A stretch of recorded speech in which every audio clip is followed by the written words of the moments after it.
Good morning. Good morning. Welcome to the Morning Kickoff. I am your host, Tony, aka Low Tone Tony. I appreciate everybody being here this morning.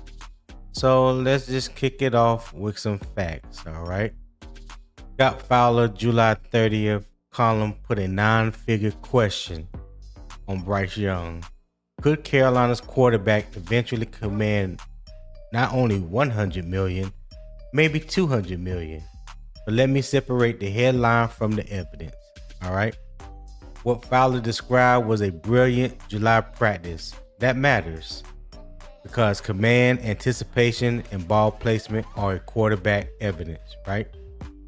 But camp production is not NFL production, and one day cannot prove how a quarterback handles pressure, third down, the red zone, or a full season of defensive adjustments. So the debate is, if Bryce breaks out in 2026, should Carolina pay him immediately or make him prove it again before committing franchise quarterback money? All right. So today we are testing the 200 million conversation from three angles: whether practice flash is real breakout evidence, what level of production actually earns the contract, and whether paying after one big season is smart roster building or unnecessary risk. So by the end, you will have a clear proof standard, not a fan reaction, for deciding whether Bryce should be paid or pushed to prove it twice. All right. So real quick, we're going to go to the injury and transaction update. Sadiq Charles was placed on the injury reserve for his calf. The Carolina Panthers re-signed Jake the Snake Curhan in the interior of the offensive line, so I'm glad about seeing that signing. And they also brought back Parker Peterson, undrafted free agent defensive tackle out of Wisconsin. I know he was in camp, I think like last week, and they cut him to make moves, but they brought him back, and I think that roster move was based on the abrupt retiring of LeBron Ray. Okay. So let's get right into it. Practice flash or breakout evidence, right? Practice flash or breakout evidence. So, the practice flash, one brilliant camp session. The breakout evidence is the processing, the anticipation, the accuracy, and the command. All right. So the main debate question will be, did Scott Fowler witness real evidence of a Bryce Young breakout, or did one brilliant July practice create a $200 million conversation that the games have not earned yet? So I'll give you the facts first. Fowler described Young's July 29th session as the best practice he has seen from him. He also mentioned in the article, in his 32 years covering the Panthers training camp, this was the best performance of a quarterback that he has witnessed ever at a Panthers training camp. So I thought that spoke volumes as well.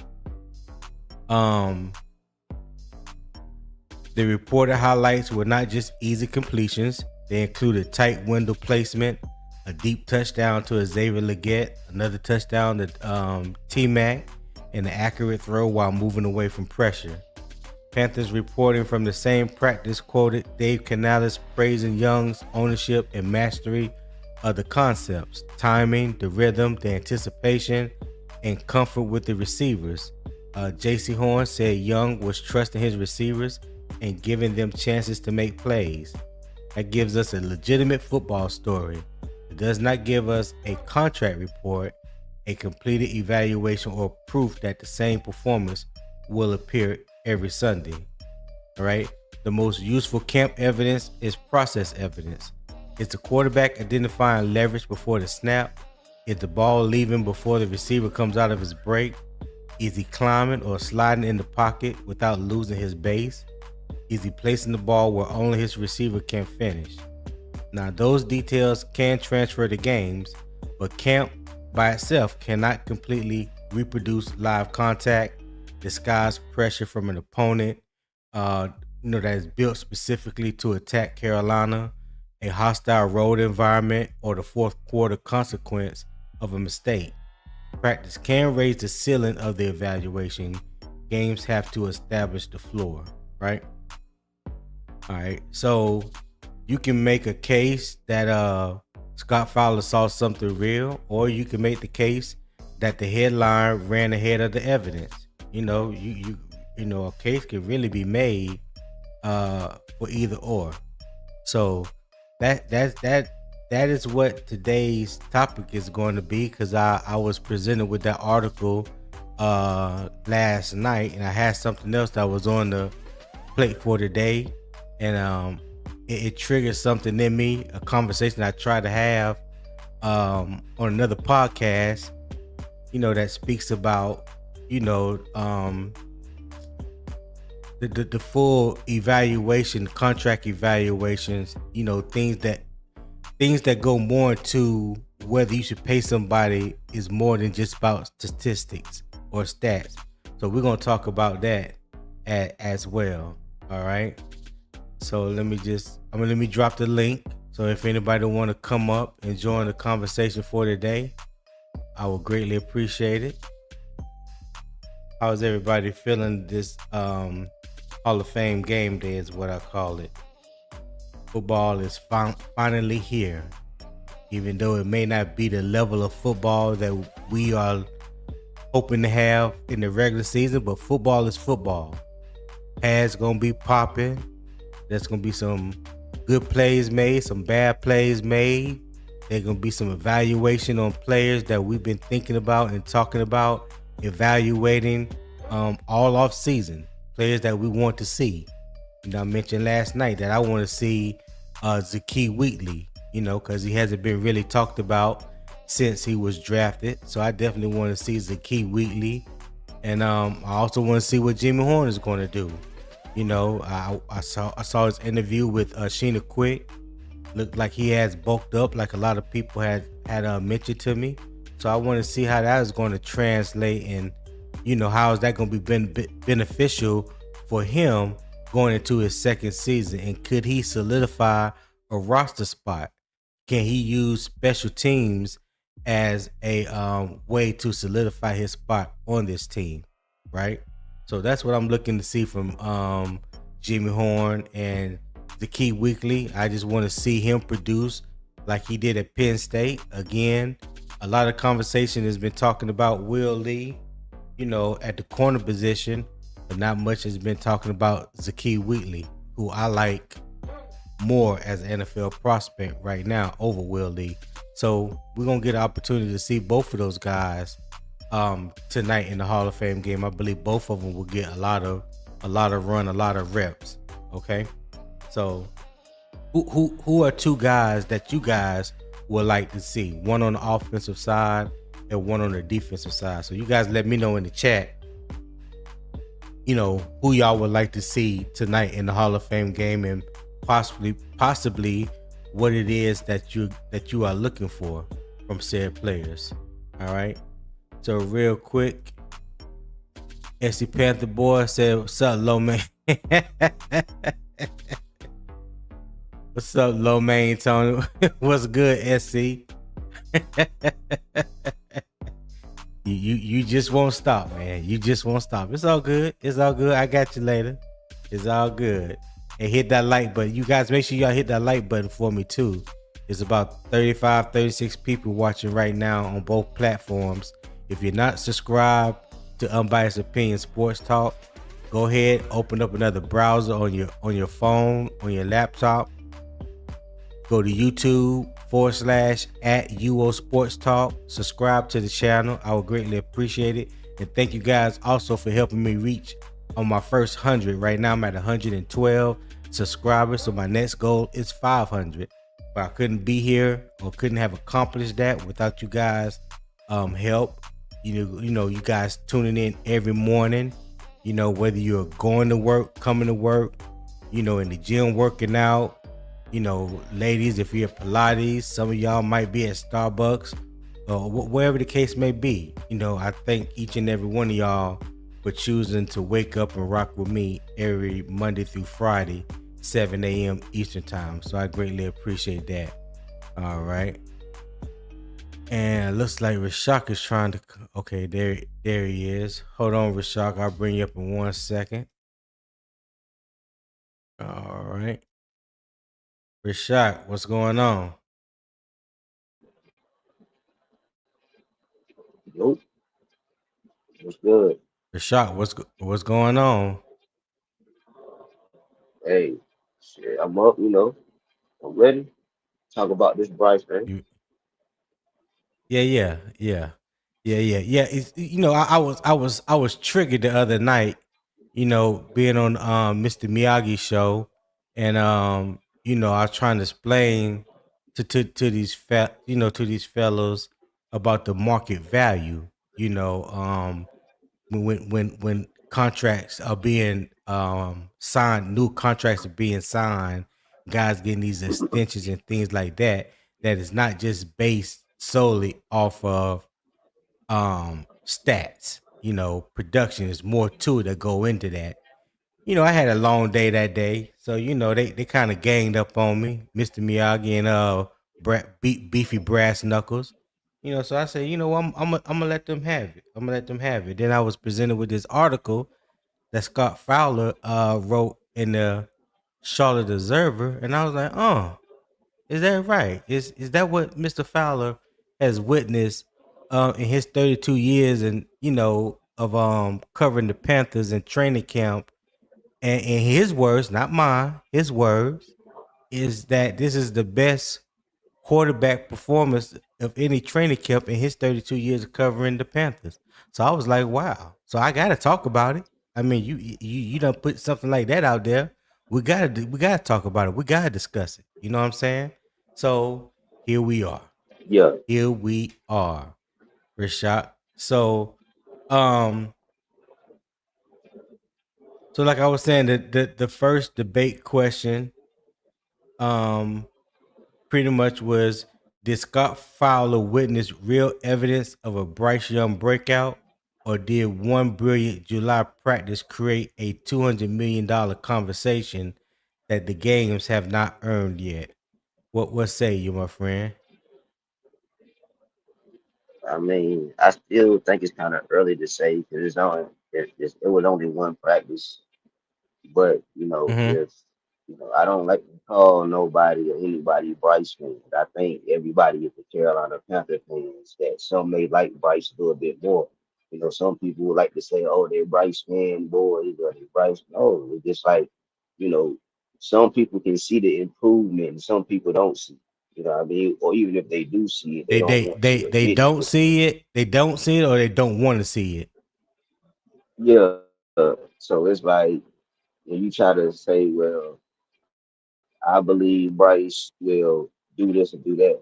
Well, we haven't seen, he hasn't proven this yet. I'm like, well, bro, like his first year to his third year, he has had improvement. I don't give a damn if you want to say it's so small that it really doesn't matter. It's still improvement. I mean, the touchdown and Yeah. interception ratio proves everything. And then they want to bring up all this analytical stuff and this and this. He's like, okay, all that is facts.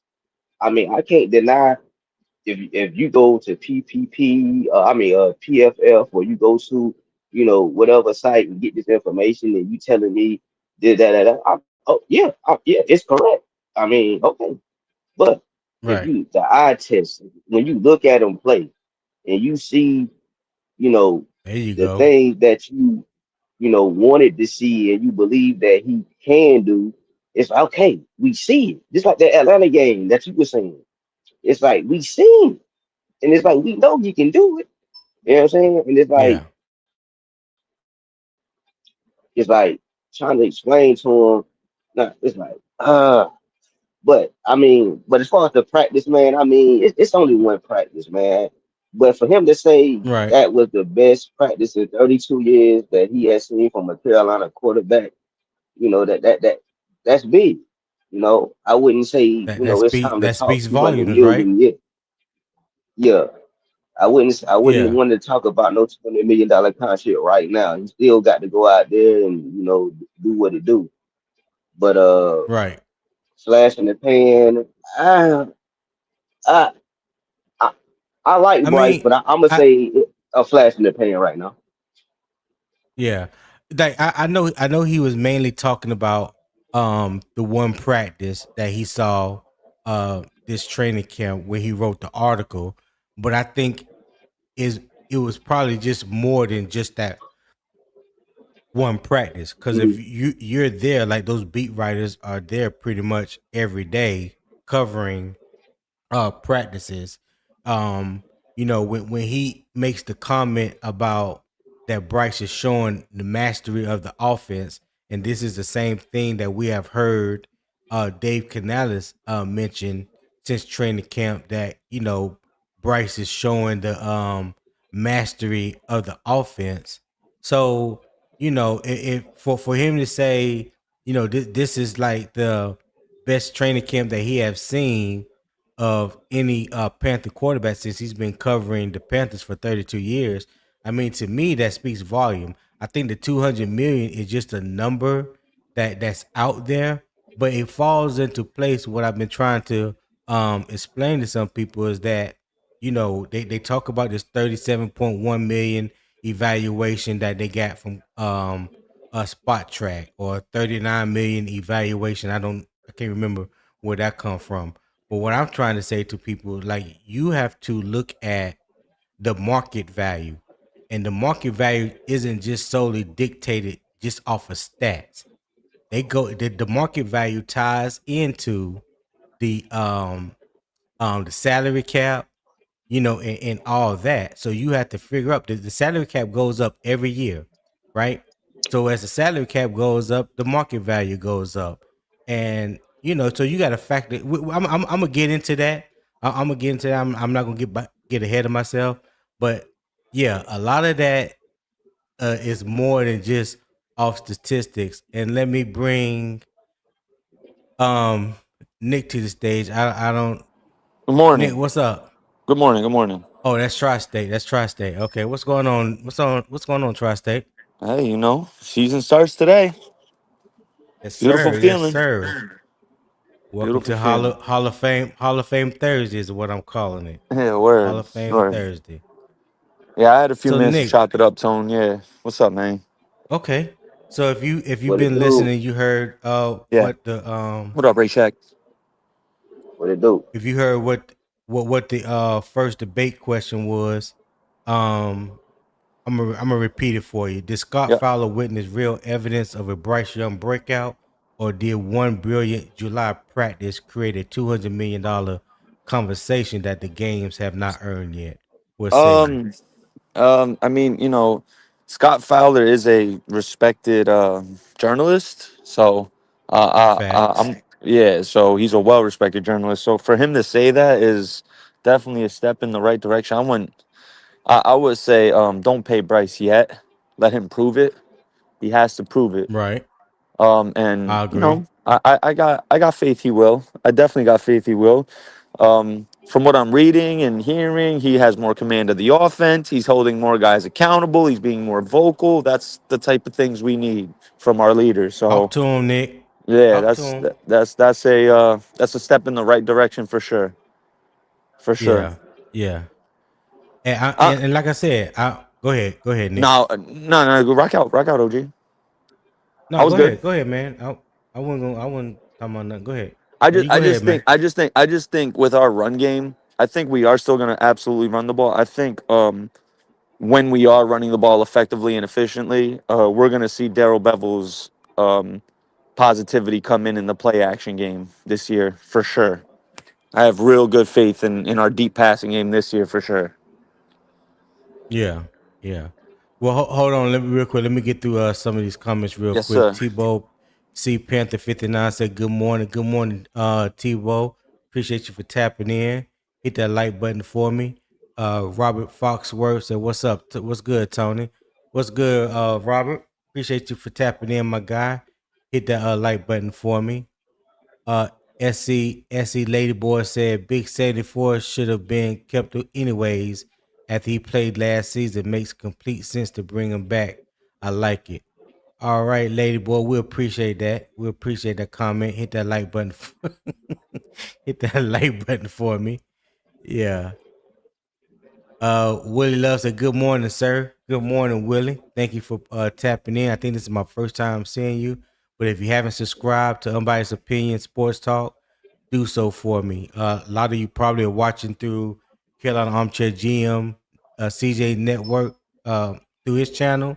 You can just open up another browser, go to youtube.com/at UO Sports Talk, subscribe to the channel, and I greatly appreciate that. Tar Heel said, "What it do? What it do, Tar Heel? What's going on?" Gerald Sticks Jones says, "Good morning, Tony and chat. Good morning, sir. Appreciate you for tapping in." Square Circle Bravo 87 said, "Good morning, my boy." Hey, what's going on, Circle? Appreciate you for tapping in. Jonte said, "Good morning, Tony, from Northern Nevada." What's going on, Jonte? Appreciate you for tapping in as always. You know I'm not about to say that hashtag. Candy Girl said, "Good morning, everyone," with the hand wave. Good morning, Candy Girl. What type of pastry we got this morning? J Hud says, some don't like what we had to give up for Bryce. And I get it. I get it. We did have to give up a lot to get him. And you know what we gave up, I believe that the brass, David Tepper, those guys believed at the time that they felt like it was worth it. So I think the jury is still out on that. Because you have to prove a lot to make people feel like that draft capital was worth it. And like right now, we haven't really gotten a return on investment. But I think the trajectory of Bryce Young and where he can possibly be is heading in the right direction. Broski Bear, what's good? He said, "Let's see if Bryce has mastered the offense when the season starts." That's facts. That's I want to see facts. that too. Facts. Poppin, Poppin first said, good morning, my guy. Appreciate you tapping in." Here you go, SC. All right, Tony Bruce Lee Jones. Hey Tone, I'm about to have to pop out, but I had one question for you, man. Have Yeah, you have you have you been go ahead. seeing this kid Casey Washington? He's looking crispy, I man, running haven't. them routes. I'm I eager to see him haven't. tonight. Yeah. I've seen people talk about him. I think we got him off the Falcons practice squad, but Man, they said that he has been showing improved he run the in hell some out of of a these. route, Tone.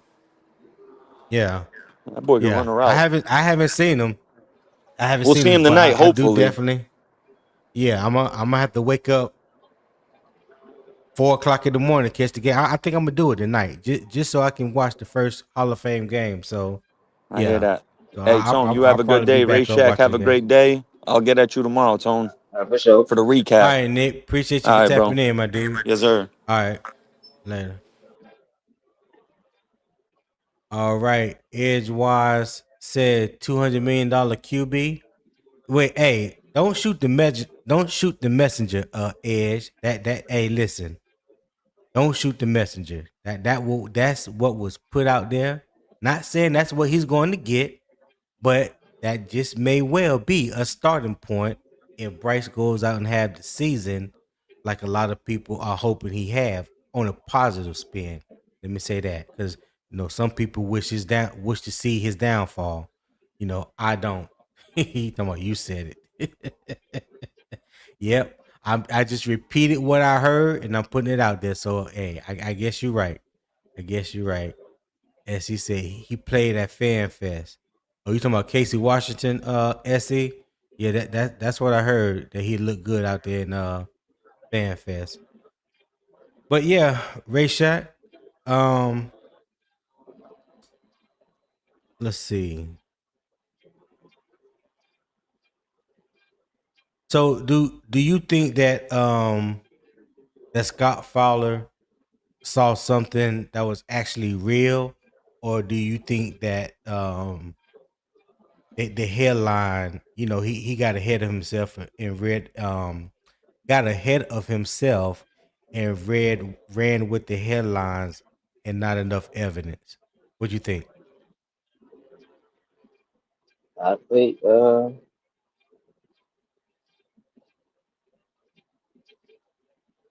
I think what he said was real. I mean, like I said, man, I feel like he got a chip on the shoulder. Bryce got a chip on the shoulder this year. He knows you want to get paid, you got to go out there and play. And the fact that he's steadily improved the first 3 years, give Yeah, me no doubt in mind that he will continue to improve. In my opinion, he got no choice but to get better. You know what I'm saying? So yeah, the fact that this is his third year in the system, you know, he has a new offensive coordinator, which I think is going to give him more freedom to change plays. And you think about you got, this is the third year in the system. He knows what he likes, what types of plays to call in the system. When they say he's mastered it, I believe he's mastered it. So, I think Scott Fowler, he's seen something that he feel like it's gonna stick because you got to be confident to come out there and put something like that in the Charlotte Observer. right. So Yeah, yeah, see, I now see believe he's that seen. Yeah, that was my whole thinking when I read that article. That like the article like really uh perked my ears up. But Ed said, "Who's the source?" Scott Fowler wrote an article in the Charlotte Observer Edge on July 30th, speaking to these very facts. So yeah, that's the source, Scott Fowler. Go ahead, Rashad. now that's all. You know, it no, to come out and say something like that, man. You got to have, you got to really seen something that made you like, yo, like I ain't seen this before. Like, yo, like to come out and write something like that, I think he's Yeah. seen something that he ain't just I don't know how that day. It just went like he just feeling good, like oh yeah, oh I'm gonna just put this. No, he seen something or he has been seeing things, and that day just kept it off, and he just like yo, I gotta write this. So yeah, I believe he seen something. I don't believe he would just Okay. going off the high that one day. I believe he you know. Right. Right. Tip drill will. What's happening? What's happening? Can you guys hear me? Yeah, we Yeah. hear you. Okay, good, good, good, good, good, good, good. So practice flashes or breakout evidence. Love the conversation, Tony. Love the Yes, conversation. yes, sir. Yes, sir. Yeah, I thought you would. That's why I gave you a little hint about what I was getting into today. Yeah, All right. Yeah. yeah. Yep. So my app was So glitching, so I couldn't catch on to what y'all were talking about. So I apologize. I'm okay, coming in cold. let me hit you with the first debate question. So you know about the article that Scott Fowler wrote. And my question is, did Scott Fowler witness real evidence of a Bryce Young breakout, or did one brilliant July practice create a $200 million conversation that the games have not earned yet? What say you? Um. So he was talking about practice. So I take this with that in mind. But also, Scott Fowler been a reporter and been reporting on this team for 32 years. Facts. If he is saying that, he is seeing something that he has never that he that he's witnessing that he's writing about because Scott Fowler has never said Scott Fowler's never said Bryce Young was great or terrible. You know what I Mm-hmm. mean? Throughout the entire Right. years that Bryce Young has been the Carolina Panthers quarterback. And Right. now he's making sort of a definitive statement. He gave himself some outs, but he I stand on how long he's been a reporter for the Carolina Panthers. And with that being said, that means that it got to be some validity to what he's saying.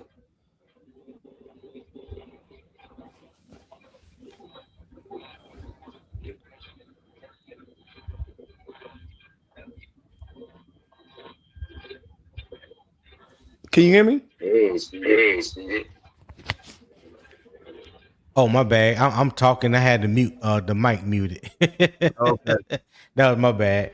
But yeah, Scott Fowler has never come across to me like a David Newton type reporter, or even like a Joe Person. You know what I'm saying? Like I've never taken him as trying to create an angle and try to come at somebody like greasy, like, you know what I'm saying, just to create a headline. Like, this guy is at practice, just like all the other beat reporters are at practice, and he's been probably covering this team longer than anybody. So for him to say in his 32 years, he have not seen a quarterback for the Panthers um have a practice like he witnessed from Bryce Young, that speaks volume. And so Poppin says, so Scott never saw Cam. Well, I'm gonna have a. I'm specifically going to have a show about our dear Cam Newton. So yeah, I'm gonna leave that alone. I'm not gonna go down that rabbit hole on that one. So yeah, Can I say yeah, something about yeah. it though? Just something Yeah small. he saw Cam popping. Yeah, go ahead, Will. Scott Fowler isn't saying that Bryce Young is better than Cam. Scott Fowler is purely saying that the practice that he witnessed and the way he was driving that offense, he's never seen it. So Bryce Young is an Hmm. entirely different quarterback than Cam Jarrell Newton. Two different quarterbacks, He two know different that. styles. He Papa know that. Papa know that. He know that. He know exactly what he's trying to do. Look his comment. Go there, Tony. Yeah, no, not gonna let you do it today, Papa. You're not gonna have your way. No, sir. No, There you sir. go. Ronnie B. Young said, in the words of Nick Saban, never bet against Bryce twice.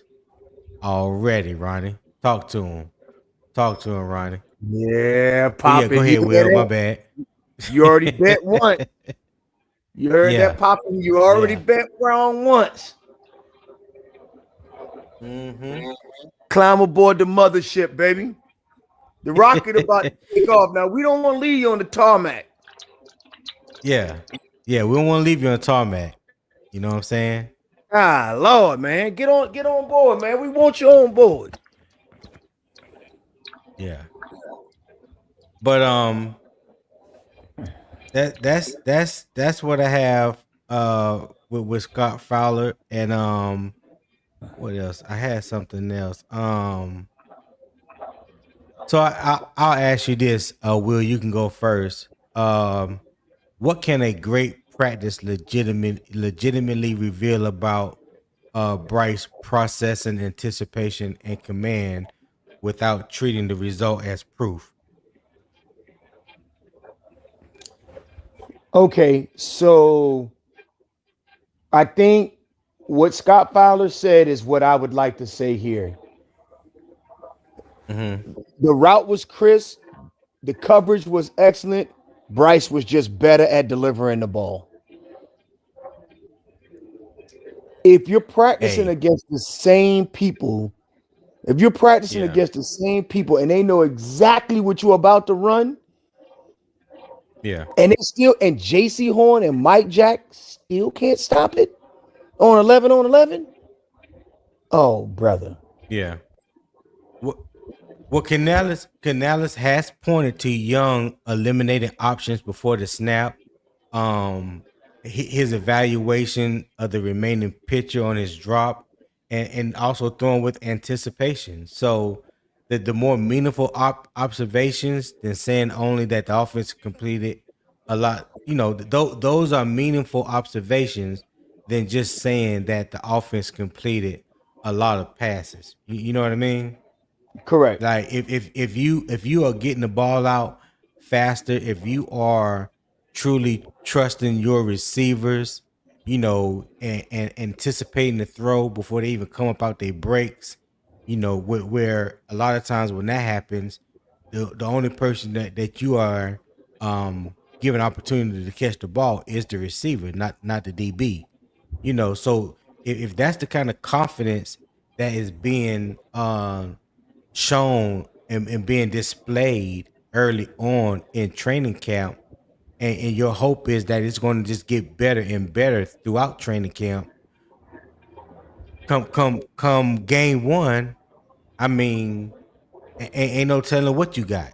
You know what I'm saying? Like that, like I said about the trajectory, it looks like it's only going up. It only looks like it's going up. Ray Sharp, what you think? I mean, that's the same thing we was talking about, man. Like if he's in practice, he Hey, just Will, dissecting. hold on, Rashad. Will, there's a reverb. Okay, go ahead, Rashad. You know, if he's in practice, dissecting the defense with, precise precision, and, you know, throwing with anticipation, doing things like that on a consistent basis, you know, I, you know, I think that's what, so sort of like what Will was saying, man. That's what I think. If he's doing that, then, yeah, I mean, I got you. Hey, yeah, Ronnie B. Young is on one today. You hear me? He said, and this is, I like that proof that you put out there, Ronnie. He said some people say practice is just practice, but go take a look at J.J. McCarthy practice reps with the Vikings and tell me about his practice. Chemistry has no friends, only revelations. Boy, if I had a drop the mic sound or something, I would do it right now. Cause that is spot on. You know what I'm saying? yeah, Like you yeah, have to even though the quarterback is not getting hit or anything like that, just the fact that you see what you got in practice. That's why they have practice.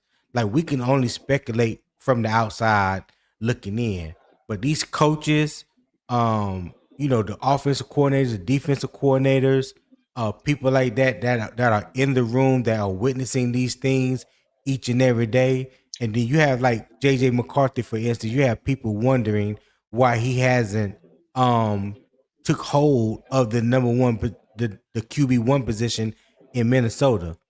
Just like I tried to tell people when he was coming out, he is not a first round quarterback. He is not an NFL type quarterback. He wasn't even the best player on offense, let alone his team when he was at Michigan. People wanted to say, nah, Jim Harbaugh co-signed for him and this and that. I was like, man, that was his former coach. What you think he gonna say? You know what I'm saying? The dude was the quarterback of his national championship team. All you gotta do is watch yeah, the film. So the film said it about JJ McCarthy even before he even got drafted. But I'm gonna digress on that one because he don't play for the Panthers. But hey, Ronnie Young, that was spot on, my guy. That was spot on. Hey, put that on a t-shirt. What'd you say, Will? Put that on a t-shirt.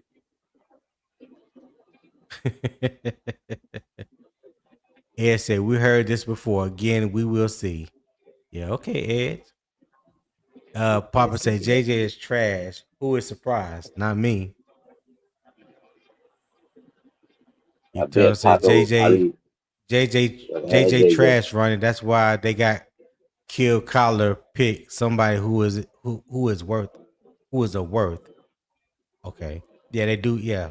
Kyler Murray. I don't know if that's what you was trying to say, eternal or not. Yeah, You he put also goddamn said, Ronnie, JJ in you front always of Bryce. I bet huh? Papa gonna take JJ. Now I said if you put JJ in front of put JJ and Bryce together, I bet Papa to choose JJ. yep. He We'll might. see what he gonna say. Eternal Eternal said, Ronnie, you always pick people to compare who suck. And MP Bears said Bryce Young is trash. Okay, Mike Platt. All right. Well, your quarterback ain't too far off if that's the case. Ain't that the truth? Yeah. Hey, just like just like Hey, just turn like, and turn I'm your gonna say, volume up, Will. Turn your okay, volume up. hold on a sec. Hold on a second. Can you hear me better now? Say again. Hold on, let me fix my audio. I'll come back. All right. All right. So Better now? yeah, we can hear you now. Yeah. Okay, good. All right. Yep. Yeah. So back to So what I was going to say. So since you kind of tipped me to what this conversation was going to be like, I kind of did some digging on, and I'm gonna do some speculation on some beat reporter stuff, right?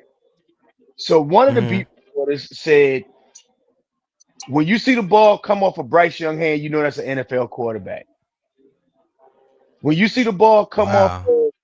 when you see the ball come off of Kenny Pickett hand, that's an NFL quarterback. Yeah. Matt Corral was the worst quarterback that he's ever seen, and that was not even an NFL quarterback. Period. End of sentence. And even Jimmy Clausen. No, he said Matt Corral. One of the beat Hey, reporters said that. He said, I am not a judge of talent, but you could tell when an NFL quarterback throws a ball and when somebody who has no business back there at quarterback trying to throw a ball. Said it's clear. Wow. Yeah. So the reason why I say that is quarterbacks, if you're sitting there as a beat reporter and you can see the difference, there is a big difference. So sitting up there having that JJ McCarthy conversation with Kyler Murray is probably night and day. The problem is that there Facts. is there is a coach that's there that selected that quarterback that is trying to prove himself right or give himself every opportunity to be right before he has to pivot. Yeah. Yeah. Cause you have to you have to see the return on investment, and you have to allow time to see the return on that investment. But sometimes you can see early on that you need to cut your losses. Ain't that It don't true? necessarily have to take 4 or 5 years. I'm talking about strictly JJ McCarthy. I mean, hell, it for me it was quite evidence from the beginning. I would have never took him in the first round, but that's me. But Broski Bear said, "What trait do you like that Bryce has? Please explain." Well, Broski, I will not explain because we have went over that time and time and time again. So, yeah, I'm not going to indulge you with that explanation, Rewind the sir. tape. Rewind the tape. Yeah, that's all you gotta do. hey, Poppers, you know what's funny? You know what's funny? Whenever Will said rewind the tape, yo, y'all remember yesterday when y'all got on read about the fifth floor, yeah. bro? Right. I rewind that shit like 10 times yesterday. Had me rolling, bro. Y'all had me rolling. I rewind that shit like 10 times. I swear to God, y'all had me rolling, bro. Hey, hey, you Redhead just was close to all the fucked up. elevator. Yeah, the elevator part too Yeah, had me rolling. you. I was like, God, Will said, what you gonna push the up button or the down? I'm like, God damn. Yeah. In most hotels when you get off the elevator, that first room that's across the hall, that's the handicap room, right? That's the Yes, bathroom Yeah, with it with is. the stand up bars and big shower and everything. Yeah, that's where Red at. He over there. He just waiting to go to the sixth floor. That's all. y'all had me rolling. Oh man. Oh man. uh oh, Poppin said, Ray Shack, why you starting with me? LOL, I will pick Superboy. Okay, who was Superboy? Boy. And Roadmaster said worse than Clausen. Yeah, Well, I I don't don't know. know if it's worse than I don't know if he saw Go ahead, Clausen. Will. He was he was Right. just saying he was just saying that Matt Corral was, you could tell Matt Corral had no business in an NFL uniform. Wow. Okay. And Mike Platt, the answer isn't none. The answer is, why do we have to explain that to y'all over and over again? Right. Talk to him, Will. You, Talk to you him. you just you just you just want to spiral the conversation to some place where you get to drag somebody down the mud. And nobody trying to get nasty and dirty with you today. We clean over here. I tell you what. I tell you what. this is what I would entertain. You name me 5 things that Caleb Williams has that Bryce Young don't have. Ooh, Show me 5 things that Caleb yeah. Williams do have that Bryce Young don't have. We can have that conversation. Go and sweep your own front porch.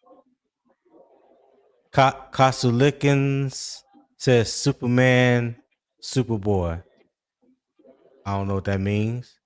Then Talking he about Bryce said, Young, Superman and Super. "Oh, wow, ooh, Like, man, okay, ooh, yeah." Bryce is less than 6 feet tall. Ooh, the boogeyman coming.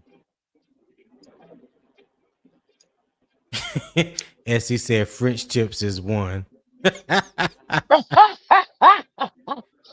That's crazy. Ah, That's that's wow. You that's you crazy. right, SC, but I'm not even gonna go there. I'm gonna keep it football. I'm gonna keep it football. I want to know That's what 5 things Caleb Williams can do that Bryce don't have and can't do. I want them to prove that point to me. Uh Castle Lickens said 2 Joules, 100. I don't know what that is. Hey, but I appreciate the super chat. Thank you for chiming in. Thank you for tapping in. I'm sorry. If you haven't subscribed to Unbiased Opinion Sports Talk, go ahead and subscribe for me. You can hit the go to youtube.com/@UO Sports Talk. Subscribe to the channel. I would greatly appreciate it. He hit me with another 2 Joules. All right. Appreciate that. Appreciate that. Poppin said we already had Superman and Bryce's favorite word is super. So he's Superboy. Okay. Got it. no, got it. Mm. All right. Hey, Let's see what hey, hey, MP hey. come up with. Hmm? Exactly. Let's get it. Let's go there. Let's go there. All right. He says I'm ready. strong. He says stronger arm. Okay, I'll give you that. Playmaking. That's a Mm, lie. 'Cause Bryce that's a can lie definitely too. make plays. Escapability. You don't want to go there neither Yeah, because Bryce is definitely got escapability. That I mean, like if you can't say that he don't do anything other than prove people that he can escape and move with his feet, then you don't know football and you definitely haven't been watching. So that's also a lie. Less turnover prone. That's debatable. That's definitely debatable. Throwing on the run, that is definitely that's not true. Bryce that's Bryce's Bryce is specialty. arguably better.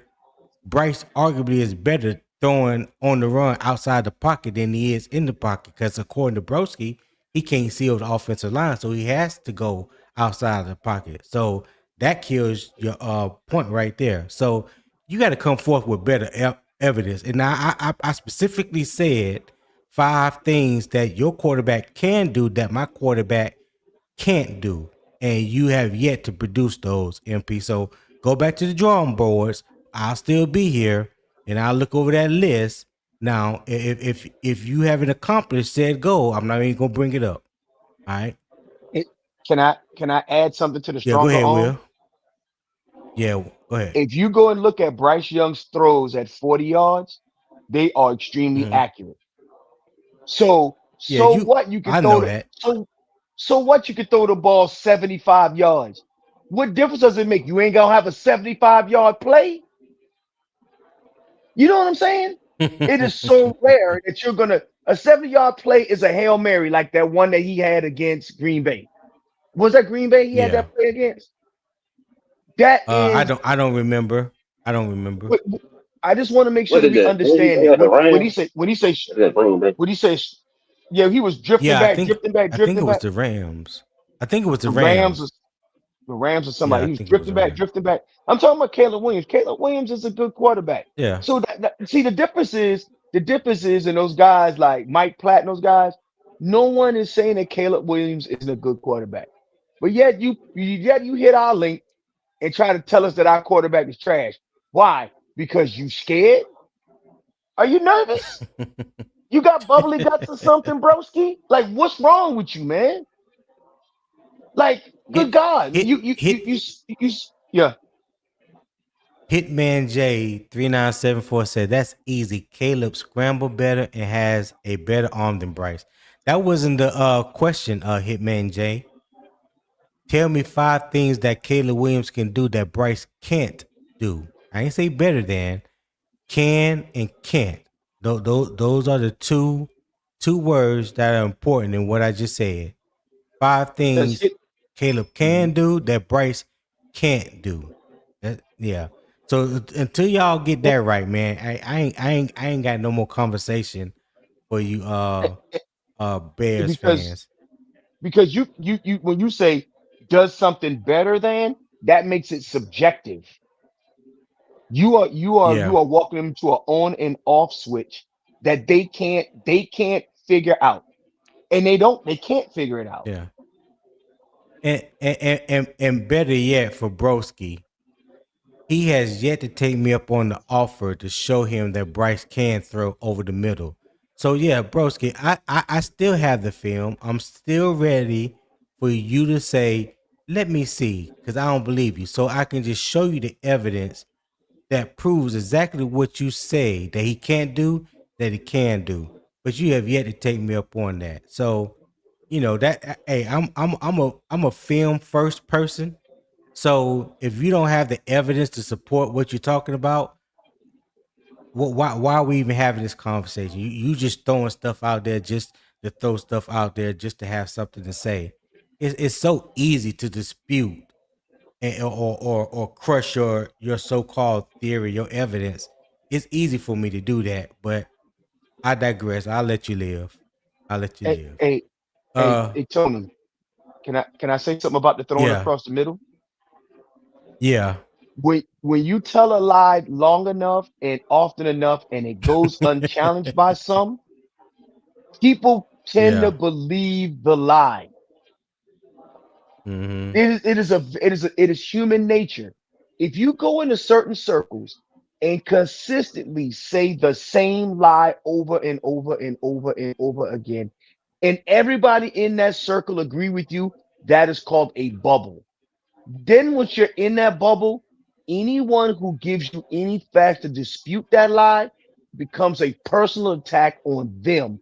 Not that you telling them the truth, you lying to them. Mm-hmm. When the whole time they have been living that lie. That is the lie that they tell often about Bryce Young and a lot of things about Bryce Young. Yeah. Just wanted to make sure I point Well, that I out. I I just I just want to let y'all know that I have Bryce Young in every one of my graphics today because I want to make you Bryce haters bad. That's my full intention. I don't. I'm not hiding. I'm not sugarcoating. He's gonna be smiling, looking like that. Every graphic that I pull up today, and I pulled up about 7 or 8 graphics today. So yeah, each Man, one that I go to, Bryce gonna be looking at y'all just like this. Yeah. I hope you got that hitting the Tony, home run celebration on there. Tony gonna get Tony gonna get some of Huh? these guys nightmares, man. You gonna get some of these dudes nightmares It's all right. with Hey, all this today Bryce talk. today is the welcoming day to the NFL football season. So I thought, what other way could I get it jump started? What other way could I not get the juices flowing for the football season that is upon us? So yeah, The Bryce Young Appreciation what Hour. other way to do it than the most divisive person in Panther Nation history is Bryce Christopher Young. Yeah, yeah, that's why I'm with it today. I'm with all the smoke and all the bullshit today. Yeah, I got time today. So You Ronnie know B. what? Young said, I got one for you, Tony. Caleb Williams has 6 interceptions to 5 touchdowns in the postseason. Well, who's counting right? Yeah, yeah, yeah. Hitman J Hey, said hey, Bryce a better playmaker than Caleb. That you know what? That's nobody heard me say that. Okay. hey, Anything hey, Caleb do, Bryce do better. Talk to him, be real. hey. Bryce can't do one of those things at an elite level. Well, Mike Pratt, we didn't say what level it was at. Question was, what can he do that Bryce can't? And what Papa made says, Caleb get him, Williams Tony. elite? What makes Caleb Williams elite, man? Why don't you go and Yeah. glade? You know what? There's plenty of room for Bryce Young to be good and Caleb Williams to be good. It doesn't mean that if Bryce Young is good, Caleb Williams is bad. Do y'all? Mm-hmm. Does that make sense to you guys as Bears fans? Clearly not. Tony, am I crazy Kaz, here? Kaz, yeah, Kaz Lincoln said Bryce can throw 60. That's more than enough. Okay, that's facts. Papa says this Broski's burner account. Probably so. And no telling. Um, MP said you Panther fans delusional. Okay, thank you for your comment. Cyburn said good morning. Good morning, Cyburn. Thank you for tapping in, my guy. Hit that like button for me. If it's 70 people watching between two platforms, if you have not hit that like button on Unbiased Opinion Sports Talk, I will love it if you do so. I would greatly appreciate it. If you haven't subscribed, make sure that you have subscribed to the channel. And let me see. Oh, somebody else hit the Cousin Lincoln's another with another 2 jewels. I greatly appreciate that, my guy. I greatly appreciate that. Um Be real said week 1 we'll see who the better QB is. How Sideburn does said week better one prove arm it or is disprove it? Cap. Yeah. Well, no, How does yeah, week I one think prove that or be disprove real. it? Yeah, be real is a Panthers fan if I'm not mistaken. But let me Right. bring up Agent Broski to the stage. What's going on, Broski? Yeah. Broski with the Moski is in full effect today. You guys missed me a couple of weekends ago on CJ's Uh-huh. channel on a Saturday because he had some goofy streaming service to try to enter through. So I couldn't get on the show for some reason. But Oh, you talking about? Oh, yeah, yeah. yeah, He's not on EV Mux no more. He got StreamYard, so you should okay, be cool. good if you want to pull up again. Well, But go o- go go open go go ahead, open forum Broski. day. You know, I do try to keep it respectful on your show and not make Mm, little number some, nine the center of every conversation. But when you open it up like today, you have a designated "Let's talk about him" day. I'm glad I can join and be a yeah, part of it. Let's just say that. yes, sir. So, What you got? well, I mean, it's just one of those things. Are you going to make Bryce Young a $200 million quarterback or $250 million quarterback? Yeah, I mean, I think anyone Well, who knows anything about football would kind of know. Like, I'm not a fan in general of just paying anyone with 2 years left on their contract. So all these people who are like, are they going to extend them now? I'm like almost for anyone, right? I'm not doing that. You mhm. get 2 years left. It's like, come on, right? And second of all, it's like, it took him 3 years just to barely eclipse 3,000 yards passing. Like you definitely let him go out there in year 4 and prove it. You know what I mean? Like it is what it Right. is. Like my thoughts I on agree. Bryce. I just don't think he is an NFL level quarterback. I don't think he has the talent. I don't think he belongs in the NFL. I really don't. I Mm. just don't think he's. I don't think he's good. I don't think he Well, has the arm talent. I think he's too well, small. And he's okay. not Well, very efficient Broski, either. You know what I mean? So all of all of what you are saying right now is credibly disproven because there's an NFL team that says opposite of what you're saying. There's a reason why he's the quarterback of the Carolina Panthers. There's a reason why he was the number 1 overall draft pick. There's a reason why he won the Heisman in the national championship yeah, we don't at care about Alabama. college football, right? Hold on. I'm just running down to you a list of reasons why he is in the position he is in right now, going into year 4. So to dispel everything that you just said, like I said, there's an NFL team that has credibly proven that everything that you said negative about Bryce, they feel is a positive for Bryce. Are Hence, you? that's where he's at right now. So you saying that he don't have enough NFL, or he shouldn't be in the NFL. He don't have no NFL talent. Well, there's people out there that has credible and completely disagree with you, hence why he's where he's at right now. But go ahead. Well, people can disagree. It doesn't make them right. People can be emotional. Doesn't make them right. Like the Panthers made a bad choice. The Panthers made a bad pick. I'm glad you. Hold on. All right. I'm glad you said that people can make a point that don't make them right. Exactly. Hold on to that. I mean, hold on to that, bad broski. decision. Just hold on to that. This is what I like to bring to the table with all the Bryce sexuals like Tip Drill Will and all these guys who are just going to cheerlead, right? So this is what I want. This is no. I'm not done talking. So this is what I want you guys. You've been running your mouth. You called me out. Then let me say one thing. I haven't even said what I got to say yet, and you're already flipping out and getting emotional on me. Well, hold on. Well, hold on. So my thing with the Bryce fans is this: it's very simple. Hold on, broski. Let's be respectful. There's no need to be talking about Bryce sexuals and calling people out and stuff like that. You can make your point. Will can make his point. I can make my point. Or whoever else joined the panel can make a point. But what we're not going to do, we're not going to start with this name calling and disrespecting people just to get a point across. That is not what we're going to do. So you know how I get down on my channel. All right. We ain't never had this problem before, so don't start today.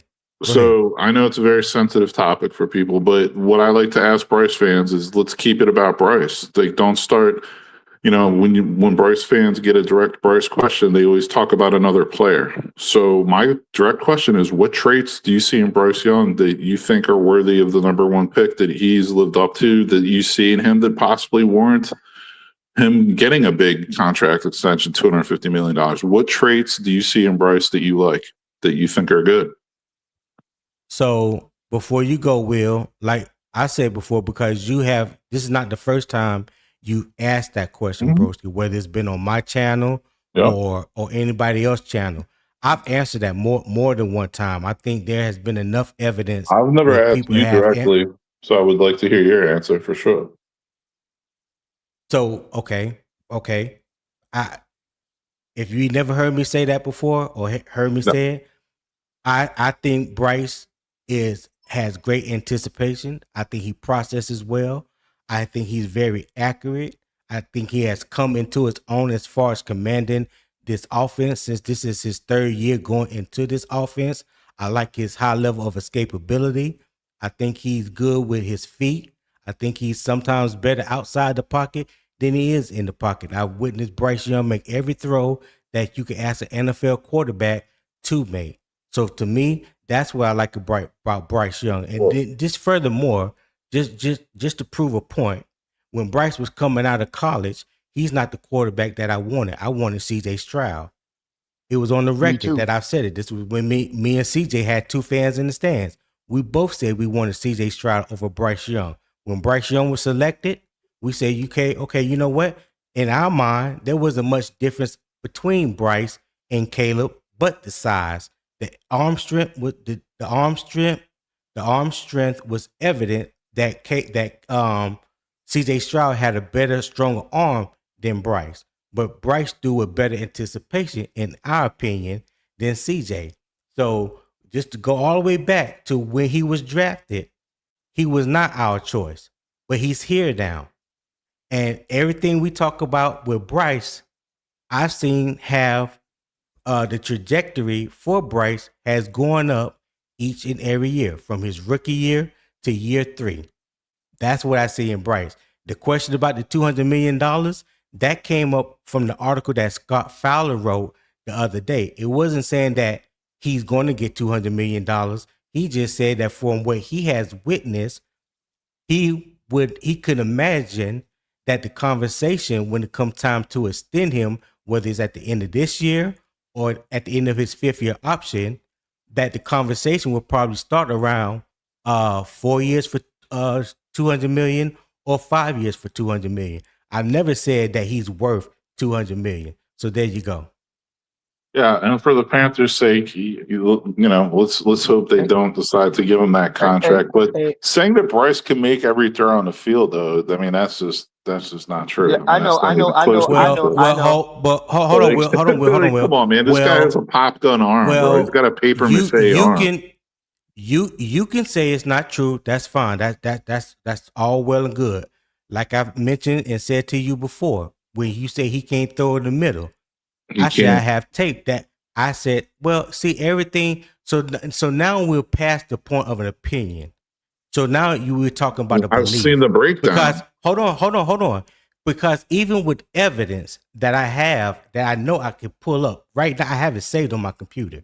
I can show you throw for throw that he made in the pocket over the middle. So what it sounds like, Broski, though, is even if I provided you with said evidence, it still wouldn't change your mind. So it's no longer an opinion at Yeah. that time. That's just your belief. I mean, That's just Tony, your belief. I don't know what So you I have mean on film. You have every throw he ever that's cool. completed over the middle, or you just cherry pick it. Oh, he completed a pass over the middle this game. Oh, 2 weeks later he completed a pass Hey, over the middle. I'm going to show it to can I So say Brisky. so something, Tony, real quick? hold on, Like, Will. Yeah, I'll let you get in. So if you have NFL Plus, film, all 22, I could go to each season, his rookie season, his second season, and his third yeah, season. And I can go through and I can say, show me all the throws over the middle of Bryce Young 3-year career. That's not cherry picking. That's showing no, you every throw, completed or incomplete. So let's just go there. It ain't just about the ones that he has completed. Every throw that he has attempted, let's say that attempted over the middle, because what you've always said is that he can't throw over the middle, he and I'm can. telling you he can. Well, So he could try. Don't get me wrong. Does he complete Oh my passes God. accurately and on okay, time over the broski. middle? All Over right, 15 broski. yards? He Okay, doesn't. go. He Okay, go doesn't. ahead, Will. What you got? Go ahead, Will. What you got? So Tony in chat, this is what you call a classic sense of I have said something so many times and I've heard it so many times and it's went unchallenged and championed that even if given facts that dispute it, I don't believe it. So it's called living in a bubble. So sit and full disclosure, I was a Stroud guy. I've told many people that up front. I was a Stroud guy. And I had recency bias especially when it was Stroud, because when Stroud played that game against Georgia, and everybody know I'm a Gamecock fan, and any Gamecock fan can't stand them damn Bulldogs. So when Stroud took them boys to the brink, I wanted Stroud. No, I'm saying that was like the nail in the coffin for me to want Stroud. But for our quarterback, Bryce Young, as soon as you defend Bryce Young, you're being emotional. That is a fallback position of living in a bubble and always being validated of your dislike of this quarterback. And then when you say dislike of this quarterback, it's not that I don't dislike him. I just think he's not it. That's force hockey.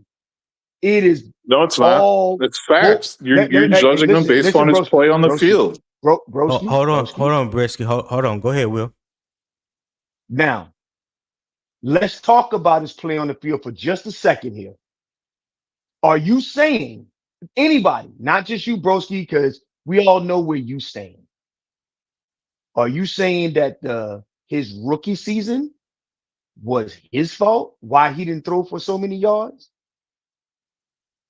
Are you saying in his second season that he got benched because he needed to clear his head and flush the first season? His fault?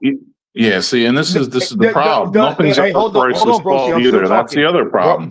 He's the Broski, quarterback. let me He's finish. held accountable. Hey, Hold on, hey, broski. Hold bros. on. Now we was quiet and let you talk. Now let Will talk. Go ahead, Now, Will. there is something called resiliency, Broski, that you are not accounting for. A lesser quarterback, let me say this to you clearly. A lesser man would have broken under the pressure and the bullshit that Bryce endured over the 3 years of being these 3 seasons of being the Carolina Panther signal caller. If you cannot identify the resiliency of this man and recognize what he has endured and is now as the upswing is coming out of the dark end of this, if you're not willing to admit to any of that, You're just showing that it is just your opinion and you're not willing to change anything in fact of new evidence. So you saying these things like let's talk about his performance on the field. You want to go on and off switch, but you don't even want to freely admit that if someone tell you that he can throw across the middle and I can show you throw across the middle, and you still sit there and say you don't have that evidence. Why? You know why? Because you haven't seen it, and even if you have seen it, but you refuse to believe what you own see because you Yeah. live in a bubble and you're No, used to well, you're people. being Let me finish. ridiculous. Let me He finish. And can't this, do it on I'm a almost done. consistent basis. He Hey, can't let go me deep over finish. the middle. Hold He on, doesn't do broski. it. Hold on, broski. Go ahead, Will. I'm just two more quick sentences. And for that, I say this: you're used to people validating you about Bryce Young. This is not going to be validating for you. If you're telling people that he can't throw across the middle and you haven't, and you've seen it with your own eyes, because if you watch Panther football, you've seen it. You say, oh, that was lucky. Your brain is going to disvalidate it. Any confirmation or affirmation of Bryce Young is almost an attack. You consider it an attack on your football IQ. Liking Bryce Young, validating Bryce Young is an attack on Broski's football IQ. Think about that for a second. Why is Yeah, I that? thought Because we you weren't are going to get used to into being personal valid. stuff, right, Tone? No, So no, what's this? that's not So, personal. okay, That's so not you're done personal. now. So here we go. Yeah, so if you have any kind of common sense, any kind of football knowledge, you can watch Bryce Young play for one game and know he's not it. Like the kid has no arm. The kid, he's not efficient. He's not some elite processor. He also got your Avengers coaching staff that everyone was jumping up and down about his rookie season fired. He's on his fourth offensive coordinator now, right? So he got that whole coaching staff, that Frank Wright. He had McCown as a quarterback coach. They had Caldwell as a, special advisor or consultant to the offense. They had all those positional coaches. They had everything. Thomas Brown got them all fired. Right. So, you're supposed to have the best coaching staff ever. So, yeah, that's on Bryce. It's absolutely on Bryce. You're saying it's on Bryce's fault when you're one? Yeah, it is. So the quarterback's never going to be held accountable in your eyes, is what you're saying.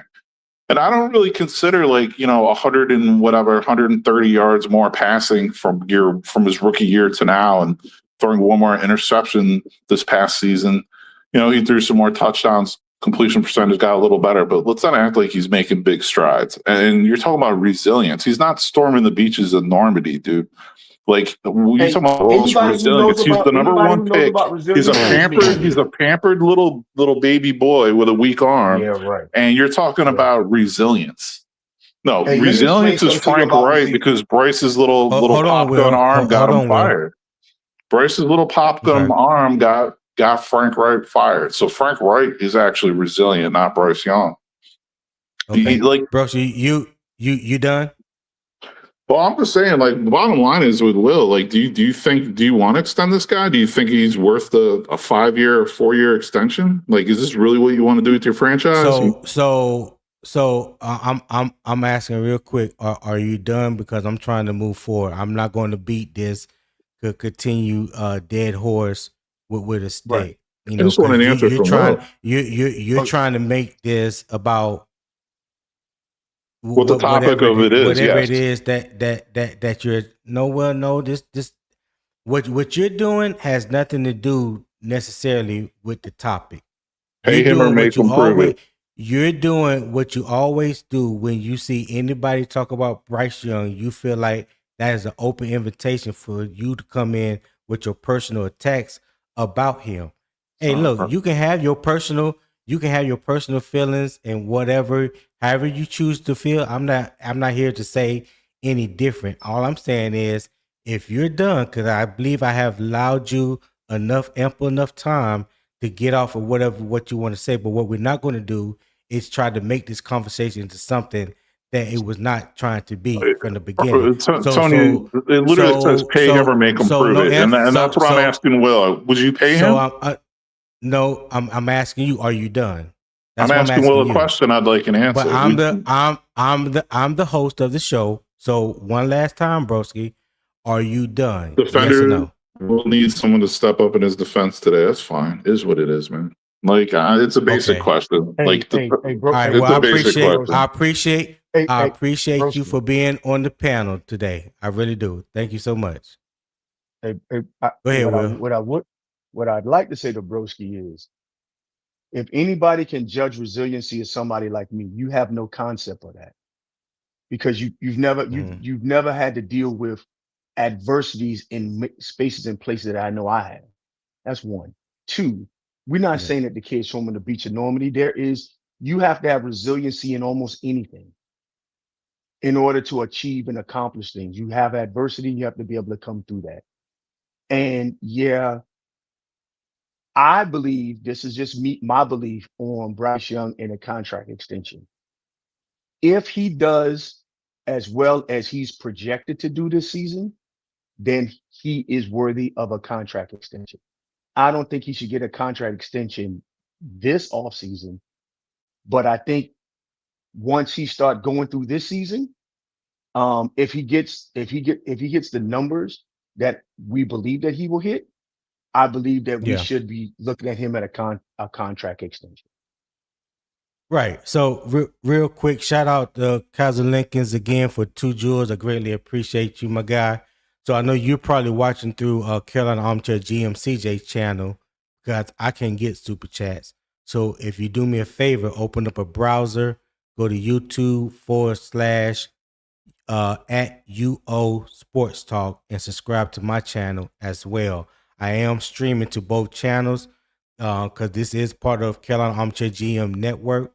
So I greatly appreciate if you show love and support for both channels. Real quick, so for me and what it has always been when it comes to Bryce Young or any other player in the NFL or college, I don't choose size. I watch film and I break down film as a passion, as a hobby of mine that I've been doing for 2.5 years on offensive linemen. I help people from the Division 2 get looked at and get accepted to Division 1 schools. I help people in the transfer portal. I do cut up tapes for some of these offensive linemen. The spaces that I've been allowed to be in over the past 2.5 years have given me the confidence to speak about the game of football and the knowledge of the game of football like I do have. I'm not just some random fan that don't know or don't understand the game of football. No, I know that I played the game and now I know the game not only based off just what I know, but what I continue to learn from other people that are in spaces that have invited me into watching the game. That's why I don't fall in love with no one player. So that's why I can remain unbiased in my criticism, whether it's bad or good. That's my lane that I stay in. I'm going to stay in. So for some people, whether you hate Bryce or whether you love Bryce, whatever side that you choose to be on, the far left or far right, I really don't care. I really don't care. But what I won't do is just sit up here and just allow somebody to just blatantly tell lies on a player, whether it was Bryce, Jonathan Brooks, or hell, if it was on Caleb Williams. I don't care. Just don't just blatantly tell lies just because you don't like said player. There's players that I don't like, but I'm not gonna sit there and just blatantly tell lies about them just because I may not be a fan of their team or a fan of said player. I don't get down like that. So if you want to do that on any other platform, you are feel free and welcome to do that. Here at Unbiased Opinion Sports Talk, we're gonna keep it objective. We're gonna speak honestly. We're gonna allow the film dictate what you see. We're gonna let the film be the evidence. So when somebody shows you the film or gives you the opportunity to see the film and you still believe whatever crazy theory that you choose to believe, that's not an opinion. You're not opinionated. You just have a belief, and no matter what nobody say or show to you, you're still going to believe that. So a person like that, I can't have a conversation with. Because it's not about having a conversation. All you want to do is just argue your point. That's not what I do here at Biased Opinion Sports Talk. So I appreciate the support that everyone has given me. If you feel like this is not for you, unsubscribe, leave. I really don't care because I didn't build this platform to cater to anyone else's feelings. This is my show, and this is how it's going to go down. So back to our regularly scheduled program. Yeah, you got a super chat up there, man. Yeah, super chat. Oh, I ain't see it. Where is that? Oh, Deezy 4 times said this BY9 last season. Book it. All right. Appreciate that $2 super chat. Deezy, thank you for supporting the channel. If you haven't subscribed, go ahead and subscribe. I would greatly appreciate that, my guy. All right. So let's see. So let's move along, Will. If you got Thank time you. this morning. Yeah, I got some time, man. I do like the fact that it's okay, and I'll just tell any like for in the chat, the Bears fans, it's okay Mm-hmm. if Bryce Young is good. It doesn't mean that Caleb Williams that somehow take money out of Caleb Williams' pocket.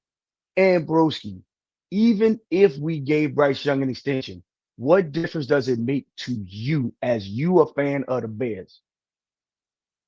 If Mm-hmm. you a Bears fan, walk your ass into the Bears podcast and bear down or whatever y'all do out there. It's nothing wrong with that. All I'm saying is if you give facts around Bryce, that means you being sensitive about Bryce. You're not being you can't, Yeah. to say that a rookie quarterback got a coaching staff fired is nasty work. That's just Yeah. Very, insane. very nasty. And he talked about this great coaching staff. Where are all them coaches at today? I didn't even want to even get into the fact that the Bears fired their coaching staff Caleb's rookie year. Was that Caleb's fault or was that the Bears coaching staff fault? I just want to. I'm just wondering because the same thing happened. That's why Ben No, no, Johnson no. is there now. How But dare you? How dare you say that?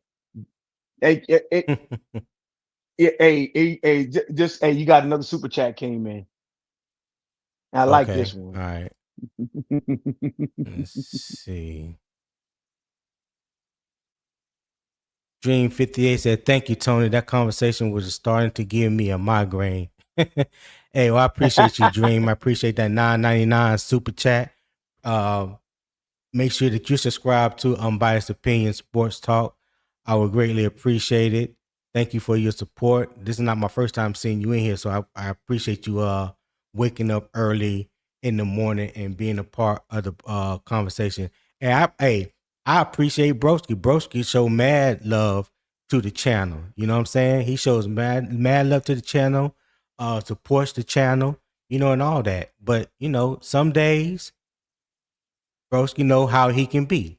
So it's all good. So like I said, I just don't appreciate when you try to come and try to make this channel be something that I didn't set out for it to be. I understand your angle. I know exactly where your angle coming from. You and others like you. I understand your angle. Most of the time, he's respectful and he joins the conversation, great points and stuff like that. But when it's Bryce Young, he does his Bryce Young thing. And today, I just wasn't going for it. All that other stuff. I mean, cool. Say what you want to say in the comments. I'll pull it up.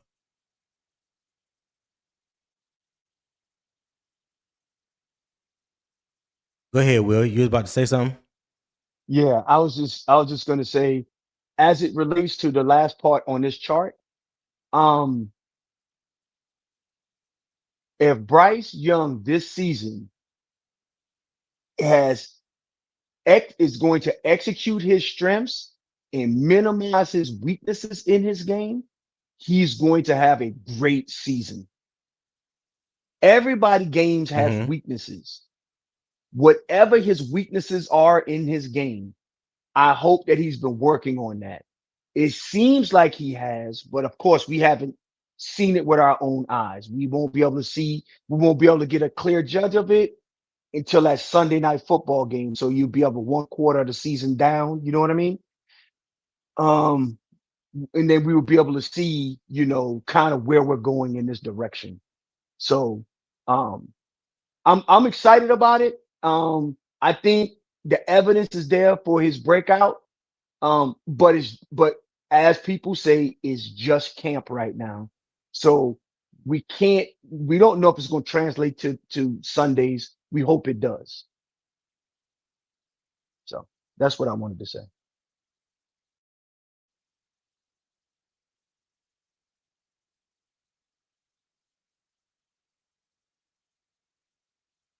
Tony, you talking on mute? Yep, I'm talking on mute again. Said the whole damn conversation. Hey, we've been here over almost an hour and a half now. There's over 100 people watching between two channels. If you are enjoying the conversation, the debate this morning, the energy, the vibe that the morning kickoff has brought to you on this Hall of Fame game day, show support to the channel. I would greatly appreciate it. I'm going to put a QR code up at the top right. You can scan that QR code, support the show. There's also a pin link in the comment section on YouTube. It's pinned at the top. It's a PayPal link. You can also show your support. That way, I would greatly appreciate it. Whatever your heart leads you to give this morning, I'll always put that to good use and try to improve the show and the quality of the show. I'm here 5 days a week, Monday through Friday, 7 a.m. Eastern time. I haven't missed a beat or I missed a day or a time yet. So I would greatly appreciate it if you guys support the show this morning. My daily goal is $25. So I'm just trying to reach my daily goal for the day. I greatly appreciate it. But yeah, Will. So the next thing we talk about what camp can show and what camp cannot show. What it can show is the processing, the anticipation, the accuracy, and the command. And what it cannot prove is the pressure answers. Third down, red zone, and what the defense adjustments would be. Because those things pretty much take place, and that you can observe in a real game like situation. All right. So just to reset the debate a little bit, again, Scott Fowler gave us a reason to pay attention, but the question is not whether Bryce looked good in July. The question is whether those same answers survive NFL pressure when the defense can hit him and adjust to him. All right. So again, talking about what Scott Fowler mentioned in the article and what Dave Canales has said out of his own mouth, head coach of the Panthers, said Bryce Young looks like he has mastery of the offense. Nobody would know better than Dave Canales. It's his offense, right? So if he got a guy that's running his offense and he said that he looks like he has mastery of the offense right now, I kind of have to lean to what Dave Canales said. Not saying that what he said is the Bible, but I'm take his word on it based off he knows what he's looking at. When he talks about his processing, the anticipation, the accuracy, his command of the offense, his feel right now. So from what he has said, those things look like they have gotten better. This is his third training camp with Bryce, so he could pretty much can tell you what it looked like year one with Bryce and what it looks like now in year 3 with Bryce, right? What's your take on that, Will?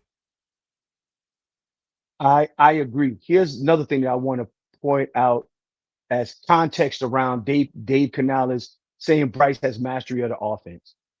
If you've noticed, Dave Canales is very limited on giving praises out to Bryce Young. He does not glaze him. It's almost as if, and it's almost, and I'm only using this from an example of what I've observed. When my father never really praised me, he would always, he would praise me to other people at times, but he was always make me even keel, no matter what, even keel, right? And when Dave Canales says he has mastery of the offense, I tend to take that as fact. Dave Canales Right. benched him. Dave Canales said he wasn't sure if he was going to be the quarterback from week to week, and he said he had to prove it on Monday. When they said Bryce Young would have a good game on Sunday, then they'd be like, "Is he the quarterback going future?" He'd be like, "You got to prove it on Monday." He has to prove it on Monday. So when Dave Canales says this, I tend to agree with him because, first of all, it is his offense, and two, he's been not going to say stingy. He's been very Yeah. honest with us as fans about his analysis of Bryce Young. So Shout that's out to my brother Jermaine Shepherd with his black ass. Said, let me shut up then, because y'all already know my opinion on this. Yeah, you just go ahead and shut the hell up. Go ahead, Will. I just had to get that in on Jermaine. Appreciate that, bro. yeah, Thank you for tapping yeah, in. yeah. And then so as it relates to what camp shows, you're 100% right. Just like he says, he has command of offense. Scott Fowler is saying he's accurate and in participatory processing. I think camp can show that, but I think Yeah. when we go over to the other side, what camp can't prove, pressure answers, he could call out who's the mic. They can lay out protections, but he can't get hit, right? And third downs, Yeah. you don't you if it's 3rd and 2, you really can't tell in camp if it's 3rd and 2. Did you actually get the 2 yards? Because they just thudding, they ain't popping pads like that. Now, I think that Yeah. you'll get better answers. Think you'll get better answers in red zone, defense adjustments, and pressure answers during the joint practices. Because in the joint practices, you'll be able to defenses will adjust. They'll do a lot of red zone work, and you'll see if your pressure protections really was the answer. So, but I know you have super chat, but Yeah. that was all I had. That's all I had to add there. All right. Shout out to BY's 804 VA. He said, good morning, all. Appreciate the content as always, gentlemen. Hey, appreciate the 499 super chat. BY's, thank you for supporting the channel. Hit the like button if you haven't already, and subscribe to Unbiased Opinion Sports Talk if you haven't done that already as well. And so just to piggyback off what you said, Will, everything that you said is true. And also what we have always done, because some people believe that, oh, we just don't ever criticize Bryce and it's never his fault. So I know Broski, that is different as much as you've been here on this channel. But I also know that's a talking point on the channel from which you come from. So I understand that as well. So you have heard me say that Bryce needed to be more consistent. You have heard me say Bryce needs to get better at his footwork. And Eternal, when I was talking about Bryce scrambling out of the pocket, showing good footwork, scrambling out of the pocket, is totally different than his footwork when he sets back in a drop back and throws the ball. That is the difference, in case you was confused. So I just want to clear that up for Eternal 252. He does need to work on his footwork. I've been on that ever since we drafted him. Me and Goat had a discussion on that the other day on this podcast that I know you was a part of and heard me say that. So talking about the two different things. So like Broski like to say, if you know football and watch football, which I do, shout out, I know what I'm talking about when it comes to those two things. So yes, I criticize Bryce when he plays bad, when he messes up things that he needs to work on, get better at. and I give him praise from the times when he does things, good things. Talked about him his rookie year, being benched the first 2 games of his second year, looked like a deer in headlights. Mentioned that multiple times. So Mm-hmm. when I know you've been in the comments or on the panel when I've said these things, and again, when somebody has evidence to show you different from what you say and you still say those things, that's no longer opinion. That's a delusional belief. Since y'all like to throw that word around, so let me just Oh educate the my people God. this morning. I'm trying not to go there, trying to stay, but sometimes enough is enough, and you just have to show people, pop out and show people, what you really about. So, You're gonna yeah, be like I'm old gonna boy stand on Ben that. Raines on Baby Boy. Be like Ben Raines on Baby Boy. What do you do?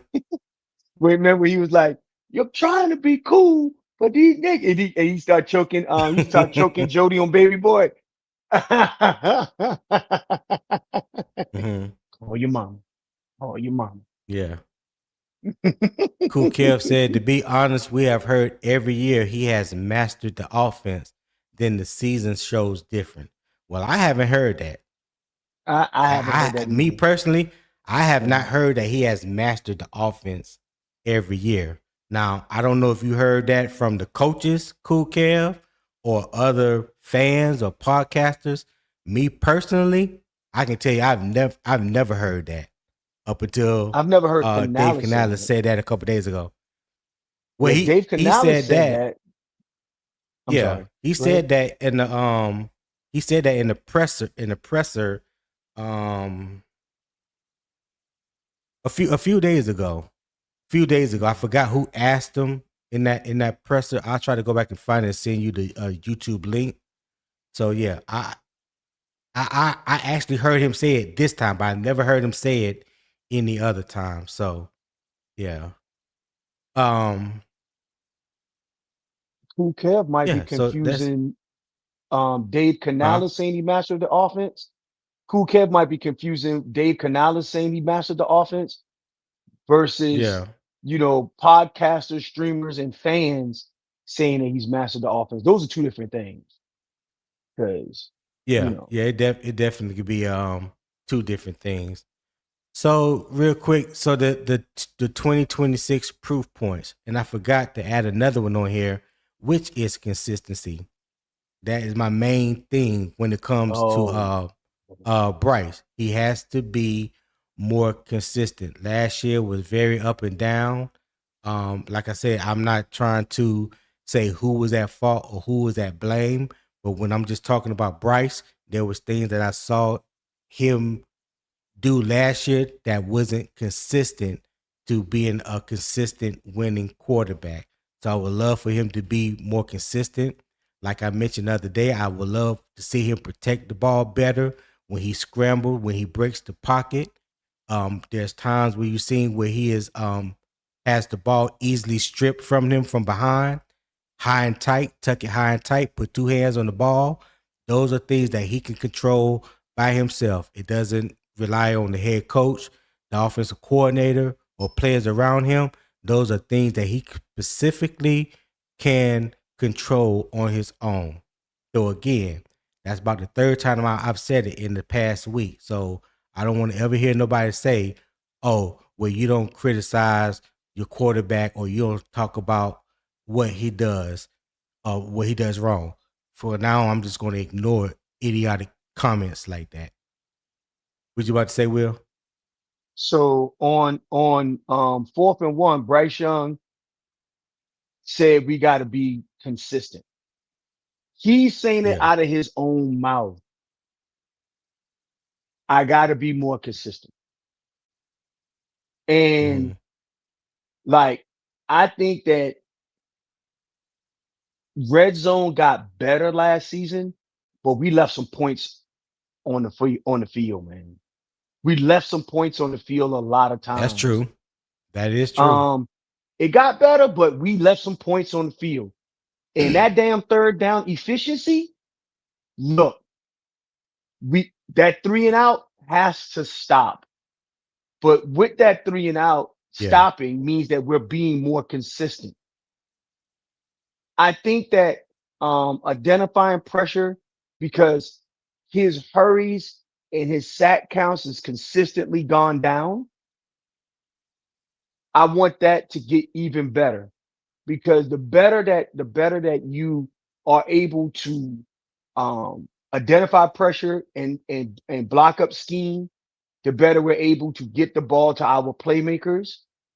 Um, I also think, Tony, that a proof point is better outlet options for Bryce. So, for example, um, getting the ball to Chuba in space a lot more efficiently, Yeah. using Jonathan Brooks more efficiently, putting pressure on on those cornerbacks, not cornerbacks, on those safeties and linebackers to be able to cover Yeah. instead of just coming downhill. All of those things are going to be important, I think, in proof points in 2026 from an offensive scheme Yeah. perspective. And Bryce must be able to drive this offense and have a consistent product week in and week out. Not a great game, not a 448, a 446 game, which is the zip code around Mercedes-Benz Stadium. 448 is that's the zip code around that Young stadium. If County, anybody, Georgia. Young Young County, County, Georgia. Georgia, right, and then drop a 50 burger on us against Seattle. We cannot have that. We got to have consistency in play. So, Yeah. Yeah. That is the main thing for me is consistency. And I believe if you have that, if you can improve that level of consistency, I think everything else kind of falls in place. You know what I'm saying? I believe the third mhm. down efficiency can get better. I believe the red zone efficiency can get better. I believe the pressure rate will go down a little bit. You know, because Bryce does have a tendency of holding the ball too long. I think that is like a natural instinct when he breaks the pocket and he scrambles to the outside. He's trying to make a play. But sometimes you just got to get that ball out your hand, throw it away, throw it in the dirt and just live to see another day. You know what I'm saying? So yeah, when it comes to that, he definitely has a fault into that. Breaking the pocket too early and running into sacks, that's not the offensive line fault. That was his fault. You know what I'm saying? Cause not trusting his offensive line or bailing too quick. You know what I mean? So Mm, yeah, I I'm definitely sorry. put those. Go ahead. No, I'm sorry. I was laughing at Shep comment. My Oh bad. yeah, jerk. That dude's a jerk. That's my boy though. That's funny. That dude's a dirt. Yeah. All right. Let's see what. Okay. You ain't talking about shit. So Yeah. yeah, when it comes to the 2026 proof points, those are the type of things that I believe all those things can be corrected when you up the consistency of your game. And I want to see him be consistently good at the things that he does well.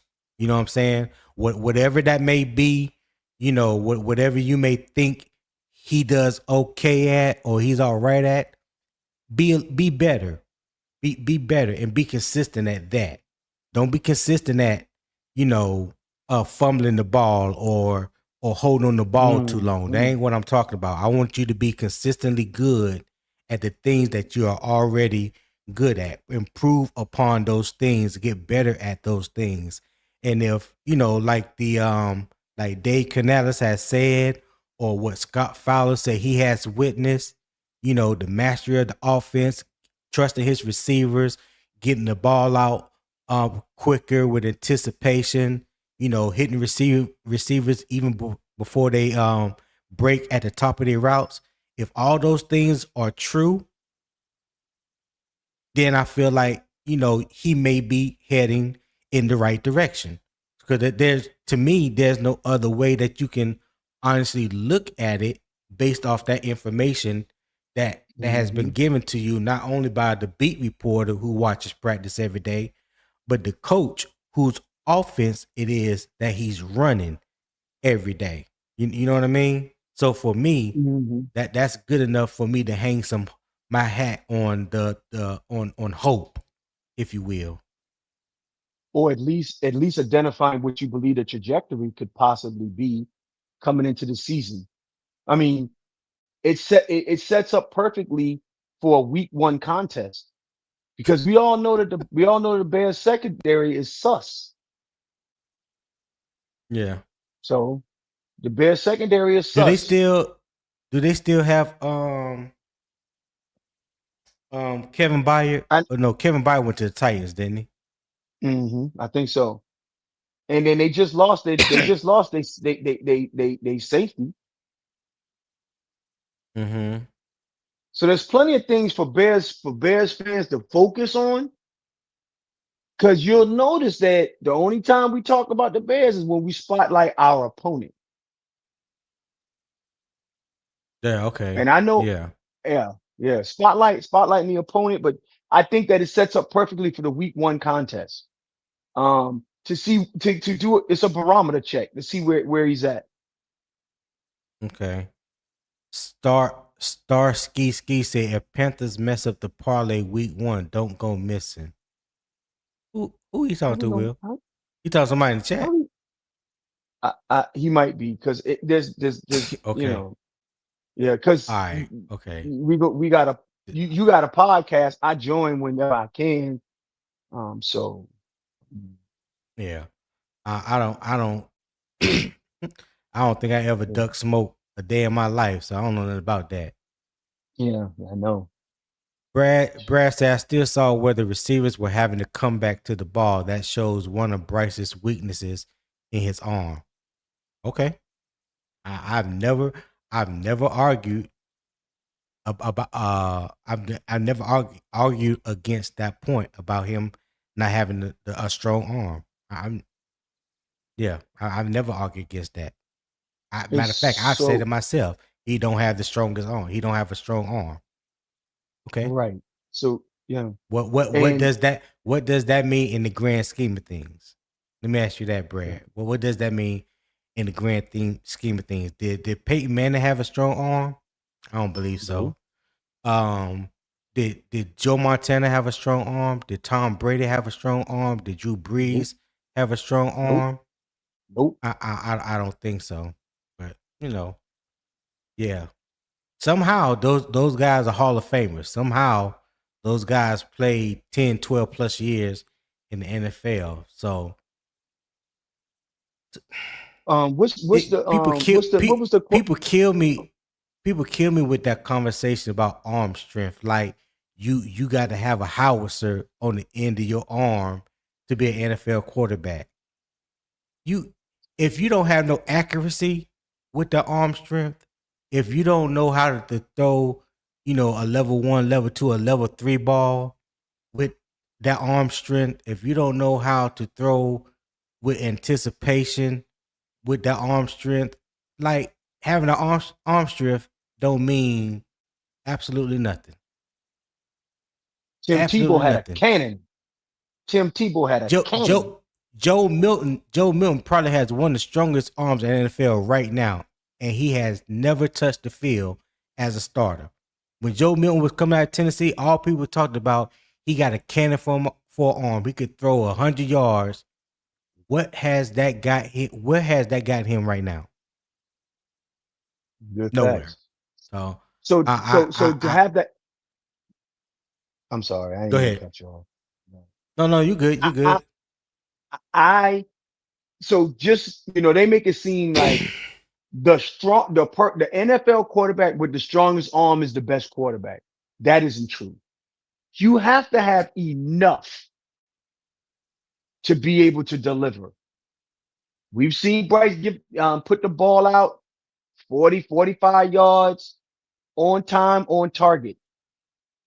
That's what is necessary in an NFL style offense.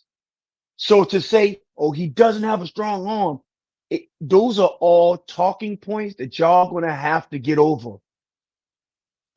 Yeah. We're talking specifically the nuances of football, not just talking points around a specific one player. Okay. Brad K5 said, "Don't think Bryce would ever be in the Hall of Fame." Okay. I, Well, that's I, I mean I that's like 95% of all what players in the league. what what do you want me to say to that? Like, okay, Like, I don't get it. I what swear is I going don't. on? And my evil twin brother Jermaine, you know what? I'm not gonna let you get me off my square this morning. Won't you support the show, man? Make a donation to the channel. That's what you can do. Instead of messing with me this morning, just make a donation to the channel. You like to throw it around on other channels. Show your brother some love this morning. I'm about to Oh say something. man, Well, I say Shep, I'm not gonna hey, let him Shep get me on there. one, man. Shep on Yeah, one yeah, today, he on dog. one. Yeah, he on one. Uh, yeah, he Oh on man. one. Jay Live said you must be accurate with the football coupled with the high football IQ. That's facts, Jay Live. I ain't gonna mess with you Uh-huh. this morning since you are speaking good sense. Kenny with the emojis. All right. So we're gonna move on to my next one here. And so top 15 starter or top 10 difference maker. All right. Top 15 starter is somebody that has weekly stability, um, runs an efficient operation, limits the mistakes. Now, top 10 difference maker, you could say is someone that creates explosives, that has answers for the pressure, and elevates the offense. So when I excuse me, when I bring that up to you, Will, like a top 15 starter, because let me like I need some water. When I bring up top 10 difference maker, that was just, something just to throw up there because I don't believe Bryce is a top 10 difference maker. So let me just go ahead and just put that out there right now. So, try to beat the pundits to it. But I think he does have the opportunity to be a top 15 starter in this league. I do believe he has the ability if he do everything that we talked about earlier, um, starting with his consistency and how that can make everything else better. I think he can be eventually. I'm not saying that it can happen this year. I'm just saying like maybe 2 3 years from now, whatever the case may be, he could be a potentially a top 15 starter. When you think of a top 15 starter, Will, what you think of? So I'm gonna be a little more bullish than you on the top 15 starter. Okay. I think he can be a top 15 starter this season. This season. Okay. Weekly stability, All right. third down efficiency, and limit the mistakes. If he do those things, he's a top Yeah. 15 starter. I think he could do that this season. This season. Because most people got him hovering around 22. Some people got him 21. There are people who got him ranked 32 and stuff like that, but I don't Excuse me. I find those as outliers. Um, However, I believe that Bryce Young being a top 15 starter is within the art of the possible this season. Third year in the Okay. offensive system, the Yeah. coaches, the architect of the offense saying that he's mastery of it. Beat writes are saying that Right. he's throwing with anticipation. Can that come to life on Sunday? If all that come to life on Sunday, what makes him not a top 15 starter in this league? That would be my question to the chat in general. But you Okay. got super chat up there, Well, bro. Yeah, I see it. I'm gonna get Okay. to Eternal real. Well, let me go ahead and get to it. Eternal 252 with the 4.99 super chat. I appreciate it, my boy. He say, "Hey Bears fans, didn't Jaden Daniels beat y'all with a Hail Mary? I know y'all remember that arm, but we need plays 1 through 5 to get upfield, and not 10 to 15." All right. Hey, Eternal, appreciate that super chat, man. Thank you for always supporting the content and tapping in. I greatly appreciate that. So that was to Bears fans. All right. But Will, let me just so I guess you could say playing a little devil's advocate about it. Mm-hmm. Um do you feel like being a top 15 starter or getting to that point, he has to elevate the offense and get them out of that rut that I call the bottom of being ranked in the bottom um have in the NFL as far as offense, where we have been consistently being for the past 3 to 4 years. I don't think we've been no higher than like 22, maybe 23 or something like that. So if he Mm-hmm. becomes a top 15 starter, would that not also mean that he's elevating the offense and get them top 20 or better? So yes, he would be elevating the offense, but not elevating the offense to the makes of a top 10, top 7, top 5 QB. I think that those are two different things. I think Okay. he would be elevating the floor of the offense, not necessarily elevating the ceiling of the offense.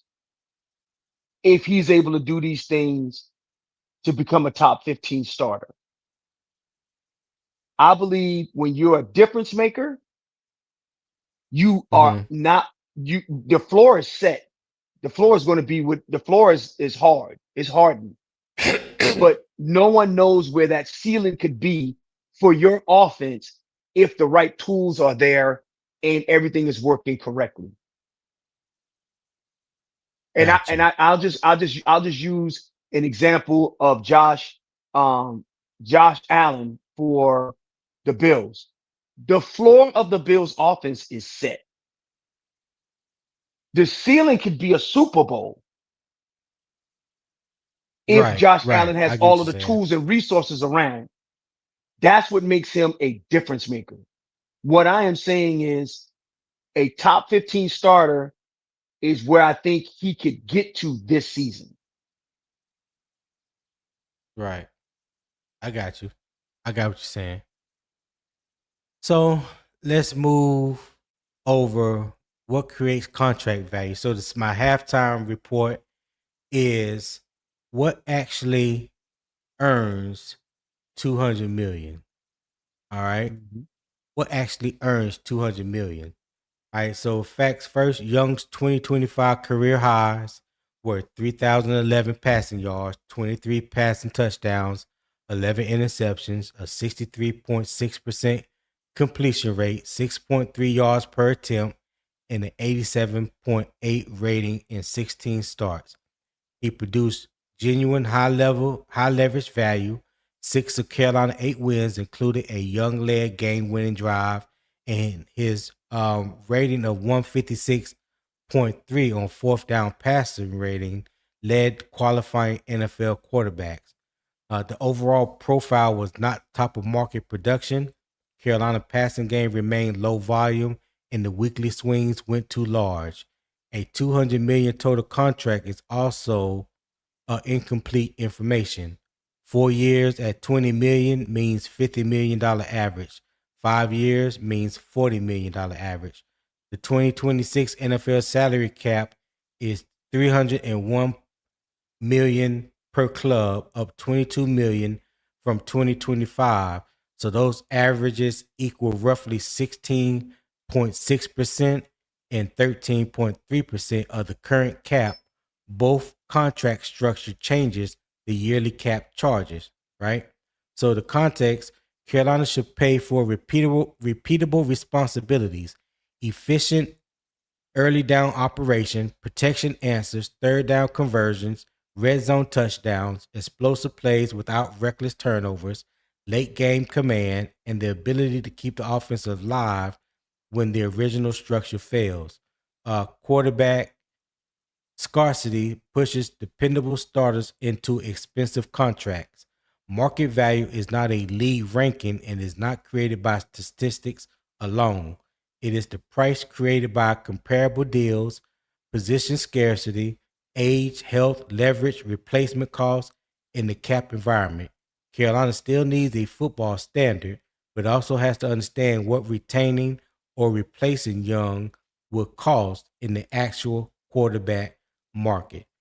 So that is what I was trying to explain to Mr. Miyagi and beefy brass knuckles the other day when it seemed like they want to kind of attack me and try to make it seem like it was just all about statistic. You know how Nick do, like to just bring up the statistics. He's a numbers guy. I expect that. But like I was saying, then, and I ain't feel like getting into it, there's more to it when you talk about extending any player, especially the quarterback, because that's going to be the highest paid player in the league year after year after year after year. So even if you don't believe that Bryce Young is worth 50, $55 million, that's cool. But the market is going to play a big part in dictating that. The market is going to play a big part in dictating that. Not production or stats or statistics alone, the market value, how it raises every year because the salary cap is raised every year. It's not raised by 1 or 2 or 3%. It's about 10 to 17, 18%, depending on what they want to do that year. I don't know what goes into it, but I do know I know a little bit. the market value goes up. Wait, hold on. You could tell us all about it. The market value goes up as the salary cap goes up. So these guys that's getting these big deals, they're not all getting them because they are worth it with their production. They are getting it because at that said moment, that's what the market value dictates. Am I right or am I wrong, Will? You are You can take absolutely it from right. here. You're absolutely right. So to toe tap on the salary cap. So the the NFL and the Players Association have an agreement. The Players Association is a union, and their Mm-hmm. agreement is 49% of the profits. I mean, 49% of the total of that they brought in is to be paid to the players by salary every year. So that's gates, sales, jerseys, advertisement, TV contracts, everything. So at the end of each year, they count up the till. 49% of that is players' salary. And they divide that amongst the 32 teams. The rest of it Mm-hmm. go to the teams and the ownership groups. Okay. So Right. that's kind of how they determine the salary cap. So because NFL football is so popular, we buy all the merch, we go to all the games. I know I'm always in there buying a dang on $18 glizzy from David Tepper at the stadium, et cetera, right? Now, to this point of and I'm gonna just use this as an example of quarterback market and the scarcity of quarterbacks. So it's supply and demand. Why are certain vehicles more expensive than other vehicles? It is because they make those The in limited markup. quantities. They make them in Mm-hmm. limited quantities and they can mark up the price because of what they do. For example, if there was a Hellcat on if there was 50 Hellcats on every car lot, the price of Hellcats will fall through the floor. because everybody would be able to get a Hellcat. Hellcats are there are scarcities. With that being said, NFL quarterbacks, a quarterback let me take this back. A person that can be a quarterback in the NFL and operate an NFL offense are very limited. And especially operating it at an efficient starter level makes it even more limited. So with that being said, every quarterback on an NFL roster doesn't mean that they can actually do what the starter does. So that quarterback scarcity is what almost every NFL team takes into equation when damn, you spend $20 on a throat rocket? Leave them glizzies alone. What is wrong with you, Eternal 252? um, but um, with that being said, supply and demand, productivity, and do you take a scratch off? Do you take a scratch off, which I call getting a quarterback in the draft, a scratch off ticket,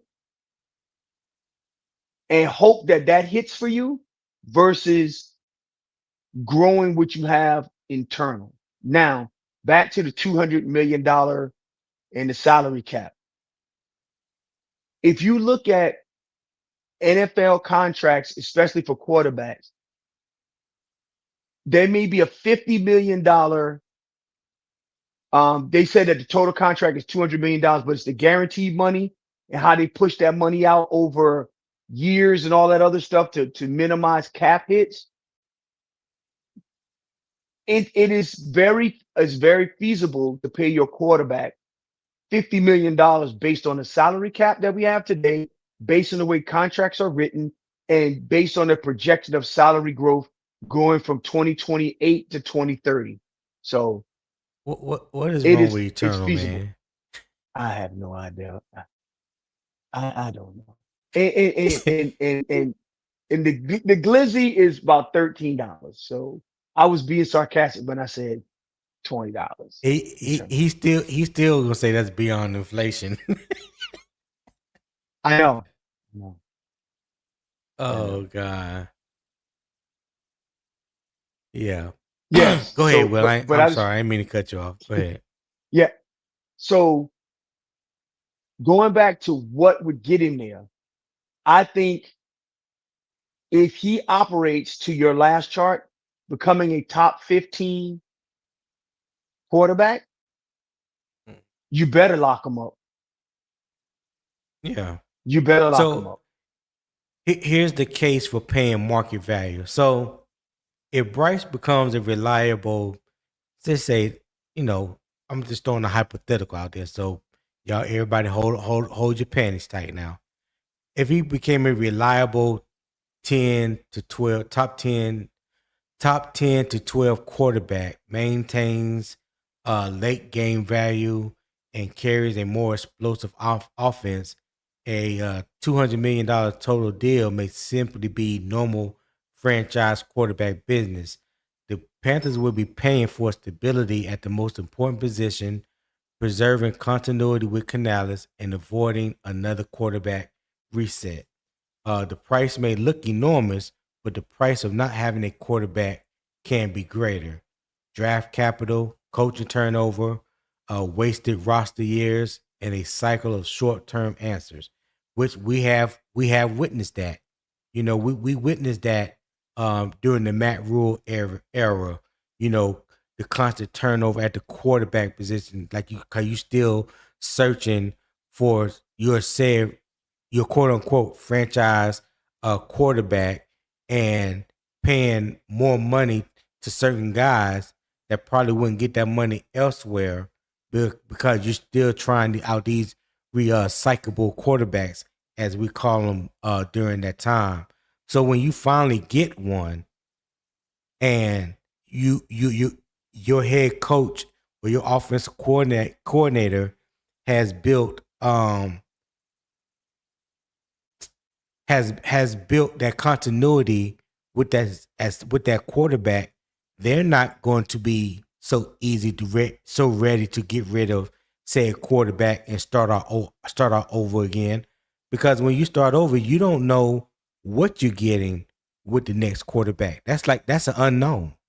You can assume or think what you may be getting, but you don't know exactly what you're getting. And if you believe in the quarterback that you have right now, why would you give up? Why would you give up and put yourself back into a reset market? Because now you're telling the team, I don't believe in this quarterback. I think it's time to move up. Let's blow it up and basically start all over again. Because that's basically what you'll be doing. You have some people that would say, well, the foundation is set to bring another quarterback in. Let me remind people that we thought that the year when Bryce was drafted. Y'all remember when Scott Fitterer said, "Oh, we just a quarterback away to getting this thing right." So then they brought in a head coach, an offensive coordinator that completely changed the scheme because he came with his own scheme, rightfully so. But he made changes that not only just affect the quarterback, but it affected the whole offense, right? So it ain't as easy as people make it out to be. And even if Dave Canales was to stay next year, say hypothetically they got rid of Bryce after this year and they say, you know what, we want to save some money. Let's go out and draft one of these rookie quarterbacks that's coming out because 2026, the 2027 draft class supposed to be so strong and so deep. So now we're gonna take our chance on one of these quarterbacks. Now, say said quarterback don't come in and work out. Who's to say that said quarterback is going to be any better than the quarterback that you had the previous year? You don't know that, sir. You just don't How know. dare you? How dare you? You know what I'm saying? How What? dare you add facts bearing to the problem? So, just like there's a case for the market value, there's also a case against paying for hope, right? So one good season after 3 uneven years would not erase the volatility. So if Carolina pays Bryce Young because it is afraid to start over, the organization could turn a developing quarterback into a cap ceiling. The right question is not can the Panthers survive with Bryce. A major extension asks whether they can build a championship level offense around his contract and whether he can create answers when cheaper quarterbacks will need more help, right? So, like the Panthers control the next 2 years of Bryce, this year and 2027. There is no rush for them to extend Bryce right now before the season, like some have put out there, and some people, I just say just put out there. I don't know if they really believe that. I'm under the belief that it will be after the season if they extend them.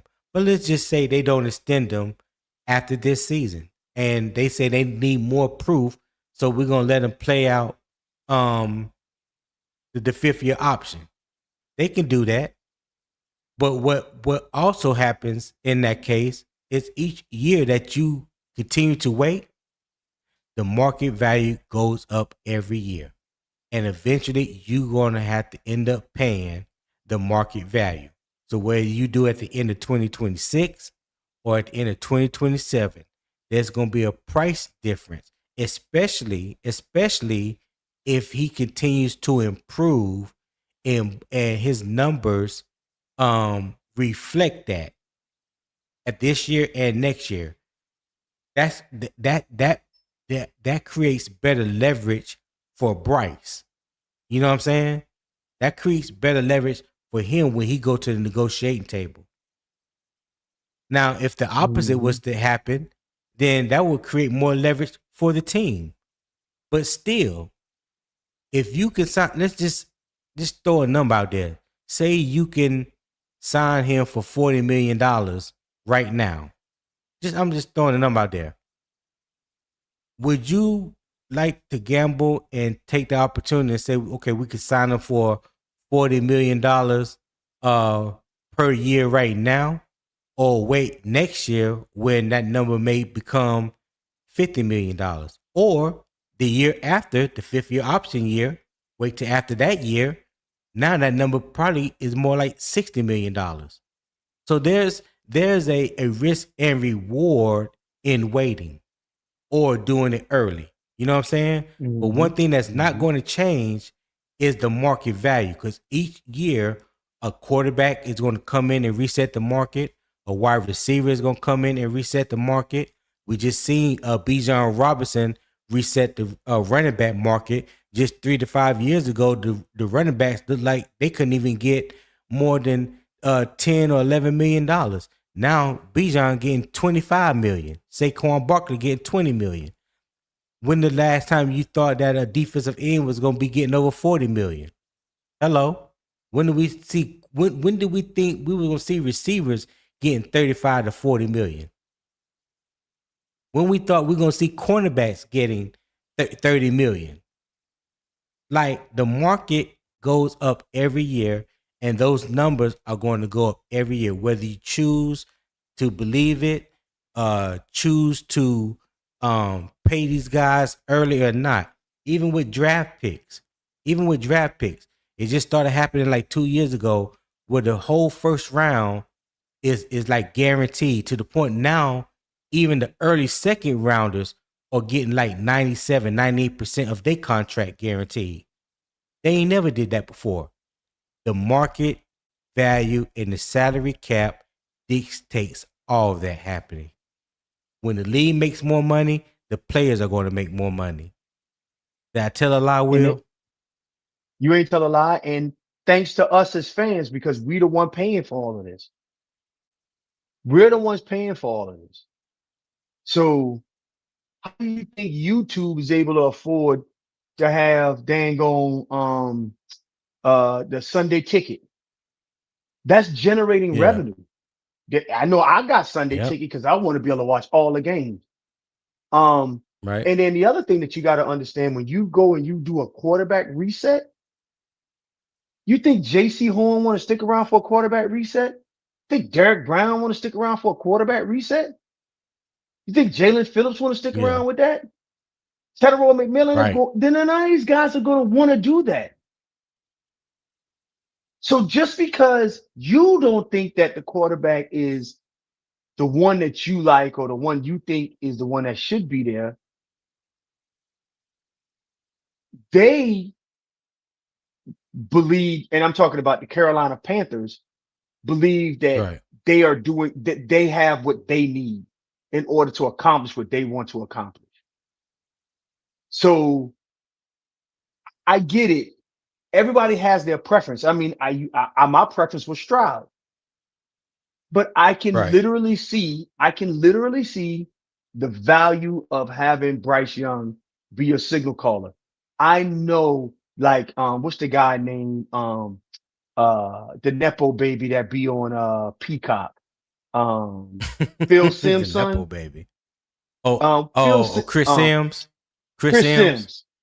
He's a Nepo baby, right? So Chris Sims, I mean, he is. I mean, but Phil Sims, Go ahead. Phil Sims has no respect for Bryce Young at all. None. Zero. None. And it shows in everything that he says about Bryce Young. That's fine. That's the reason why he's not a scout. That's the reason why he wanted to be a scout. He wanted to be a GM. He wanted to be all these things. He couldn't even be a quarterback. He couldn't even be a quarterback coach. Because he is a prognosticator, not somebody who analyzes NFL talent. So with that being Right. said, does a team, to your point, to try to land this plane, does a team go in the draft for a scratch off ticket, or do they go with the stock that they have in the market today? So to your point about salaries and salary cap, yesterday's prices won't be today's price. Facts. Talk to him, Everybody, Will. everybody lost their marbles at a $50 million quarterback. $50 million is now the average. You can get it for a little less, Now the average. may, maybe a little more. 2 years from now, $50 million won't be the average.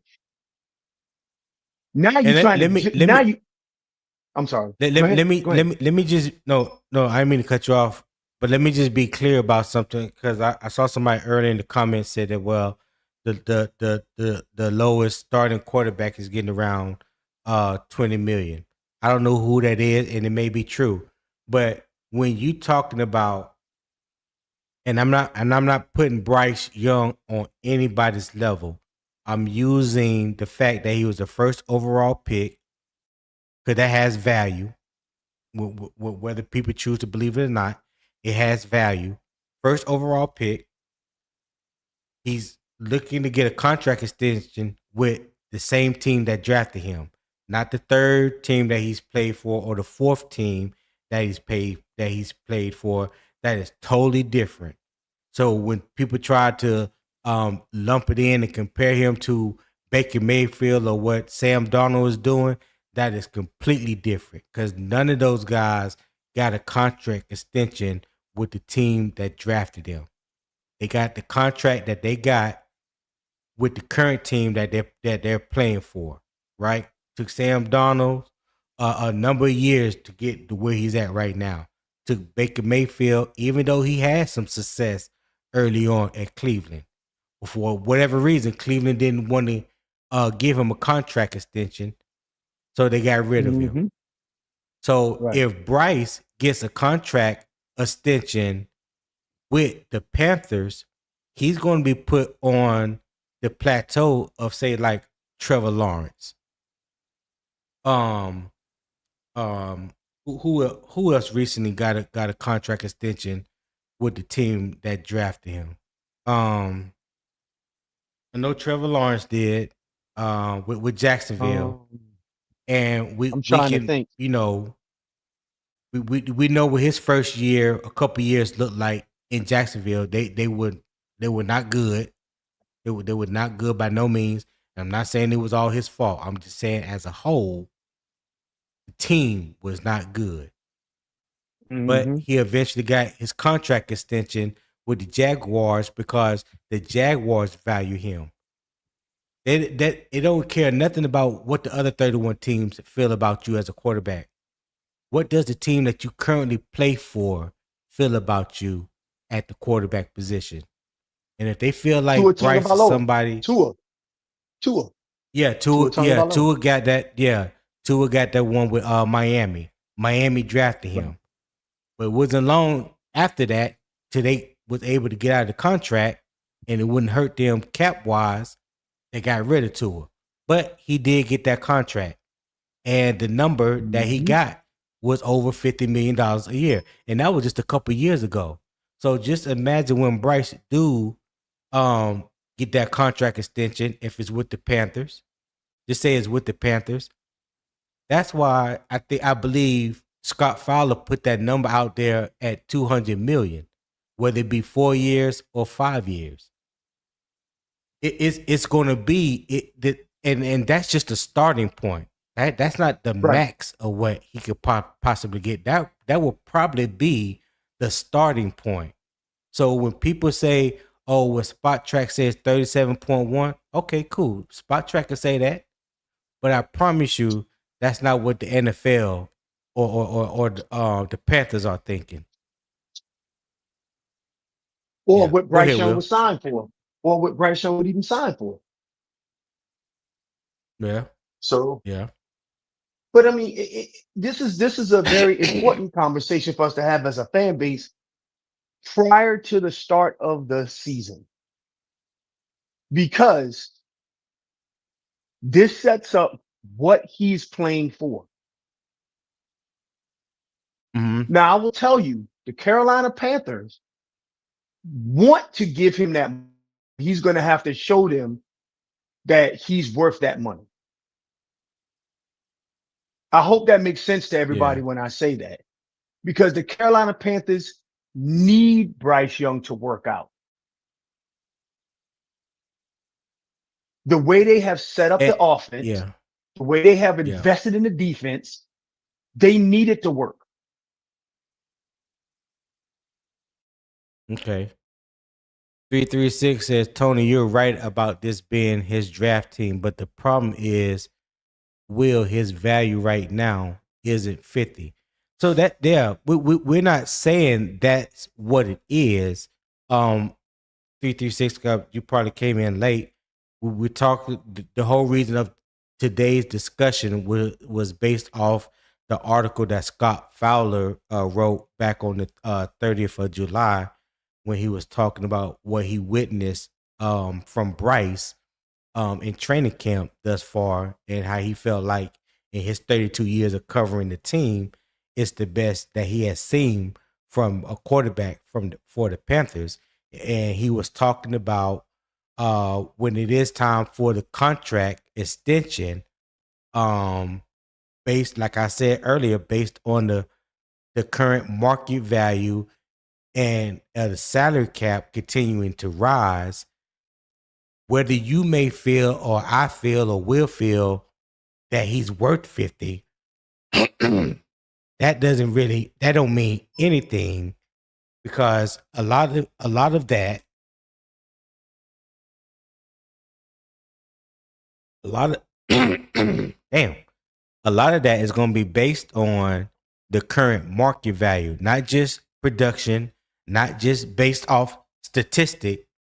That's going to play a part too, but the market value and the salary cap, all that is going to play a part. Um, other things will as well that we mentioned, we talked about earlier. But yeah, you probably are right in saying that Bryce ain't worth $50 million right now. You get no argument from me about that.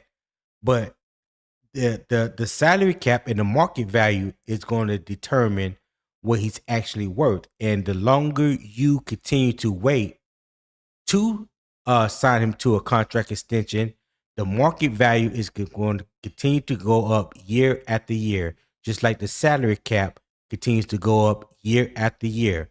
As much money as the league makes, the players will make. So you can say that a player is not worth XYZ. The market will always say otherwise. Trust and believe. They will always say otherwise. Right. Go ahead, Will. And I just want to use this analogy. And 336, he's right. Should he get $50 million? That's not the right question to ask. The question to ask is this: you need to buy this car, and and it doesn't matter the color, but you need this car, this make, this model, plus or minus 1 year. So you need a 2025 or 2026 BMW 5 Series, plus or minus 1 year. That's it. That's all you can buy. Yeah. The market value is the market value. I don't care where you look at across the United States. And oh, by the way, if you wait until 2027, now you need 27, 26, and the value went up. Just because you offer them people $35,000 for the car, when they say the car is worth 50, it doesn't matter what you think it's worth. It is what it is worth to the market. Right. That's what Right. we got to think about as Panther fans, unfortunately.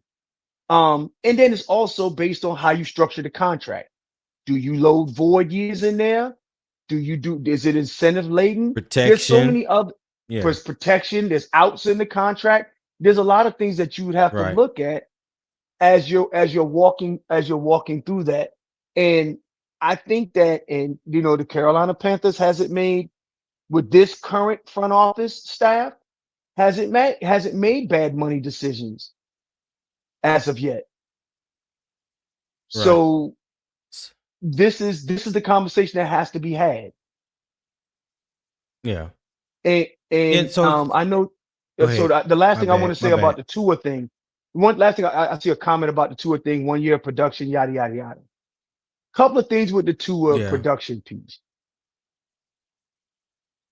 I believe that Miami had an opportunity if they had continued to build the team correctly.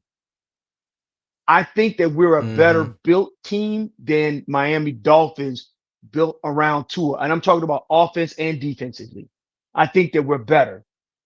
However, also you have to also take into account that if you do a quarterback reset, everybody's going to want to jump off the ship and go other places. People demanding trades. You got this going on. You got people not wanting to renew, want to test the open market, all kinds of stuff.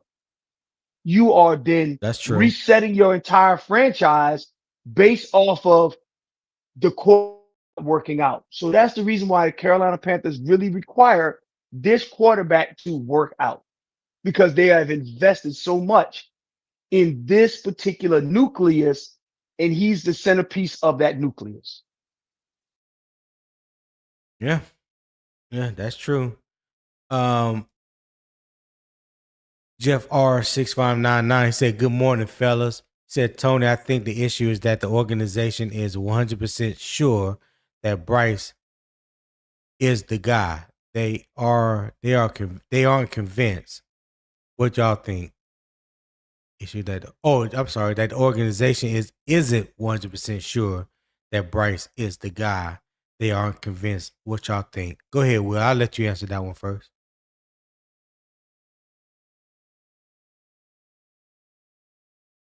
You on mute, Will, if you're saying something.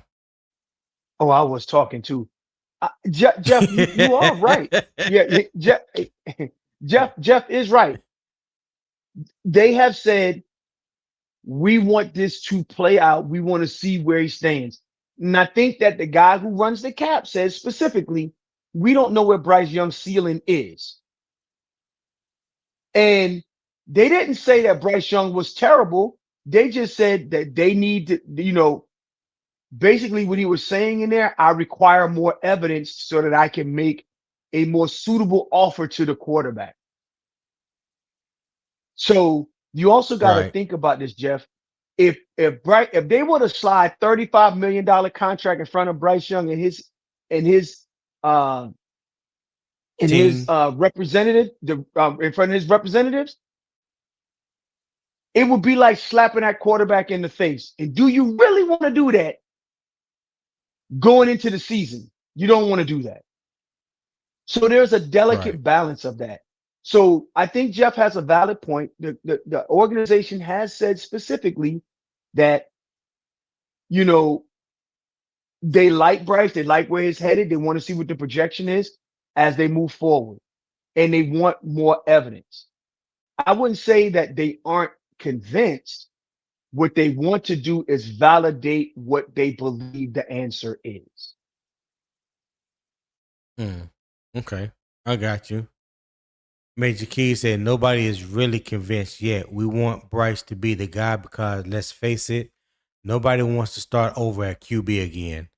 Plus, we still have other needs to fill that's easier if he is the guy. Talk to him, Keys. Talk to him, Keys. Keys I putting couldn't have said facts it on any top of better. facts. Thank you, Keys. Yeah. Yeah. It is it's not as simple as people make it out to be. You know what I'm saying? And you can chalk it up to just saying that they don't know the ins and outs or understand the ins and out. I mean, that's cool. That's all well and good. Um, I try to give people as much information to help them out. I don't know everything. I go and I research information every day. Because I'm not gonna sit here and act like I know everything, but I like to get as much information as possible to help, give me a make better informed decisions when I do talk about things. You know what I'm saying? But what you just said, Keys, that I mean that's spot on. To put it in a nutshell, that is spot on. Cause you gotta look at, and Will has said this multiple times today. You have to look at the trickle down effect that it will that the Panthers um have to deal with if they got rid of Bryce. You know what I'm saying? You're gonna have people wanting to jump ship, trade it, people, possible free agents not wanting to come and play for Carolina because it's gonna be looked at as you're not stable as an organization. When you don't have a franchise quarterback or a quarterback that you believe in, period, you would tend to be looked at as if your organization is either not stable or they're not serious about trying to win. And these older veterans like Devin Lloyd, Jalen Phillips, Derek Brown, Taylor Moton, guys like that, these vets, they want to win. They want to win. So they want to be around an organization that has a quarterback that they feel like gives them an opportunity to win. Yeah. So yeah, again, it's not as easy as people think.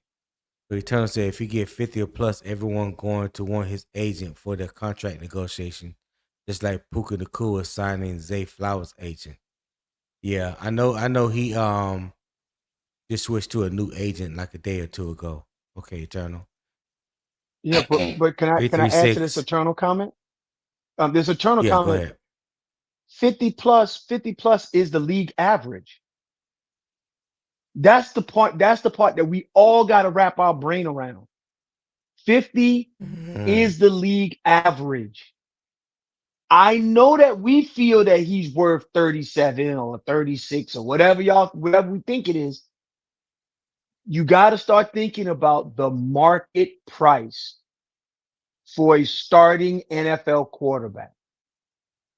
Now, if he got 60 million, everybody gonna want his damn agent. You get what I'm saying? Yeah, I want his agent. I want his agent. Hell yeah, I want to help me negotiate my next contract with my job. But you get what Yeah. I'm saying, right? So I just wanted to say that. But go ahead, go to the next comment. I'm sorry. No, that was it. 336 had up. He said guarantee money matters. I agree. I would just hate to see the team set back if he just mid long term, just to sign the Hmm. guy that's in the building. Right. Mm. How you feel about that, Will? Um, whatever he defining as mid, I'd have to, 336. I'd have to find out what he mean by mid. But if you're paying $50 million Yeah. for a top 12 quarterback, top 15, north of top 15, top 12 quarterback, that's the market value. All the other pieces around it leads you to championship row, deep playoff runs, that type stuff. You do not have to have a top five quarterback for a deep playoff run. You Yeah. can win a Super Bowl without it. I just wanted to say that. Jeff said I think they want to keep him. That's not the issue. The issue is the money. They don't feel like he's worth 50 million plus. Well, I can't say they feel like that because I haven't heard anyone say that he's not worth X amount of dollars. I don't. Matter of fact, it's not. I don't think. I have not heard Dave Canales, Dan Morgan, Brent Tillis, or Brad is anybody to come out in the Panther organization and say that he's not worth X amount of dollars. So yeah, you you want to respond, Will? Yeah, I think you hit the nail on the head. Um, no one has said that. I think they want him to validate that he's worth whatever the market value is. They want that validated. Yeah. Now that part is true. That part is true. I do believe they want him to validate what the market value is going to be at the time they present him with an extension, because it's going to play a part in it. Where you gonna max Right. out the market value, or you gonna get the low end of the market value, or somewhere in between.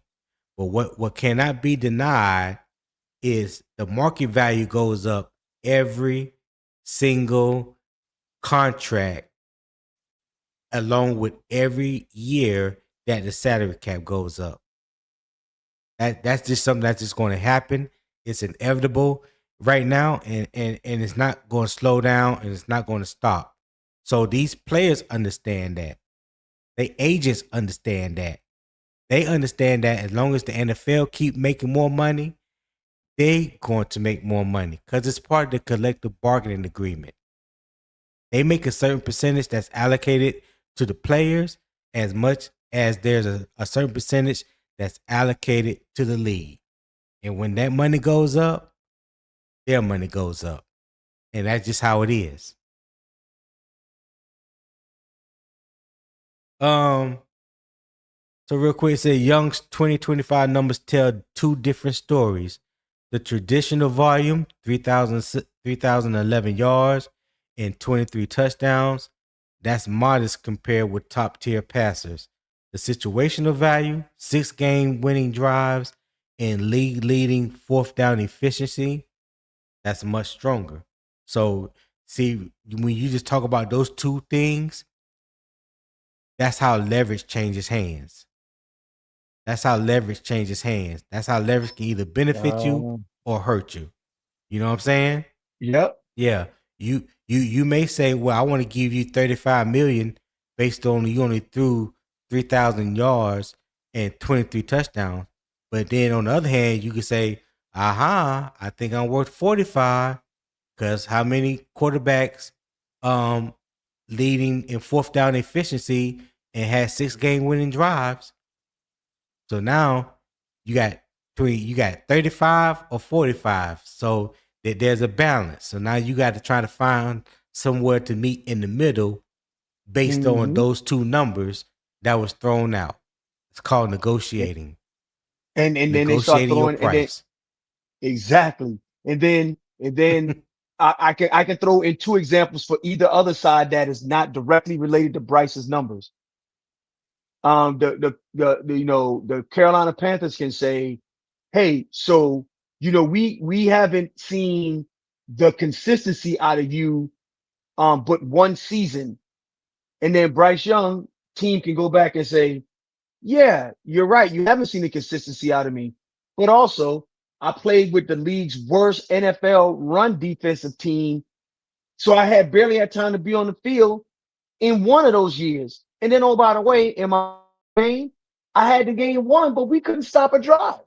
My quarterback had to gain one. You couldn't stop a drive. Mm-hmm. So these are all of the delicate dances that are happening behind the scenes. And this is the reason why players allow their representatives to talk to the team, and then the contract gets hammered out because feelings get hurt in negotiations. If you've ever had to negotiate your own salary about your value and what you think you value yourself at and Yeah. what people think you value yourself at, you are going to have, it's going to get chippy and feelings are going to get bruised. Yeah. Hey, Yeah, it Will, happens. Hmm. explain this to 3336. He said, "Are you required to pay market value if the player is under league average as far as production?"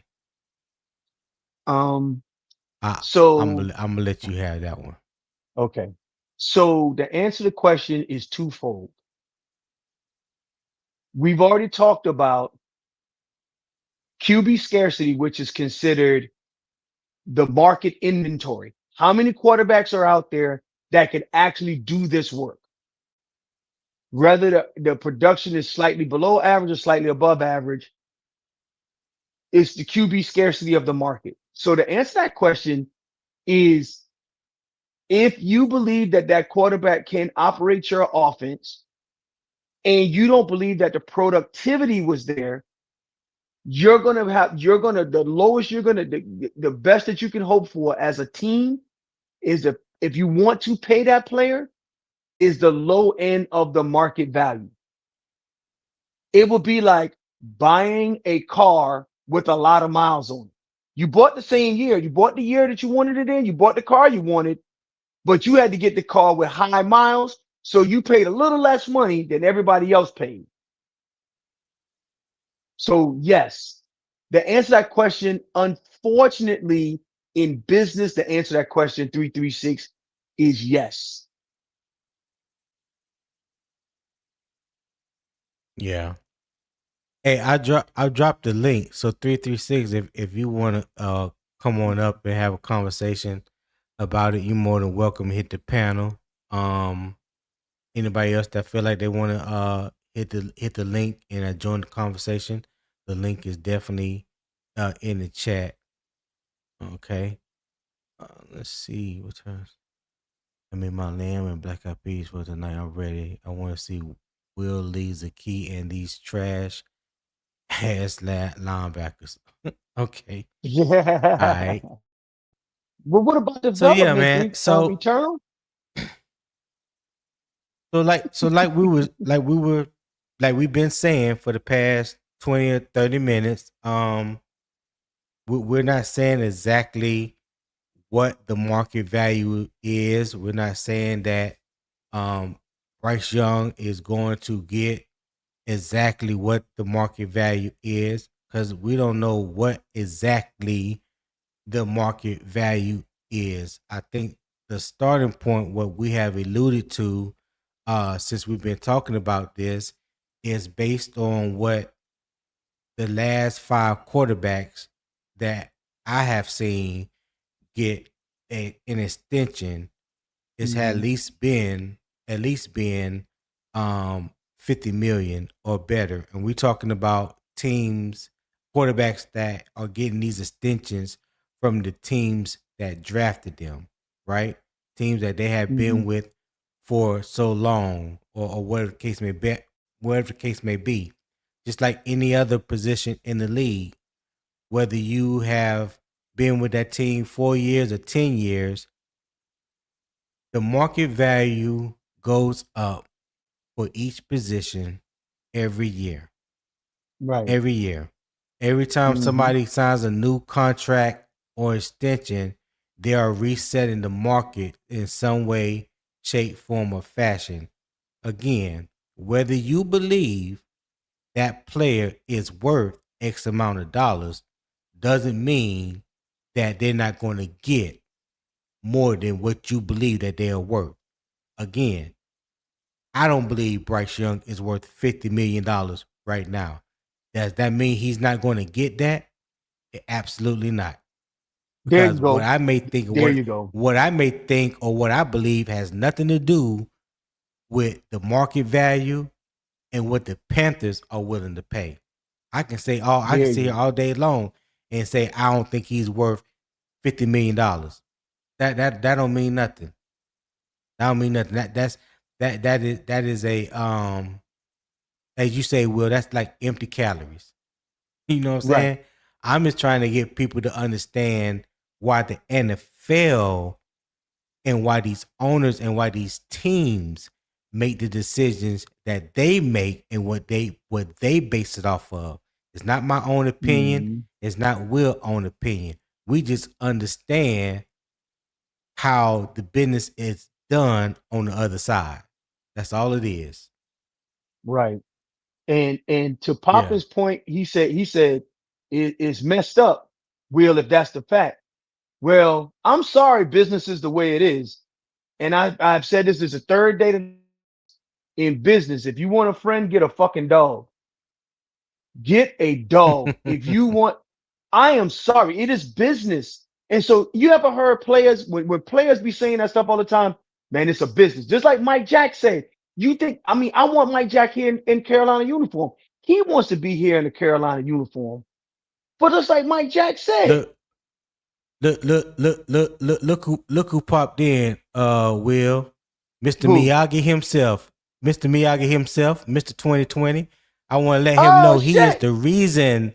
He is the reason for today's conversation. Him and Hey, Beefy Brass Knuckles try to get at me the other night. You know what I'm saying? Try to tell me market value don't mean nothing. And Nick with his statistical ass bringing up nothing but stats. I ain't even feel like arguing with him. I was like, you know what? They can have it. But yeah, right. this conversation was sparked just for you, 2020, and your bodyguard, Nick Gaskins. I was hoping his ass would pop up today too. I'm gonna let Hey, him hey, have it hey, too. hey, hey, hey, ease Yeah. up off my boy Unc. That's my dog right there. That's my I dog. will And you, not. hey, I will not. He was hey, trying. hey, he can't, Hey, Will. he can't, huh? He was trying to start shit with me the other night, and I ain't feel like arguing. You know what I'm saying? So I was like, you know what? I'm gonna let him Nick have it. That's okay. That's all Hey, right. hey, But I hey, had hey, something for their hey, ass today though. you can't, Unc can do no wrong in my wife's eyes. So I got to stand down, dog. I got to stand down. I had to stand down. Hey, Hey, but, but go ahead. Hey, appreciate you. but, Appreciate you for tapping in, my dude. Hit that like button yeah. too while you at it, since you ain't bringing nigga no coffee this morning. Don't think I ain't forgot. Go ahead. But I'm glad that we're having this nuanced conversations around the business around quarterbacking in the NFL. This conversation is half about the business of paying a quarterback and half about the productivity of the quarterback. Mm-hmm. It's a very it's a very common thing that gets missed, I think, in the NFL. And 336 just based off of production, that is not the only factors in building out a person's salary. Yeah. It just doesn't He work he that way. he he 336 knows that. He know that. He basically Yeah. just trolling because he ain't got shit else to do at work right now. I He know know. that. I know. Instead of him, he click He know clacking on that. his keyboard instead of earning his stripes at work. Here I Yeah. am taking a day. I'm off this week talking shit to 336 while that man working. Yeah. What did he say? Um. He said Bryce getting 50 plus right now changes the QB market to me. Well, again, I don't believe that he's going to get extended before the season. I've never believed that. I do believe that he has a strong possibility that it will happen after this season. Mhm. If the season goes like Bryce believe is going to go, or like I believe it will go, or Dave Canales, you know what I'm saying? You can easily see the value going up. And like again, Right. I talk about the market value. We've been talking about the contract value, like it says right here on the screen. When you talk about the production, the QB scarcity that's in the league, meaning few reliable starters. When you talk about comparable deals, how the market sets the range, the salary cap, the AAV, the annual average value, the guarantees, the cap number, all that plays into this. And again, I say this again, as long as the as long as the NFL is making more money, the salary cap goes up, these players are going to make more money. So whether you Hmm. believe that said player is worth 50 million or 40 million or whatever the number it is, the market is going to tell you something different. I can't wait for it to happen. I can't wait for it to happen. I can't wait till we get to revisit this conversation, because I want to hear what everybody has to say then What when this it happens. want me to help want me to give you a preview? Yeah, We're never gonna win anything. We're gonna have to cut players. The worst thing in the world has happened. The sky is yeah. falling. All of that stuff gonna happen. Right. And and I believe, and I think that, and I think that, um, oh, what's the salary cap guy name? Oh Or my Brent gosh, Tillis? Brent Brent Tillis. Tillis. Brent Till Brent Tillis basically said in his discussion, Brent Tillis basically said this: somebody getting that money. The money is there to pay a Mm-hmm. quarterback. He didn't say Bryce was getting it. He basically said, I'm planning 2 years out, 2 to 3 years out. So in Brent Tillis' mind, he's operating in 2028. Right. 2027 He said salary that. is already Yeah. configured. So Yeah. and I believe that's where a lot of NFL teams, when when we only had our GM managing the salary cap, that was bad recipe for us. We was in Right. cap hell because we had a non-financial analytic emotional guy analyzing everything. So Dave David Tepper put into place to have Dan Morgan not only be able to make decisions on talent, but have a cap guy help him understand what he need to be paying for talent. And if he pay this, here's the second, third order effects down the line years later. As he walked through this, those are the decisions that he has to make. That's what makes sense to him. I Yeah. believe that whatever the money to pay a quarterback, whether it's Bryce Young or not, is available in the 2027 salary cap budget. So Papa says, Will, Brett may not even be here next year, but I do agree with you on that. They have the money. It's already been stashed for QB. All right. Correct, correct. Yeah. But So but the let's only thing I go. would say to you, Oh, go Poppin, ahead. only thing I'll say to you, Poppin, is Brent Tillis is what you call future ops.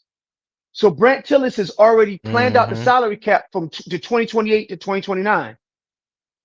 So Yeah. with that being said, if he was to get a job as a GM at the end of this season and he goes somewhere else, the format of how they are going to manage the cap and the numbers are already set in stone for 2028 Yeah. and 2029.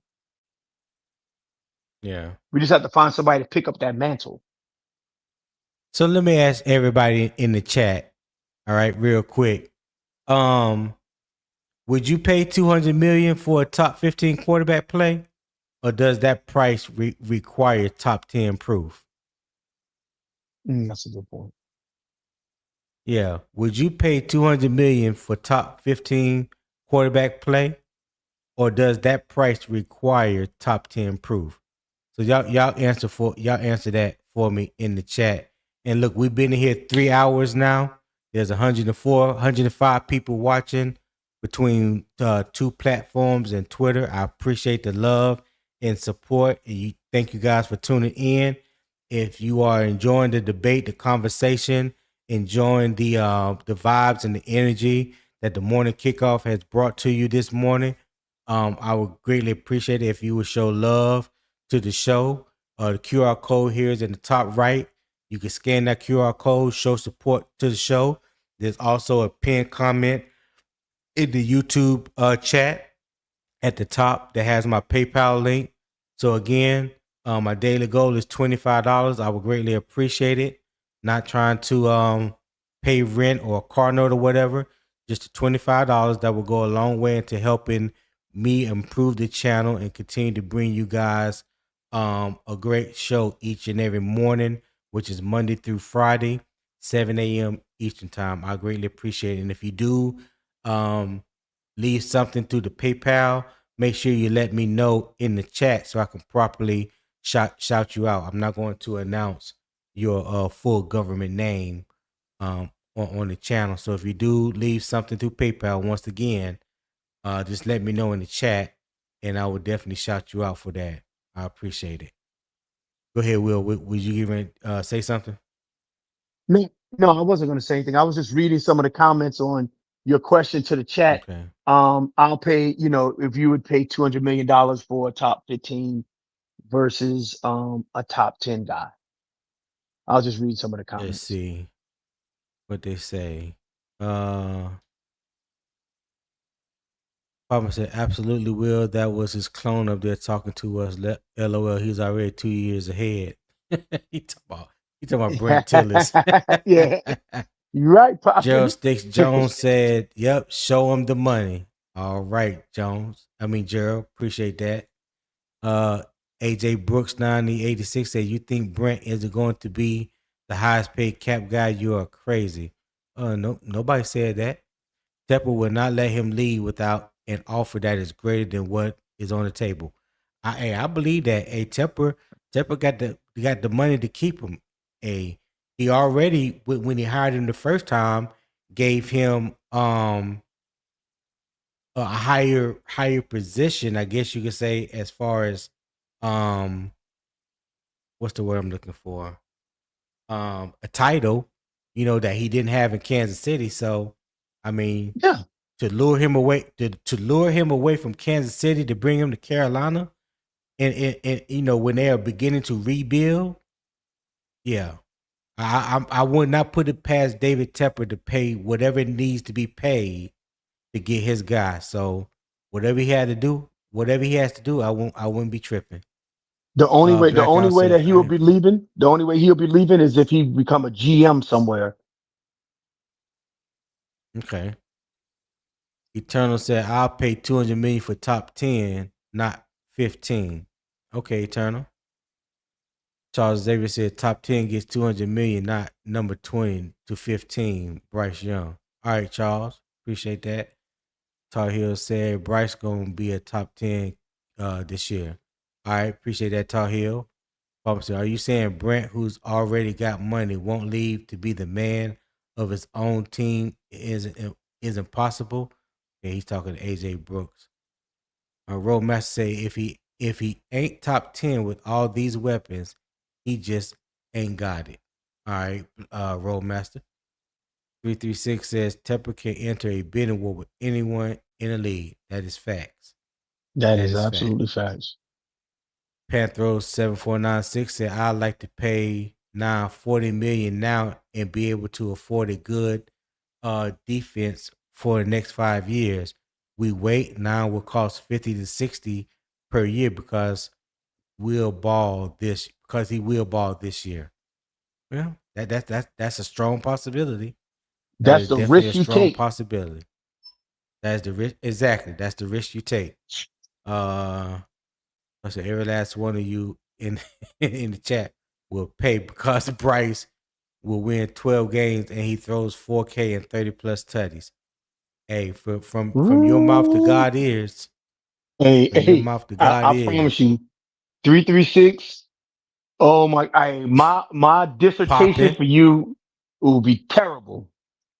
You Oh, might as well throw Popping in there too. I think Popping needs to get in on that bet. no, no, no, no. I three three Or just six. 336 specifically. 336 is like my kid brother. That you gonna prove him Yeah. wrong. We've been eating cereal at the breakfast table every morning, and he been talking shit every morning at the breakfast table. And my dad getting ready to get us dressed to go to school. But I'll say, boy, when we get in this class, when we get in this hallway, I'm gonna eat your goddamn lunch. But daddy been watching. Cause you know, ooh, I can't wait.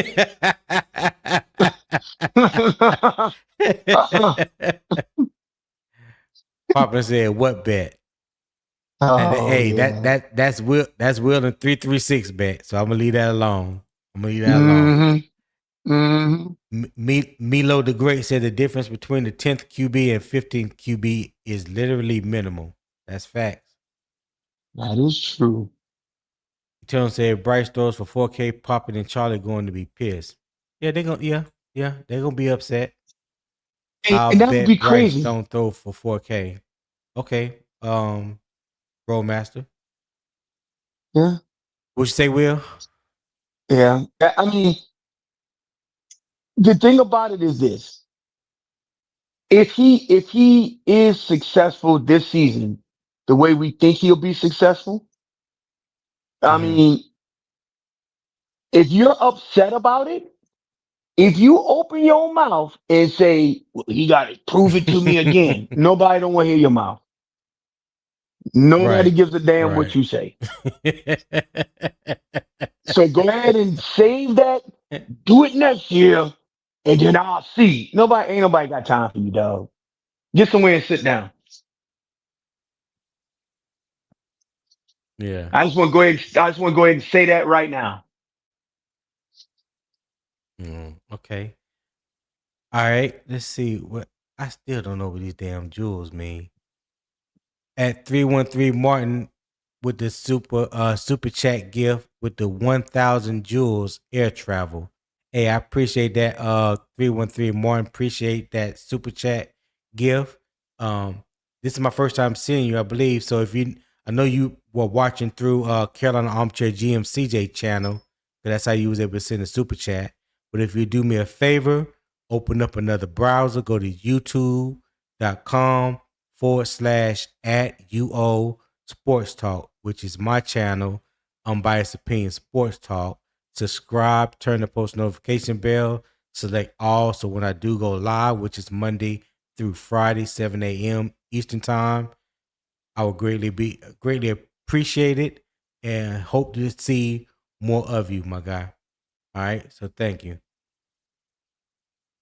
Hey, hey, Mellow hey, the work. Go ahead. Go ahead.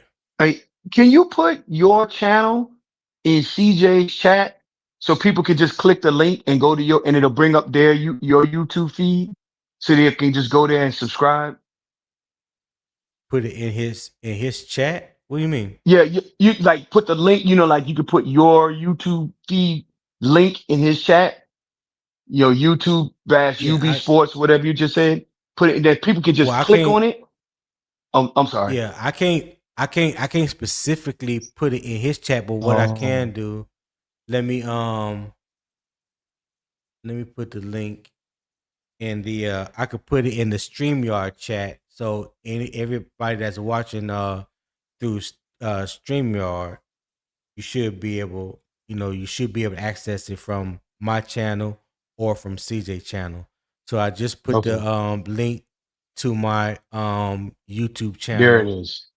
uh on in the chat. So if you haven't, again, if you haven't already subscribed, do me a favor and subscribe to the channel.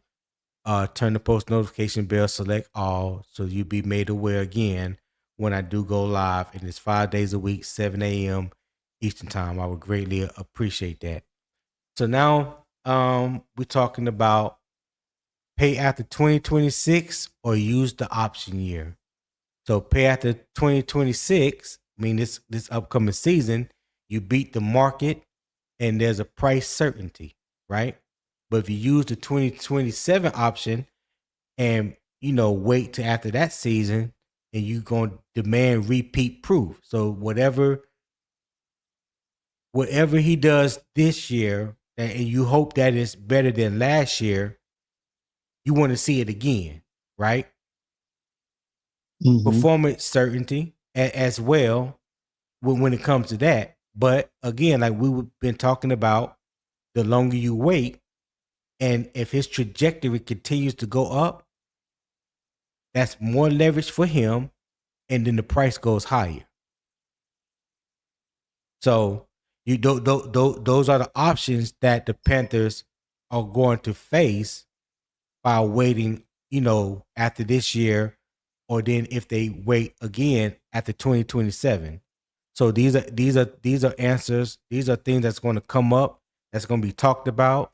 I'm willing to bet that after this year, they're gonna have maybe some type of conversation with Bryce and his team about what they think the direction of the team is going, how they feel about him. Bryce is probably going to let them know, how he feels about the team, the coaching, the city, whatever. I don't know exactly, but I believe just some type of conversation is going to be had more or less after the 2026 season. And I hope something gets done after this year as opposed to waiting after 2027 because that's his 5th-year option. Now they can franchise tag him and they can get him for a 3rd year. You know what I'm saying? That's another option. But Will, what you think? What you think about after 2026 or use the option year? So it's best if he okay. Yes, pay him after the 2026 season, and here's why. If Okay. the 2027 year is only benefits Bryce Young. It only benefits Bryce Young, and here's the reason why. You've already picked it up. So he's already gonna get that 20 some odd $1 million guaranteed, whatever that number is. He's gonna get that anyway. Period. Right? Mm-hmm. Let's say Bryce Young doesn't do well in 2026. You gotta make him you got it for 2027 anyway. So he's gonna have to Right. repeat it. If he does well in 2026 and you don't pay him, and then he does better or the same in 2027, now you're gonna pay him more than if you didn't pay him in 2026. You would be negotiating against yourself if you're the Carolina Panthers. Yeah. And then you would be Yeah. then if you use the franchise tag, you'll be entering Jerry Jones stupidity-esque territory. How did I know you was gonna bring that up? Because that's exactly what you would be doing. Yeah. So Yeah. if you are smart about this and he shows you what you need to see, you cut the you validate, you build the salary, you give him the salary, you continue to move on. And watch Mm-hmm. 336 of them guys crash out.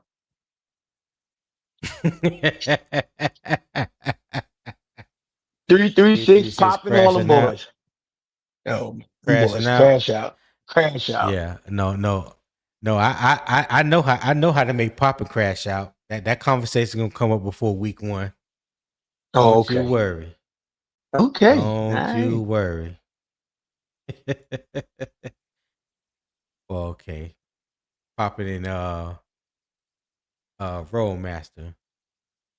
Got a side hustle going on. I don't know what's going on. Alright. Will a Oh, big baller? he He said ain't Will. going. Big baller ain't about losing no little hundo. What are you talking about? Oh, something that they were betting, and then I guess there was a Oh, I got sucked into it. miscommunication. Oh, Yeah, yeah. Roadmaster tried to suck you in. Yeah, pretty oh yeah, much. yeah, yeah, yeah. I got, I Um. got, I got my, I got my bets on the table for this year for different players and different reasons. Okay. Mm. Yeah. Yeah. Now that I have witnessed you made a couple of bets out there. Couple of bets. All right. So Man, Commander 336, um. you ain't got no patience of Job. You get somewhere and sit down. Running my light bill up with that bullshit, man. Oh man. Oh man. Don't let them get to you, Will. No, I swear for God. J Hud said pause.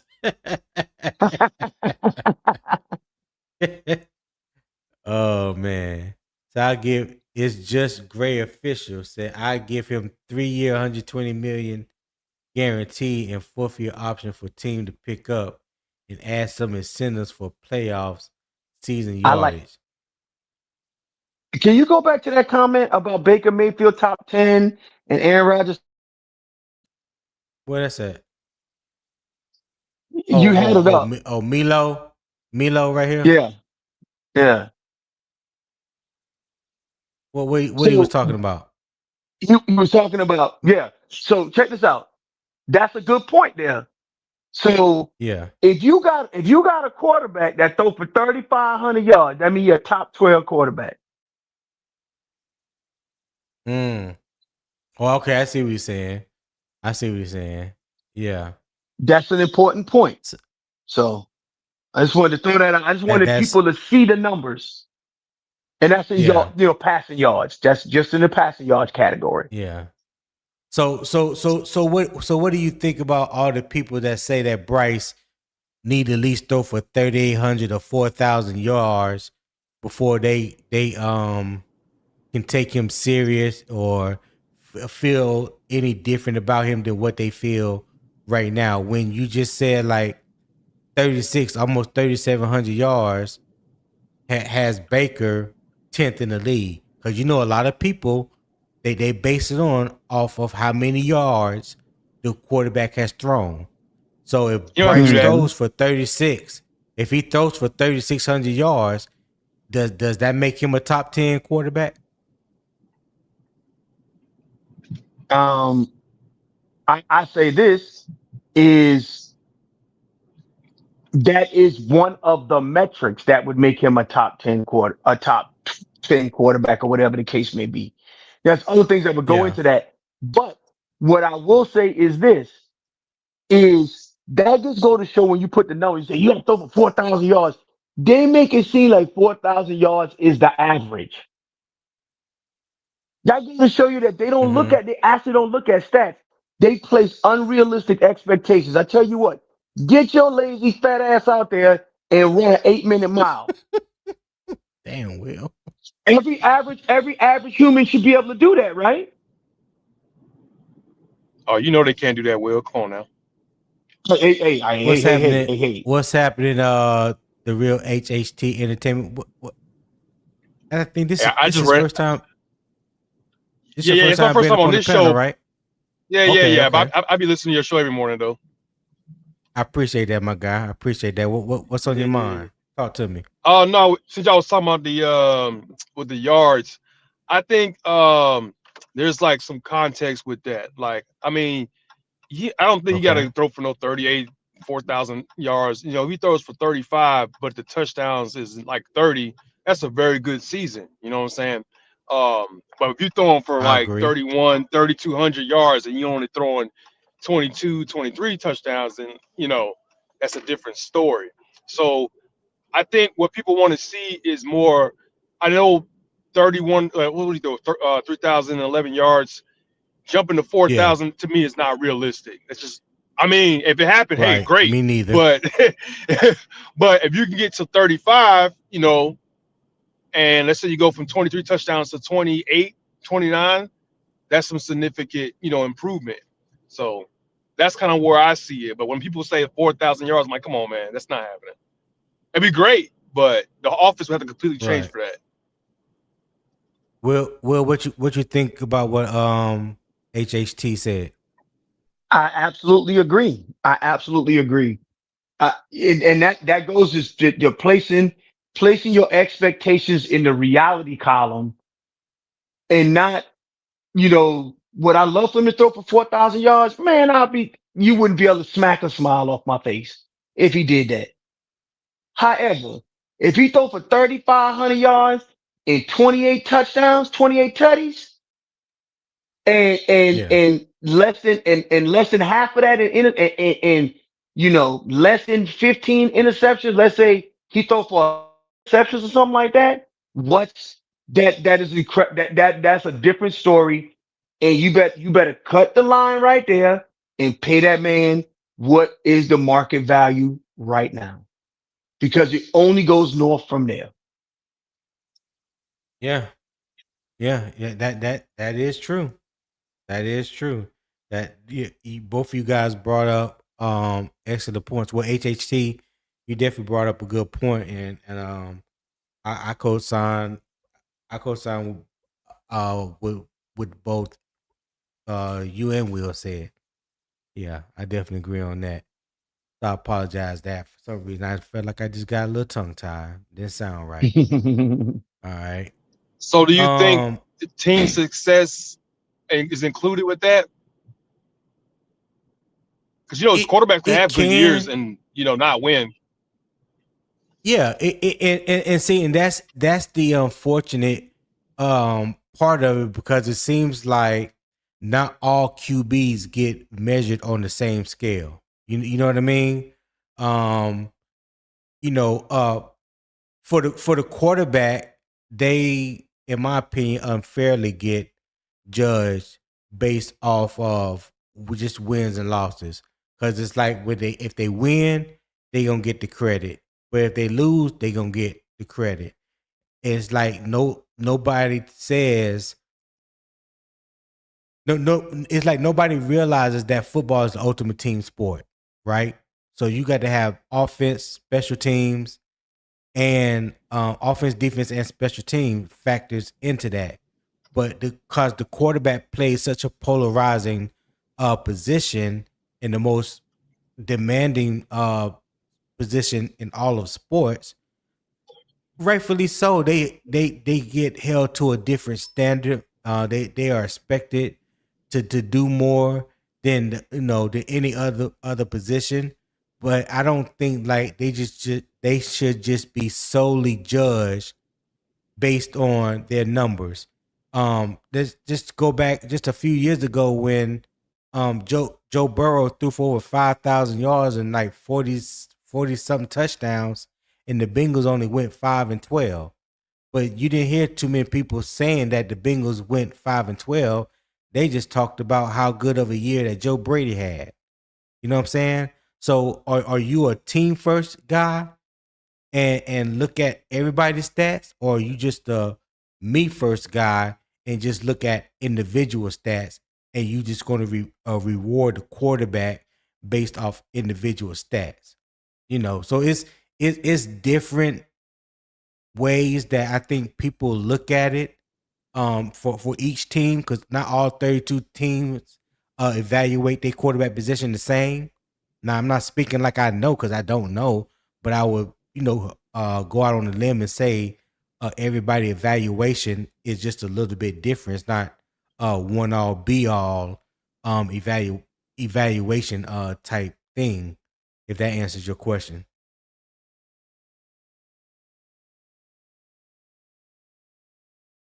HHT, did that Yeah, answer your yeah. My question? bad. I was grab my breakfast. No, I think Oh, as long as you're not the reason as a quarterback that you're losing, like everybody can look at that Bengals team and tell, all right, the quarterback ain't the problem, right?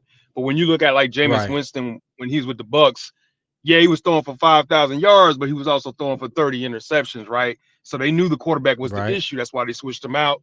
Tom Brady goes there, Okay. they start winning, right? So if he comes out and has the numbers, but the wins are not really there, that means there's got to be another reason, right? So you really can't put the blame on him. So it just depends. But like you said, every team values their quarterback differently. So I agree with Popping you on that one. 336 for blame. Popping 336 for blame, Bryce. Better believe that. No, I Yeah. mean, no, I mean, yeah, it's like, yeah, look at the games, like, right? If we like remember that year Teddy Bridgewater was the quarterback, and Uh-huh. we only won 5 games, but we like lost all those games by like single digits, and like we were in all of those Mm-hmm. games. You really couldn't sit there and be like, all right, we got a problem finishing, but you know the team isn't as bad as what the record is. You just got to kind of look at it that way. Yeah, you're right. Well, let me ask you this, HHT. Just looking back off of Bryce season last year. So we Hmm. finished with, so the games he played, he was 8-8, right? So Yeah, that one game against Buffalo, that's Andy Dalton's. they don't count. But Yeah, just yeah, yeah. Bryce, yeah, just Bryce 8-8. So when you just look at his record,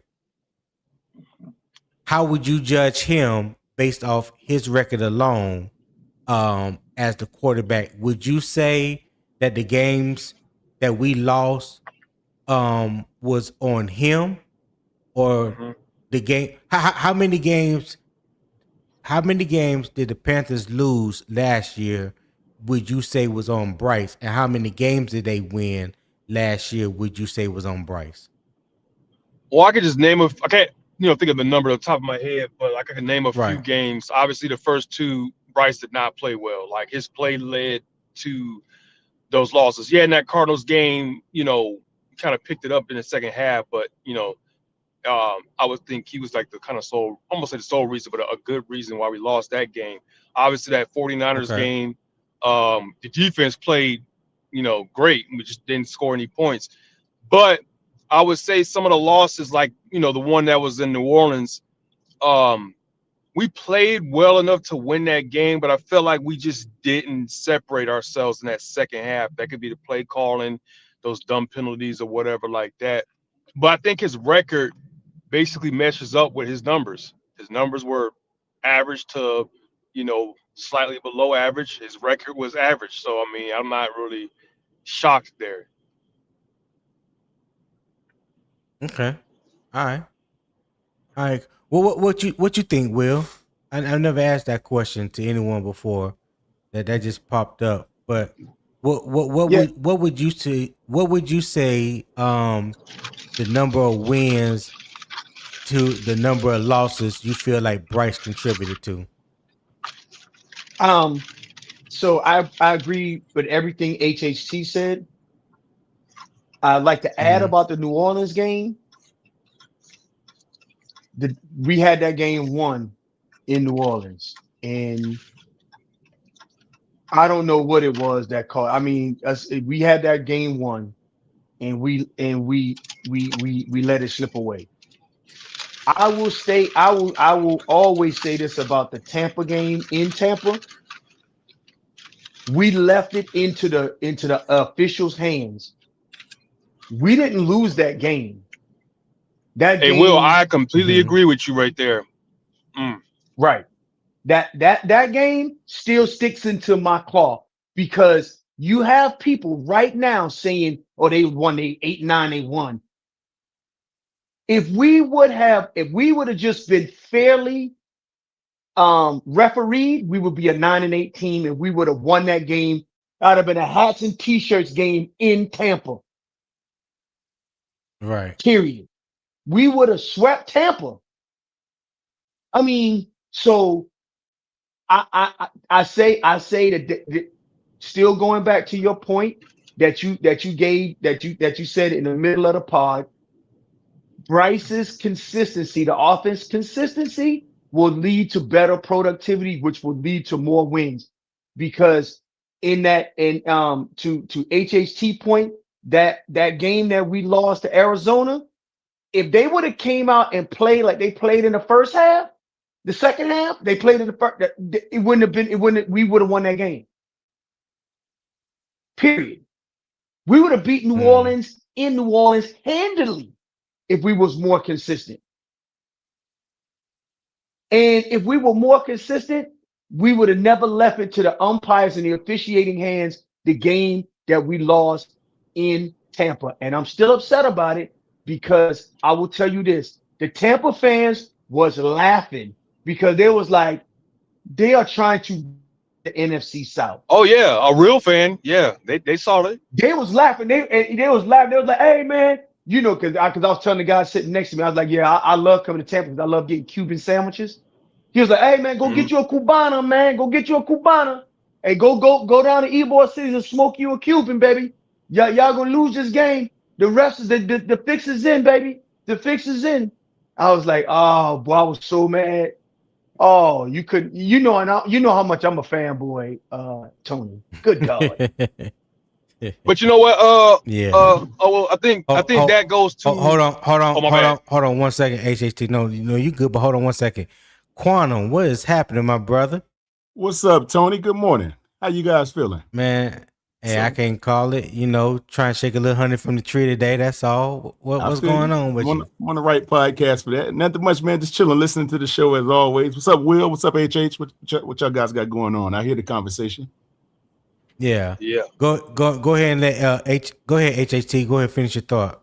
I was gonna say. I mean, yeah, it's unfortunate how that game turned out, but it's also a teaching moment, right?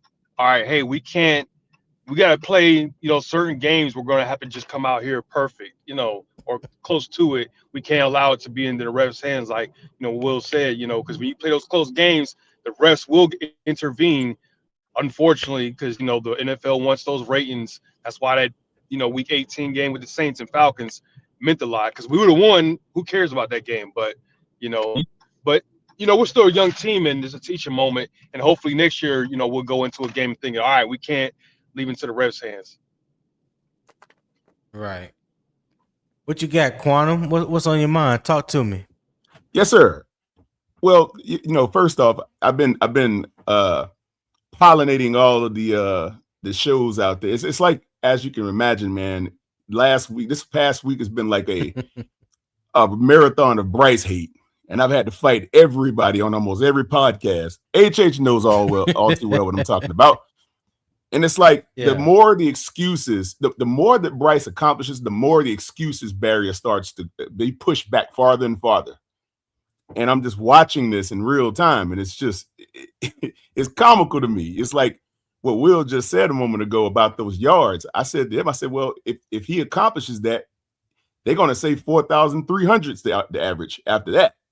He's never going to quite make it in their mind as to where he should be.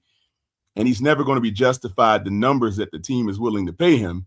They're never going to see it. It's always going to be another barrier that he has to cross in order to accomplish whatever they're going to say. So it's going to be some fun times when he does what he's going to do this year. I believe so. I believe so. Yeah. Go ahead, HHT. There he is. No, I'm not. See, Quantum, I'm one of those where I'm not truly in favor of Bryce, but if he shuts me up, I'm not going to sit here and make excuses, right? Because what's going to happen. Oh, he's got to do it, the next year. But if he makes I won't say a drastic increase, but it has to be more than marginal, right? He makes a good increase. I can't argue that, I just can't. Yeah. You be crazy. Why they on your neck in the chat, man? Why 336 and popping on your neck, man? I told you, it's like this everywhere. It's been like this. It's been really ratcheted up the past because I've been giving everybody a hard time about this. No one can debunk my point. That's what it is. They're nervous in the service, man. Hey, they get nervous in the U.S. Army. Will, that's what it is. Yeah. Go ahead, Will. They get nervous in the service, and just like I said, in 336 about the Tampa Bay game, we left it to the officiating hands, and we need to separate ourselves. And we can't do that. Every team in the NFL has that story. I'm singing the same thing he's saying. He just doesn't want to hear it, and they see. You know what? I shot Bryce. Carolina Panthers shot an azimuth, and that motherfucker's 160. We doing 180 degrees, and they say 400 yards that way at a run, and he's on his. Yeah, you cut out, Will. You cut out. They scared. I'm sorry. They scared he's going to hit that marker, and I wouldn't say scared. They don't want to have this discussion. And and when he does hit the marks that he needs to hit, I talked about that kid's resiliency. That's why Broski said he didn't storm the beaches of Normandy. And that's the point. So you mean to tell me you got to be in other words, the definition of resiliency is Saving Private Ryan now. You get what I'm saying? I told you they're gonna move the bar, man. Stop it. Just stop it, y'all. As a fan base, organization, as a franchise, need this quarterback to work out. If he doesn't work out, then we move on. But if he does work out, just accept the win. Thank you. You know what? It's okay to be wrong. Yeah, if you ask my wife, I'm wrong every day. My wife, Will, but that's the problem these days. Every day. But Will, that's the problem these days, man. People, it can go to anything, politics, sports. People just don't like being wrong and just won't admit, like I said before, I'm not the biggest Bryce guy. Quantum would tell you, but I'm not like a full on, I hate this dude type, No, I wouldn't say that. Like when I go to the games, I want to win. And if he does well, I'm going to be happy, you know what I'm saying? But at the same time, I'm going to criticize him if he doesn't. He goes back to him being consistent. I can't stand that you do this one game and you do this another game. we All lost right, AJ. HH, we lost you there, Hey, dog. hey, Tony. You know how I would Yeah. categorize HH? I would categorize HH as Oh, my bad. optimistically pessimistic. That's what I would call optimistically pessimistic. Optimistic. That's yeah. Explain that, Quantum. Explain that, please. If y'all can hear me. Yeah. Because it's exactly what you said. Shit. Every time I talk to you, it's not that you hate the guy. It's almost like you're one of those guys that you want to see even his negatives go through so you can have a reason to justify why you should actually uphold his stature or why you should pay him and all this. I get the way you come at it. So you're optimistically pessimistic, in my opinion. The other people that I talk to, they just I've had guys tell me flat out they just don't want him. I said, what if he throws for 4,032 touchdowns? I don't care. I want him gone. I'm like, good God. The brother can't have a superb season and still stay. That right there is that's complicit hate right there. That's like a hate from the 40s at the lunch counters of all of the places. Kicking truth to the young youth, baby. Tell me about it, Will. Like Will.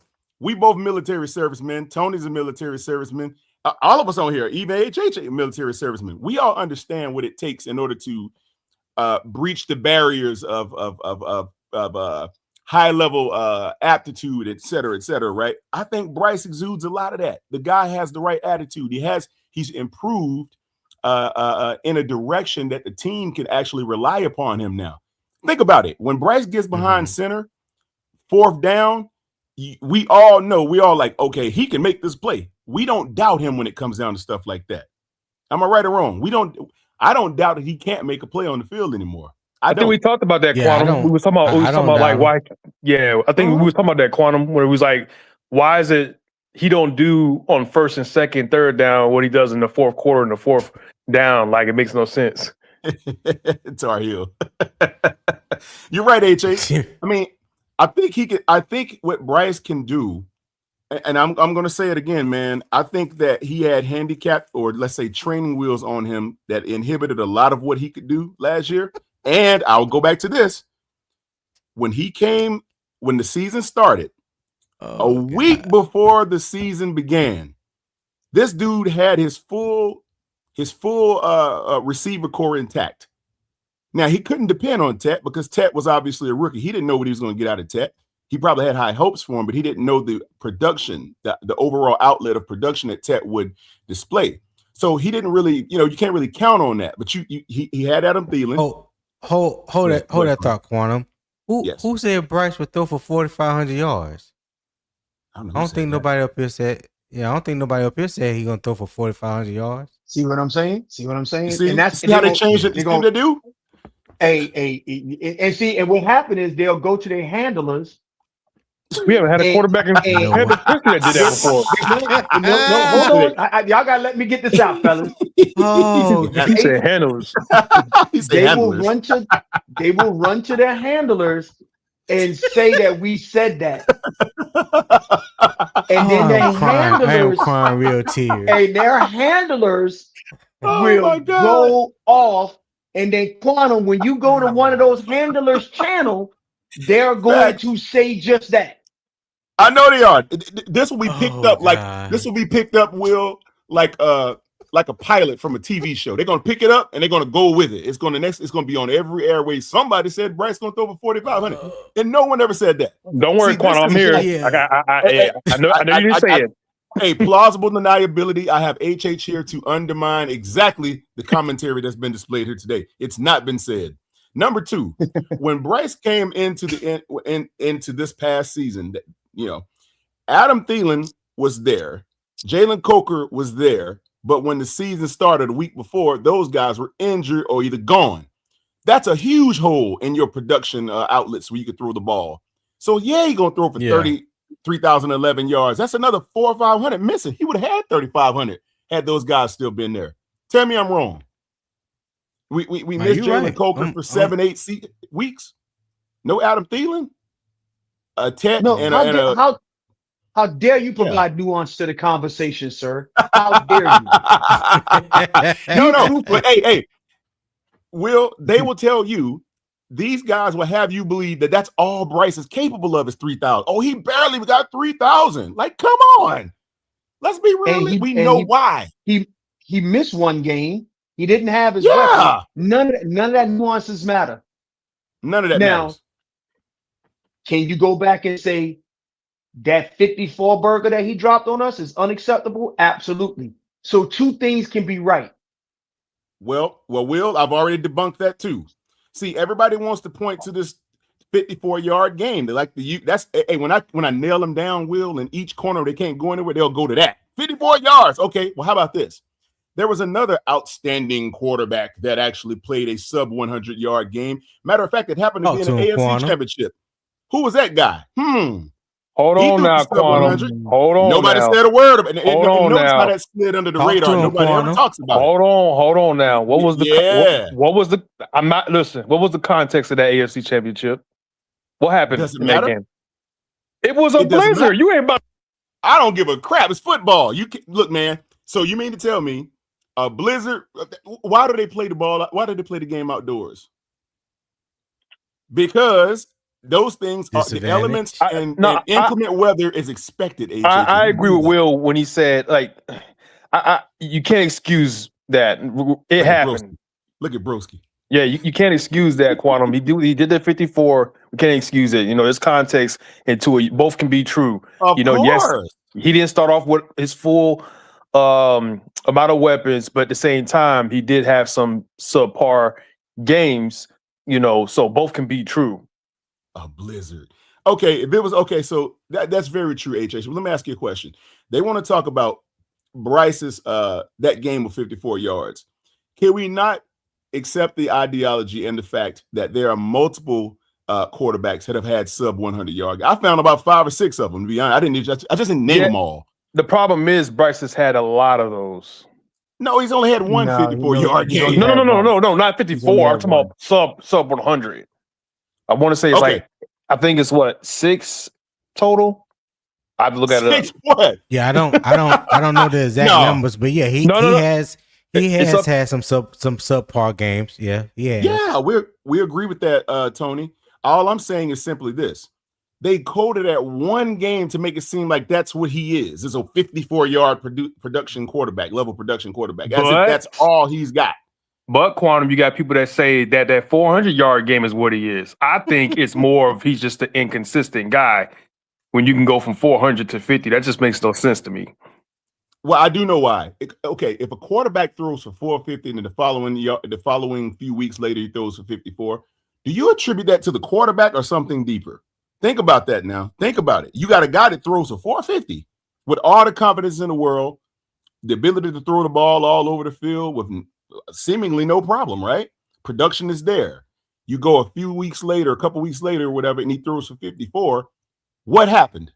And they want to quickly say, "Oh, well, he's just inconsistent," or maybe is it the fact that the coaches got out coached? Well, did you watch the interview he had with Cam Quantum? Yes. He literally said that he has to be more consistent. Yeah, we agree with that. So he's taking ownership there. Yeah. Well, we're not going to. I'm not going to be consistent as well. We all. I think we agree on that too. Both have to be consistent. Yeah, I'm not going to argue inconsistency on his part is not there, because obviously we'd like to see consistent 200+ yard games repeatedly, right? You see that, Tony? Yeah. That's like I hit the Hornets nest. They all come out. Yeah. They cannot beat my argument. They can't handle me. They know it. None of them can, even Broski. So they'll all sit back and make these comments, right? And none of it's justified. When I say what I say, there's no way for them to come in and undermine my position. They'll throw these like Broski. Broski likes to attack his size and his noodle arm and all these wild things he likes to say. Mm-hmm. But that's he was on one earlier today. Yeah. He got his quote unquote licks in. Yeah, but see, he wasn't saying it before they got Caleb Williams. What was he saying? When they had a noodle arm quarterback, they couldn't produce anything. So I'm gonna be done with that. Yeah. The funny thing about it is we got a guy that's ascending in the right direction. Regardless of what you say about him and to him, to dissuade him and to dissuade his character, his stature, his his arm strength, his whatever, his height. None of that really matters because the guy every season has produced. But they'll say, "Oh, it's marginal production." Well, the increases are there. He's trending the right direction. Is what you want to see. I keep telling people Bryce is a mutual fund. He's going to grow better and better over time. That's what he is. He's not one of these stocks that go up high and crash the next day and stay down for 5 years and come back. No, he's a consistent growth. His numbers are getting better. They're going to continuously get better. And as long as he's got the weapons, start week 1 throughout the season, no one gets hurt or injured, he's going to have wonderful production. Hold on real quick, Quantum. Bloody, I do not really want to get started with you today. Oh boy. We had such a good conversation last night, Bloody. Don't do that. Don't do that. Cause if the shoe was on the other foot talking about Mullins, you'd be ready to crash out. So don't do that. Hey, don't dish out what you ain't willing to take. Hey, please leave Mullins out of this conversation. I will not. Absolutely, I will not. Both of y'all, because I'm talking. I am talking directly to Bloody. Y'all gonna talk about leave Mullins out of it, whatever. It's whatever. Hey Tony. Yeah, go ahead, Quantum. Look at them. They on me in the chat. You see that? I see it.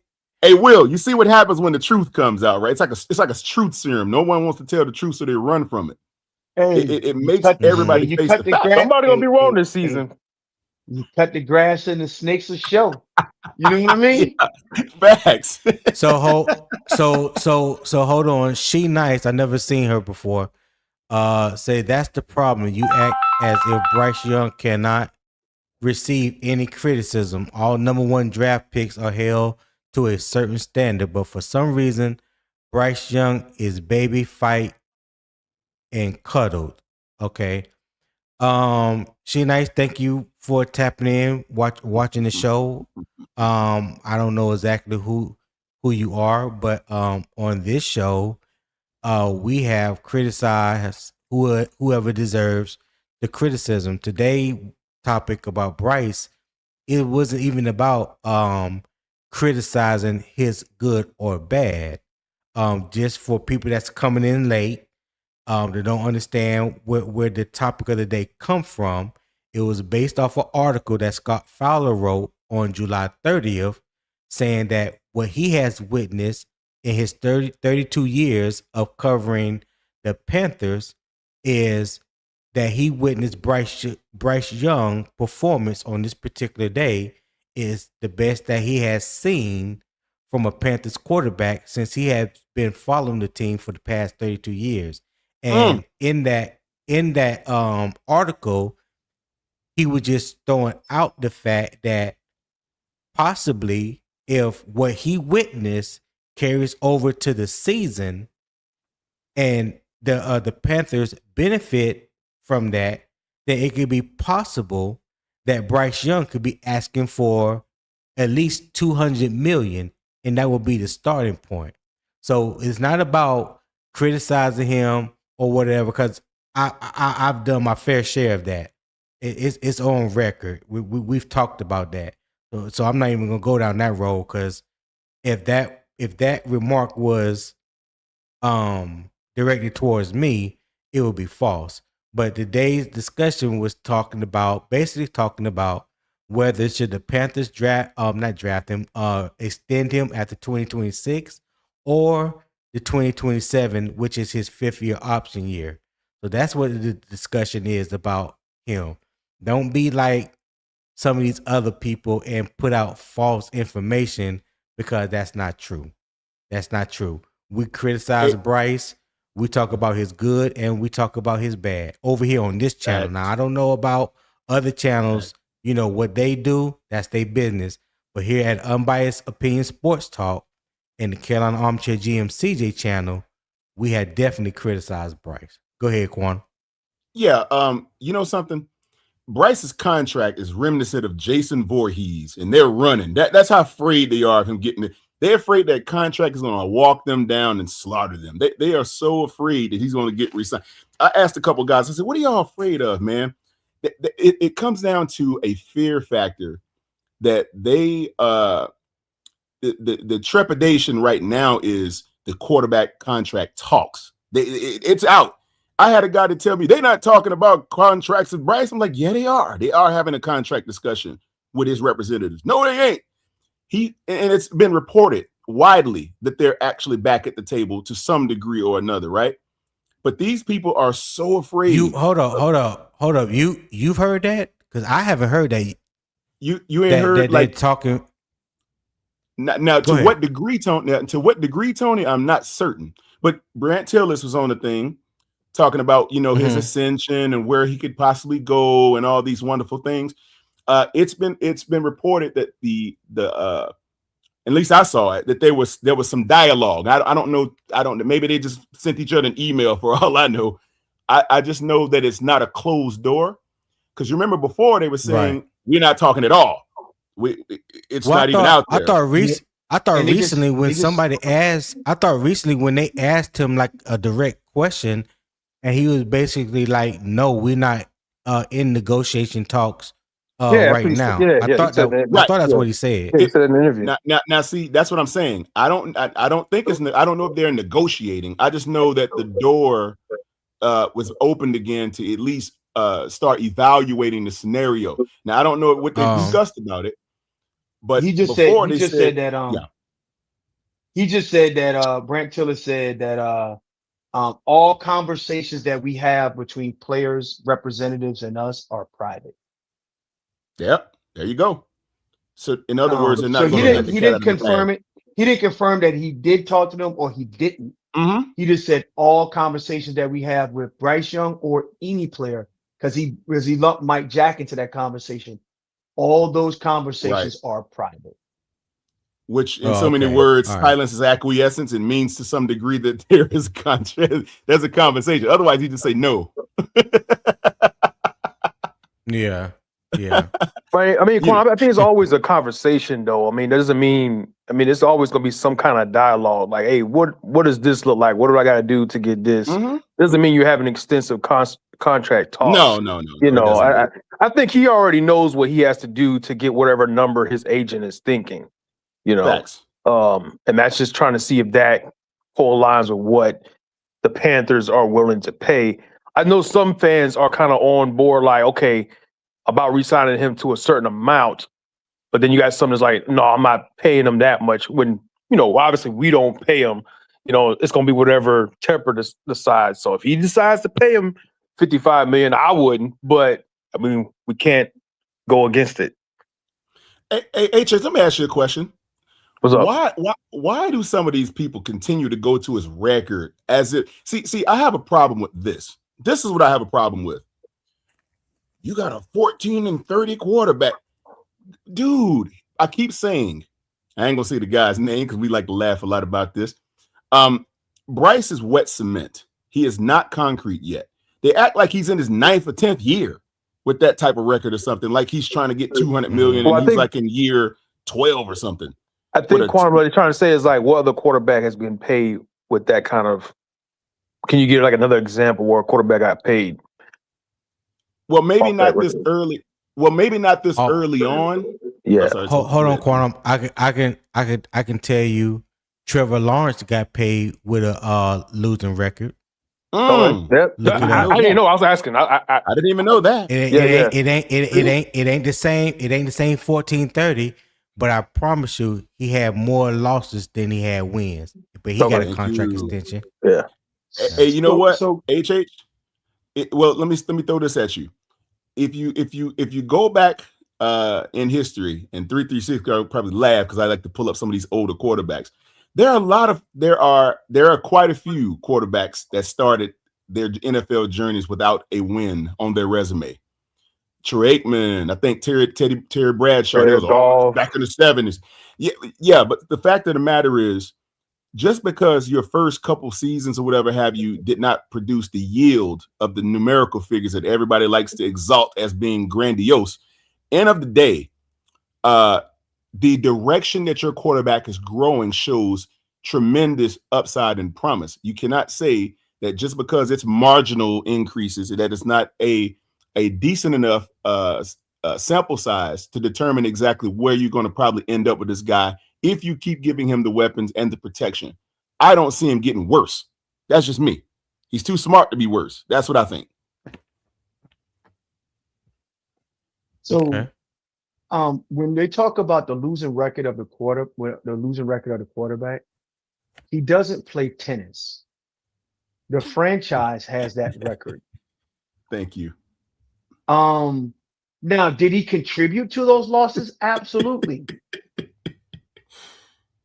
But you just got to place things in the context, and people hate when you apply context or pressure test their thoughts. Hold that thought right. Hold that thought right there, Will. I'll get back with you. Hey, broski. See this right here. This is what I don't do. And see, as of today, this is why you'll never be back on this panel right here, because associating my name, my channel with We Sweat Bryce Sports Talk. Listen, do that somewhere else. I listen. I appreciate the love you have shown. Unbiased Opinion Sports Talk. Appreciate you shouting out the channel and all that. But see, I don't do this disrespect. Yeah, I don't bring it to nobody. So you're not going to bring it to my channel. So yeah, hey, whether you want to do or say whatever you want to do in the chat, but I just want to let you know so it ain't no secret. Whenever you hit the link and you don't come up on the panel, this is why right here, because I don't play these games. That's dumb. That's stupid. You can say and feel however you want to feel about Bryce or whatever, and you can get mad because I ain't brought you back up on the panel. But see, this is why right here. Because see, at the end of the day, people will show you exactly who they are. I thank you. I appreciate that. Go ahead, Quantum. Yes, sir. Here's hey man. Hey, it's like that out there when it comes to Bryce, man. People, they feel it in their spirit, and it just they get drenched in the feeling that we on the right direction. We're going in the right direction with a quarterback that can take us places, that can lead us. I actually keep hearing now, it's like the narrative is shifting when it comes to him. I've heard people now go, since they know he's ascending, right? They've gotten out of that narrative of, oh, he can't throw the yards, he can't, because they know it's going to happen with this healthy receiver core. Now they shift into the narrative to basically insinuate that, now you can't afford to pay him and keep the team intact. I'm like, what are we talking about? Now it's this narrative that, well, somebody got to go if you pay Bryce Young. And I'm like, well, isn't every team with a good quarterback experiencing the same thing? Like, and those teams work out just fine with a Josh Allen signing or Lamar Jackson signing. Somehow they can still get talent and produce, if they sign their quarterback to these gaudy numbers. But when you sign Bryce, now you got to cut half the team. It's like, come on, man. I'm telling. I had a back and forth about that. Go ahead, Will. Yeah. So, just to kind of toe tap on that, right? You cannot say. I'm gonna give you a great example. If you go look at shout out Julian Council on Locked On. They did a crossover for the Hall of Fame game for tonight. And the Arizona Cardinals guy says, how does it feel to know that your quarterback is trending in the right direction and was able to make it work out as you're building your team? Kyler Murray was never able to do that for us. Yeah. They don't, that was a person from all the way from the left coast of the United States saying, how does it feel to know that your quarterback is trending in the right direction? And with the talent that you put around him, they were able to go forward to take the Rams to the brink. How does it feel? Thank you. And Julian kind of smirked and smiled. You know what? I'm sorry. Yep. Hold that thought 1 second, Will. Hey, shout out to the Ville Kids Show, Freddie, for the $1.99 super chat. He said, "What's up, OGs, Tone and Will, and founding father? Who the hell is founding father? Who you talking to? Oh, dang. He called me that because I was the first subscriber to his channel, and I That's okay. dope. Okay. Shout out That's to the dope. founding What's up, father. Freddie? What's up, young Hey, Freddie? Freddie, appreciate that $1.99 super chat, my guy. Make sure you hit that like button. Go ahead, Will. Yeah, so I just want to just say, like, Bryce is by no way a finished product. Thank you, Tony. Thank you, Will. But the arrow is pointing in the right direction. And for you to say he's not a finished product and the arrow is pointing in the right direction mean that you're glazing him? That go to show me right there that you're just biased. Because no one has said that Bryce Young is going to be a Hall of Famer. People have said that in this chat. Oh, y'all saying Bryce Young will be a Hall of Famer. Y'all say Bryce Young will throw for 4,500 yards. No one on this panel said that. It's the simple fact that they are triggered when you give Bryce credit for what he has accomplished and give him admonishment for what he has failed to accomplish. Yes, sir. Very Giving well him said, a fair Will. analysis, giving him a fair analysis means that you've glazed him. Yeah. And you can't glaze him, Will. Now that's the thing. Krispy Kreme, you only can get double glazed one time. That's the thing. And if 2 or 3 people do it, oh man, they're gonna shut down the whole donut factory, boy. They're gonna kick you out. Hey, Broski, you can go run goodness. to your hand. Hey, Broski and Mike Platt, go run to your handlers on that one, dog. Go run to your handlers. He killing with the handlers comment. Damn. I have to use that, Will. I'm gonna have to use that because it's like they all got a handler somewhere, and they congregate in these little back alleys and have these discussions. No. We know who their handlers are. I know. I know exactly who they are. They not. So go. Hey, run, go tell that. You know what I'm saying? Hey, Will. They're gonna be. And Will, check this out. They're gonna be over there when I get there too. I already know. Hey, all I'm saying is, as we start talking about Bryce Young and what we think he can accomplish, it's a positive. It's okay to be positive and to be bullish on the kid. I mean, okay, I'm gonna use a perfect example. Everybody, almost 90% of the prognosticators was out on Josh Allen until they wasn't. Y'all remember how they was talking bad about Josh Allen? Oh my God. God. He throws too many interceptions. He's not the leader of the franchise. Blah, blah, blah. Oh my God. Now what? Until hey, Will, you see they starting to go after your boy, was it Herbert? He's starting to get, because he got the money, he ain't won no playoff game. They starting to go after him now. So exactly. They'll turn on you. Exactly. So hey, Will. Yes, sir. Can I ask you? I'm sorry. Go ahead, brother. I didn't mean to interrupt your point. No, go right ahead. Go right ahead. I'm sorry. Let me ask you something. Now, the Rams, a vaunted team last season, correct, my brother? Didn't they win a couple games last year? They won a couple, didn't they? I think so. They won quite a few. Maybe the NFC Championship. Yeah.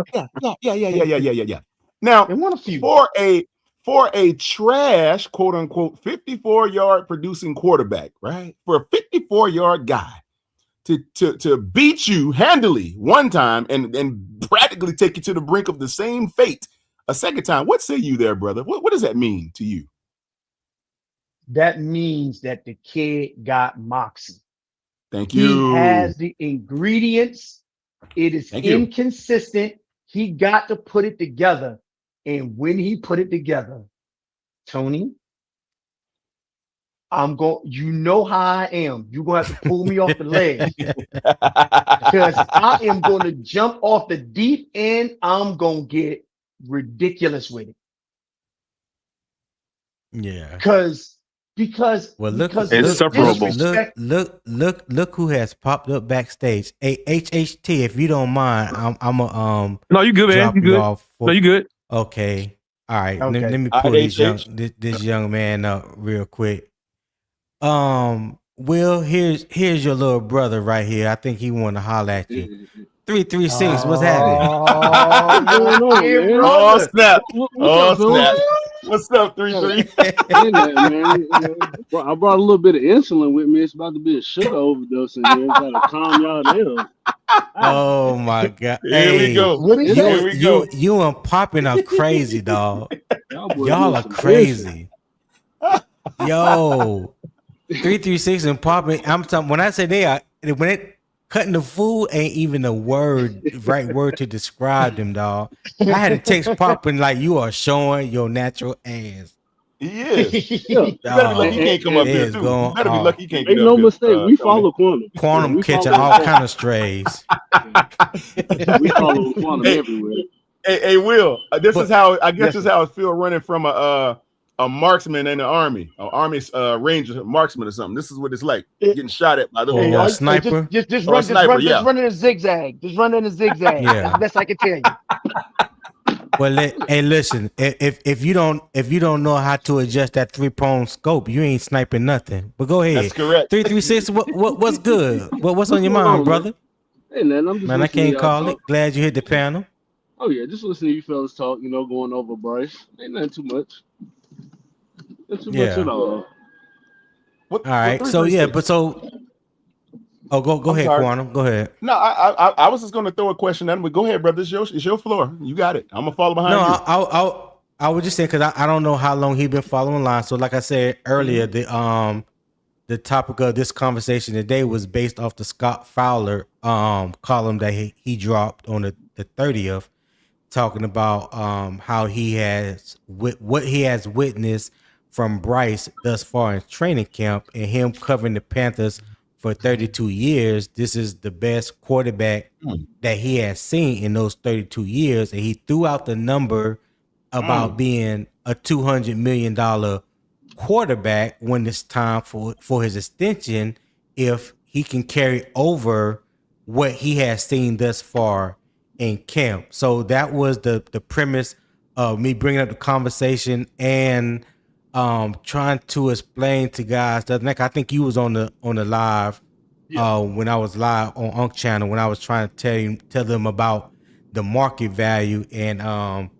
Miyagi and Brass and Knuckles, they kind of jumped on me. You know what I'm saying? So yeah.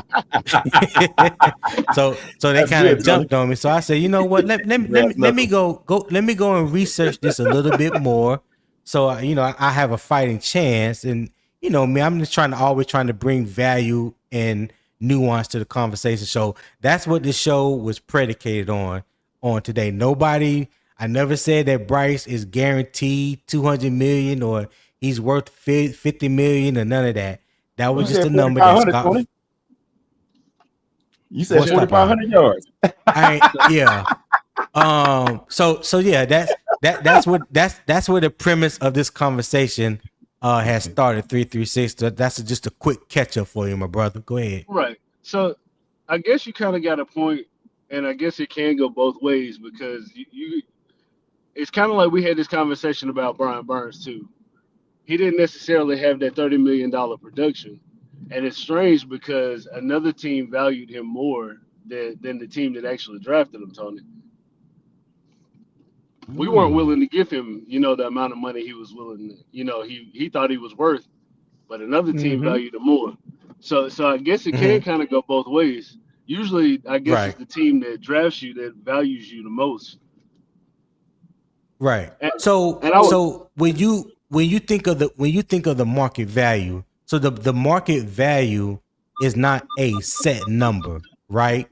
Because the value can range from say 40 to 50 million or 35 to 50 million.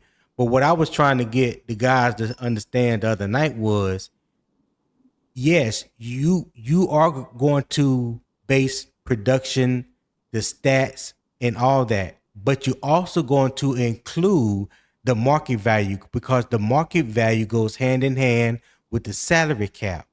Every year that the salary cap goes up, every year that the NFL makes more money, the players make more money. It's in the collective bargaining agreement. Right. When their money goes up, the players' money go up. So as we have seen, where you talking about a quarterback, a wide receiver, defensive end, a linebacker, when these players are getting new contracts, 9 times out of 10, their contract is exceeding what the last contract was. That's why nowadays when we see on TV, you say, "Oh, Dexter Lawrence is the highest paid defensive tackle ever." Well, hell, somebody else got a contract this year that beats his contract. Now they say he's the highest paid player this year. So whether you believe Bryce Young is worth $50 million, because I never said that he's worth $50 million. But whether you believe he's worth that or not, the market is going to help dictate that based on the current quarterbacks that got paid before him and who might get paid the same year with him. So let's just take Bryce and CJ Stroud. They came in the year at the same time, number 1, number 2 pick. They both got their 5th year options picked up. You can say that CJ Stroud has had a better career thus far than Bryce. All right. So if Bryce and his team are smart enough, which I think they are, they wouldn't go out there and sign an extension first. They would let CJ go and sign the extension first and let him set the market. And maybe he will get a little less. Maybe he'll match it. Maybe he'll get more. We don't know. But the market value will typically is set by whoever is hot at that time. And right now, in my mind, CJ would need to set the market, and then Bryce can capitalize off of that. Hey, Tony, can I ask you something, brother? Yeah, what's up, Quantum? You seem to be a man of high level intelligence and work and numbers and so forth and so on. I try to be. Now,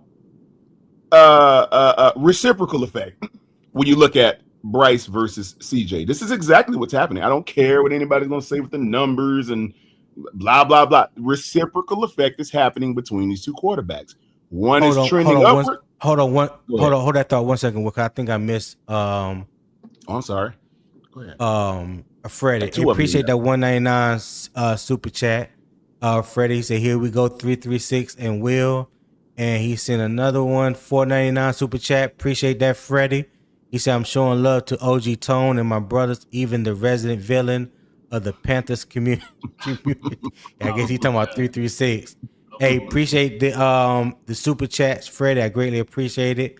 Hey, you need to hit the panel one day. I ain't seen you in a while, so we can chop it up also. But go ahead, Quantum, finish your thought. Yes, sir. Yes, sir. I was just referring to the reciprocal effect that's taking shape with these two quarterbacks that you just mentioned. CJ is going one direction and Bryce is going the other. When a couple years ago, it was highly touted that it would be the other way around, and it's just not showing that. Now, with that being the case, Tony, numerically, where do you see this actually playing out? If, let's say, for instance, since we know that CJ, his numbers have been on a downward trajectory ever since he came in. But if he's the guy that's going to if he's going to be the guy that sets the benchmark in terms of resetting the market and what quarterbacks of that ire are going to be paid, where does Bryce fit into that? Even though his numbers have not been as gaudy, but he's going the other direction. How do you see that equilibrium playing out at the contract table in Dan Morgan's office? That's a good question. That's a good question because I mean, when like I said before, I forgot who I had this discussion with. When CJ came into the league, he came into the league red hot. You know what I'm saying? Like he came in the league on fire, and Bryce was the opposite. CJ was at the top, Bryce was at the bottom of the bottom. Right? We talk about their rookie year, and each year, even though the Texans has made the playoffs in all 3 years that CJ has played, his statistics alone, we talking about passing yard, touchdowns, if I'm not mistaken, the passing completion percentage, like those things have trended down. You know what I'm saying? Bryce, his statistics, whether you like him or agree with him or what have you, but from his rookie year to his last year has projected up. So the trajectory is up, right? Now you say Bryce's best year, which was last year, wasn't even better than Caleb's worst year. Okay, if people want to have an argument about that, cool. I'm not with that. But one is going down, one is going up. Now, the thing about it, in my opinion, is how their prospective teams feel about them. Right. You know what I'm saying? It's not about what 31 other teams feel about Bryce or 31 other teams feel about CJ. No, what do the Texans feel about CJ, and what do they see they value with him going forward is the same thing that Carolina's going to do with Bryce. What is his value currently with the team, and how do they see his value fitting in with the team going forward? Now, who comes out at the top, when it comes to getting their contract extensions, I have no idea, because it's not like one person makes that decision for both players. It's two separate teams. Can I ask you one more question, Tony? Here's another one I want to throw at you. Is sophomore campaign week 1? I'm sorry, no, week 2. Bryce Young sophomore campaign, right? That was the Chargers game. What is right? No, I'm laughing at Eternal. Hold on, I'm laughing at Eternal. You said I can't send $1.99 super chats. It only let me send $5.99. Ain't that some shit? I'm being held to a standard. Hey, Eternal. Hey, that is not my fault. You are on CJ's channel. I don't even have super chats on my channel. I'm not monetized. So you're gonna have to take that up with CJ. That is armchair Carolina armchair GM CJ. You take that up with him. I got nothing to do with that. Hey, Tony, governor on this. I think YouTube know Eternal got it. That's why. I think they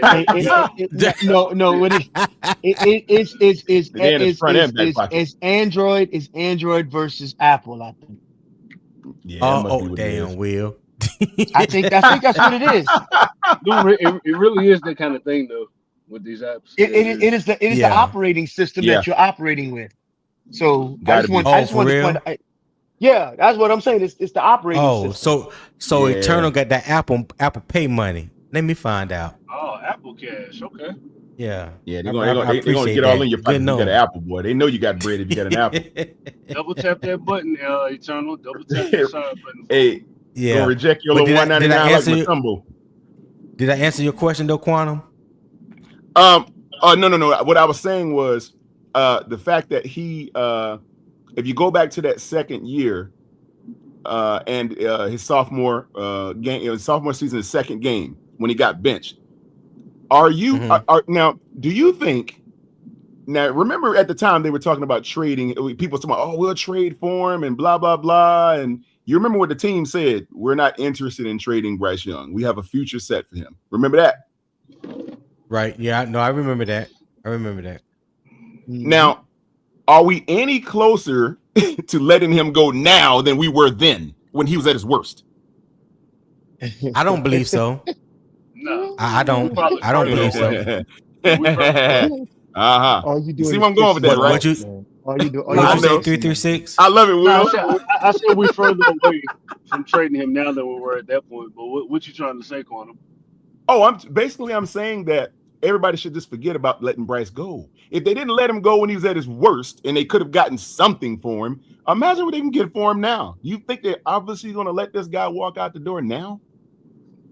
I mean, they build him up. Yeah. I don't think the real asking price for Bryce right now is much higher than what it was at that point, though, Quantum.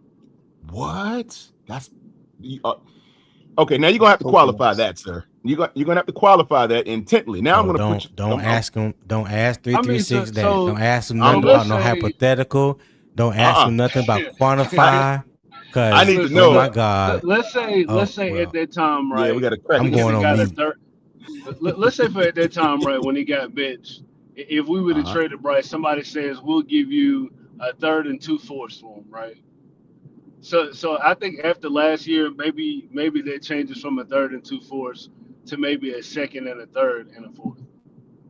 You know what I mean? So, like the value goes up, but it doesn't increase that much to where it's like, all right, we went from a 3rd and 2/4 to, yeah, I'll give you a bottom first round pick for him. Okay, I think I see where you go. Okay, now that makes more sense. Okay, so you basically saying maybe the draft capital has increased marginally from what it was when they Yeah, were but going not to. enough for them to trade him. Yeah, not enough for them to jump on him So and so trade him at this point. so that's what I mean. So is the asking price now? Would it be too much for a team to come in and say we want to take Bryce Young off your hands? And do you think the team is willing to let him go? I would probably say no to both sides. I think everybody would rather wait and see this play out before anybody makes a move on anything. Yeah. That's my point exactly. The only way you're going to see Bryce Young not on this team any longer is if he gets, well, I ain't going to say the word. Let's say something goes where he can't perform anymore, pup list type stuff, or they can't reach, he just bottoms out and can't do anything, even nowhere close to his rookie year. Okay, that would probably justify them moving on. But I just don't see it. I mean, I don't see him having a tumultuously worse season than he did last year or the year before that. I just don't see it. Now, if it happens, it happens. That's not even where I'm at anymore. Yeah, I'm just concerned at this point, Quantum, that we kind of around the area of where he's going to be at for his career. Yes. Yeah, that's you talking what about capital wise? No, you talking about capital wise or where he's at? As far as Bryce's production wise. I think we're getting around to the point of where we're going to start seeing, where he really caps out at. I agree with that comment, my dear brother. Emphatically. I agree with that statement. I think you're about to start seeing where he can trend in terms of production when he has a full set of everything he needs at his behest. He has the wide receiver room, finally, competent wide receivers that were there all season long, all off season long, some last year, OTAs. He has camaraderie with those guys. We have an improving looking XL, which is going to be monumental. And then you add in the fact that he's in the same system. And prayerfully, everybody still remains healthy on the defensive side of the ball to get him more opportunities with the ball back. Yeah. That's going to increase his production. Well, what you got? I think that first I want to say it is very refreshing, 336, to hear you have some gravity and levity in the conversation. Wasn't it, Will? Won't he do it? I loved every minute of that. Won't he do it? Won't he do it? I was going to say the same thing. I'm going to just let y'all have your moment. Go ahead. Hey, Will, that glaze tastes real good, don't it? Hey. I'm just saying, because I don't like when I agree with you. Like you always say, whenever Will say something about me in the chat, that means he agree with me. Exactly. Hey, won't he do it? Who is this Charles Xavier guy? Because he's been saying the same thing every comment that he makes about 185 passing yards a game. Like Charles, if that's the best you can got, if that's the only thing that you can talk about, then God bless you, brother. Not much depth there. Just like one of their, what you need to give those handlers of theirs. They'll keep pumping them with narratives. He works for the agency. Yeah, he with the agency. He works for the bureau. He with the other agency on the other. Yeah, he with that agency over there. I got you. Say less. Say less. Say less. Say what? 336.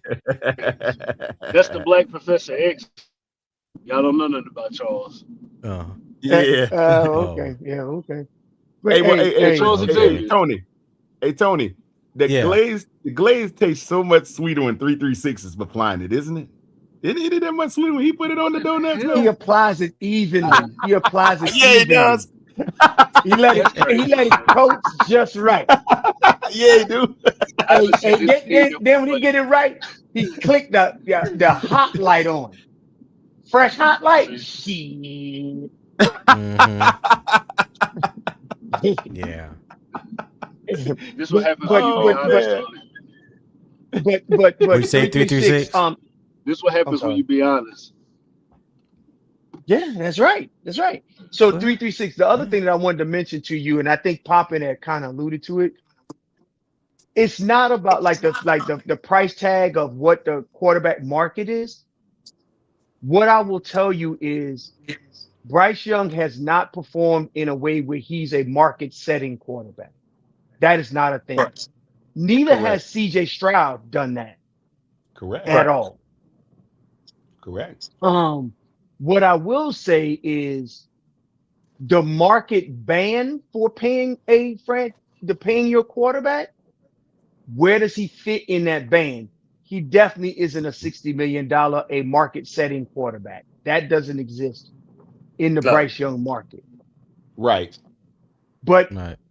he's not going to get paid $35 million to make Bryce haters happy either. Exactly. That is not an option. When you Yeah. start talking about where does he fit in the market, you have to think about that band of that 45 to $52 million band. That's where does he fit in that band if they're going to pay him? I agree with that. Because that's what the market dictates. And that's just what we got to understand as a franchise. So I hope that people when they think about this, the people who are or that don't Oh support my Bryce, God. I hope they think about that in the future. Hey, So Will, look at this guy right here on the screen. Look what he just said. You see, these this is what we charts, have to deal with. What did he say? Look, read what he's saying on the screen. This is what we have to deal with every day. He said yeah, quantum Bryce trade Oh value is man. still low. He's a mid to late day 3 pick at best. Well, at least Starsky Ski gave him much props than the Broski. Broski say he don't even belong in the NFL. He is not an right. NFL starting caliber quarterback. So And See, and this is what and I'm then talking about, man. when you say, hey, you provide nuance and context to the conversation, then you being biased. Come on, man. See, for them to make a comment like he's a third round pick and all that. Okay, so these experts, these No, quote day unquote, three pick. No, yeah, day three pick, which a means he's day a three pick, a fourth or fifth, to right? seventh, fourth, Oh fifth my to God, seventh. fourth, Yeah, fifth round. Yeah, that's what I meant yeah. to say. You know what, man?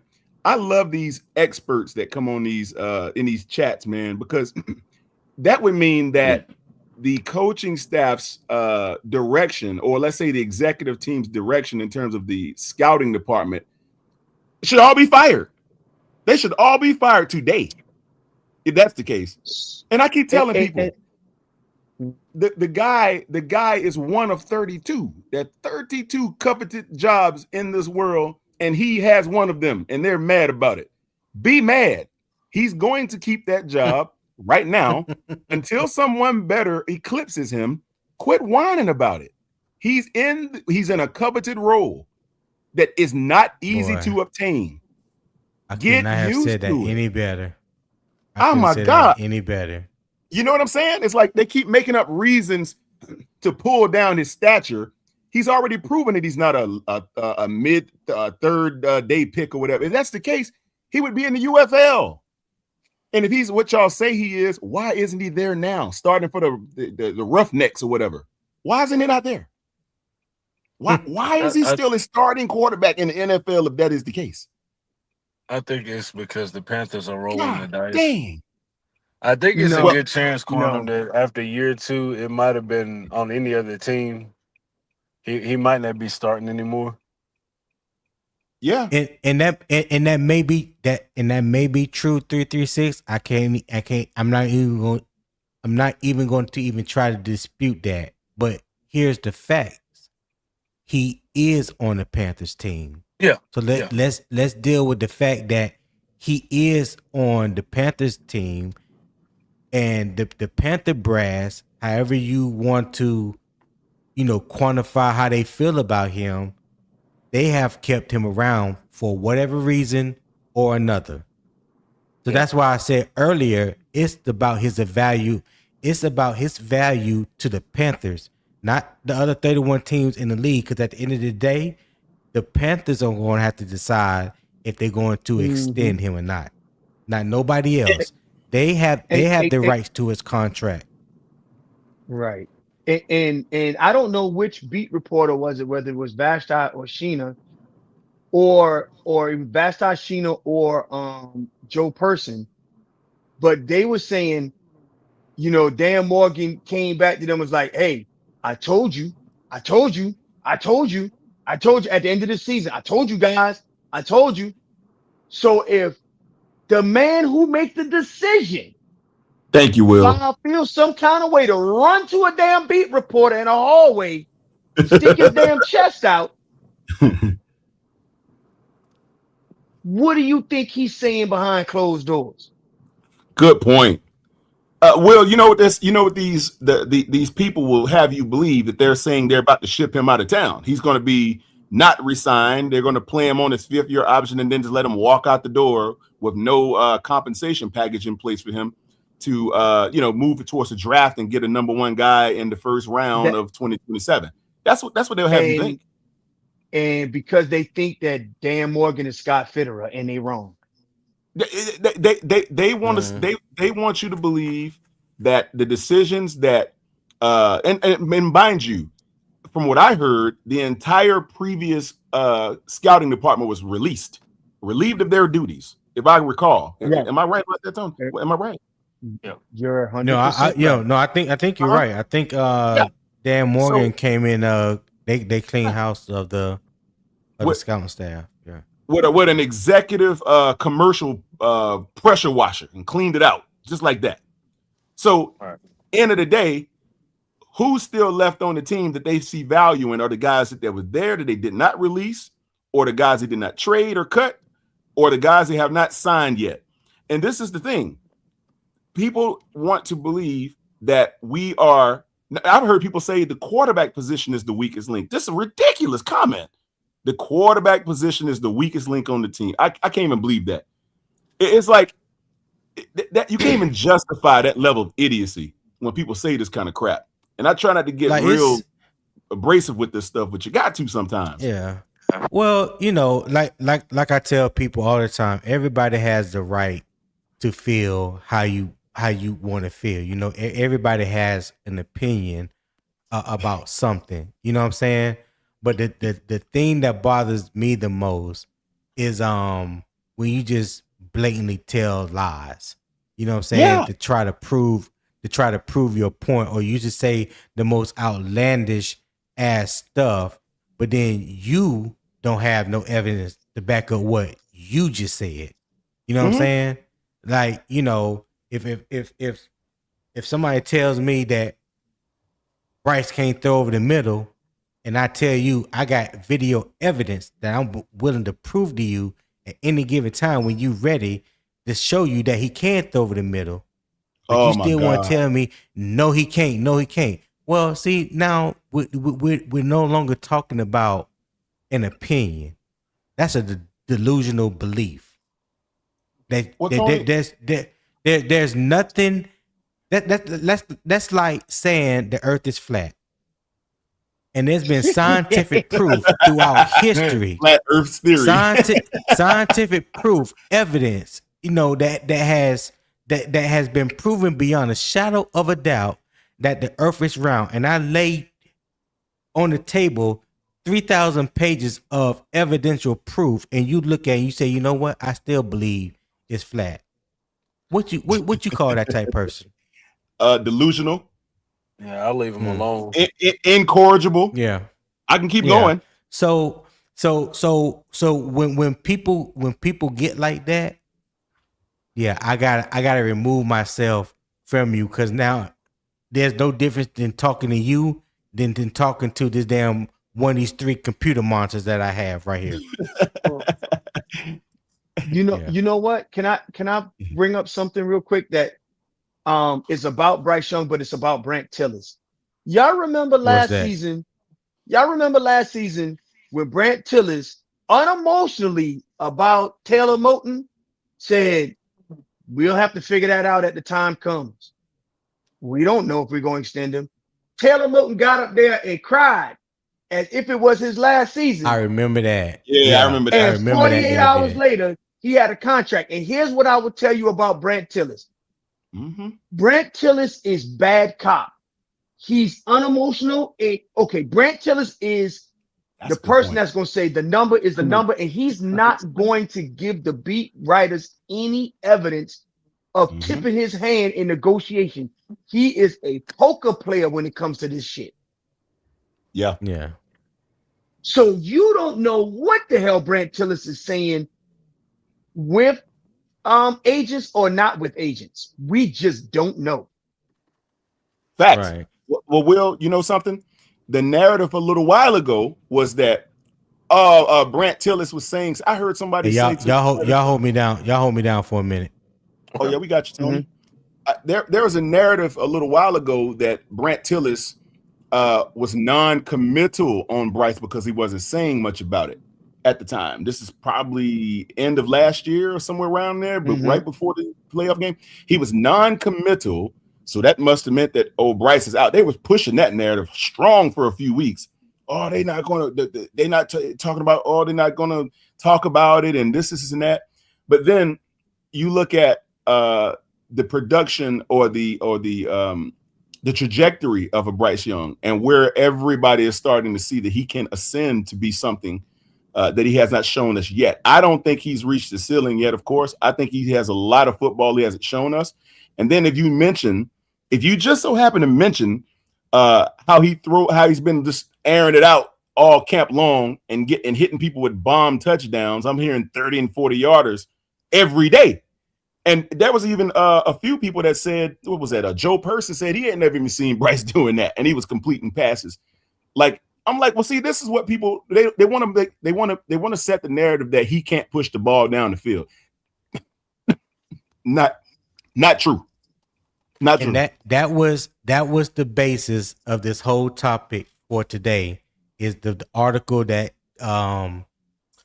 Scott Fowler posted in the Charlotte Observer. I'm gonna pull it up just so y'all can see. Please, Tony, what I'm talking about. Because please, Will brought this to my attention last night, and I don't have Charlotte Observer, but it took me about 10 seconds to find it. Did it, Will? You sure did. Make me feel bad that I'm paying for the damn Charlotte Observer subscription. Man. Let me see. Yeah, this is it right here. Hold on. Let me just pull it up on screen real quick. Hey, Tony, did you say ahead. that he said in 32 years? Yeah. Yeah, hold on. You about to see it? You about to see it? Hold on. We heard you got a big enough insulin shot 336. You got a big enough insulin shot. It don't sting. I'm about to double up. I'm about to have a Y'all reaction. still there? We here. Yeah, I'm here. So this is the article. If you see right there, the Charlotte Observer, Scott Fowler, July 30th, 2026. And he said, as he begins his fourth NFL season at age 25, Bryce Young just seems different. People can and should be skeptical about his sonnets written about starting NFL quarterbacks every offseason when no one is getting sacked and almost everyone looks good. He said, but I'm here to tell you, based on whatever institutional knowledge I've acquired from covering these Carolina Panthers for 32 straight seasons, that what Young is doing in practice right now in training camp is about to lead to a really good and possibly great season for him, and it will lead to a massive new contract as well. You've seen Steph Curry get on the heater, right? When he's shooting logo threes and putting people to sleep in the fourth quarter with exactly 0 fans in attendance and not nearly the same level of pressure as a real game. That was Young in Carolina's training camp that Wednesday. It was the best practice I've ever seen him have. It was impossible to look away as number 9 made one dazzling throw after another, firing the ball into windows the size of portholes. Young threw. Can you just pause right there? Oh Can you my Okay, pause, go God. Tony? ahead. Sir, Can you pause, Tony? I got to hear Will's can you commentary. pause right here? Can I just pause right there? Yeah. Scott Fowler has been covering the Panthers for 32 years. Scott Fowler does not glaze players at all. He's a surly old man. This is not Will Robinson writing this article. This is Scott Fowler. Now, if it was Will Brother, Robinson, we'll be right back. 336, you better believe I would have glazed Bro. far more than this. I mean, but it's one. We're talking about one practice on the Wednesday that he saw. Okay, like one Hmm. practice.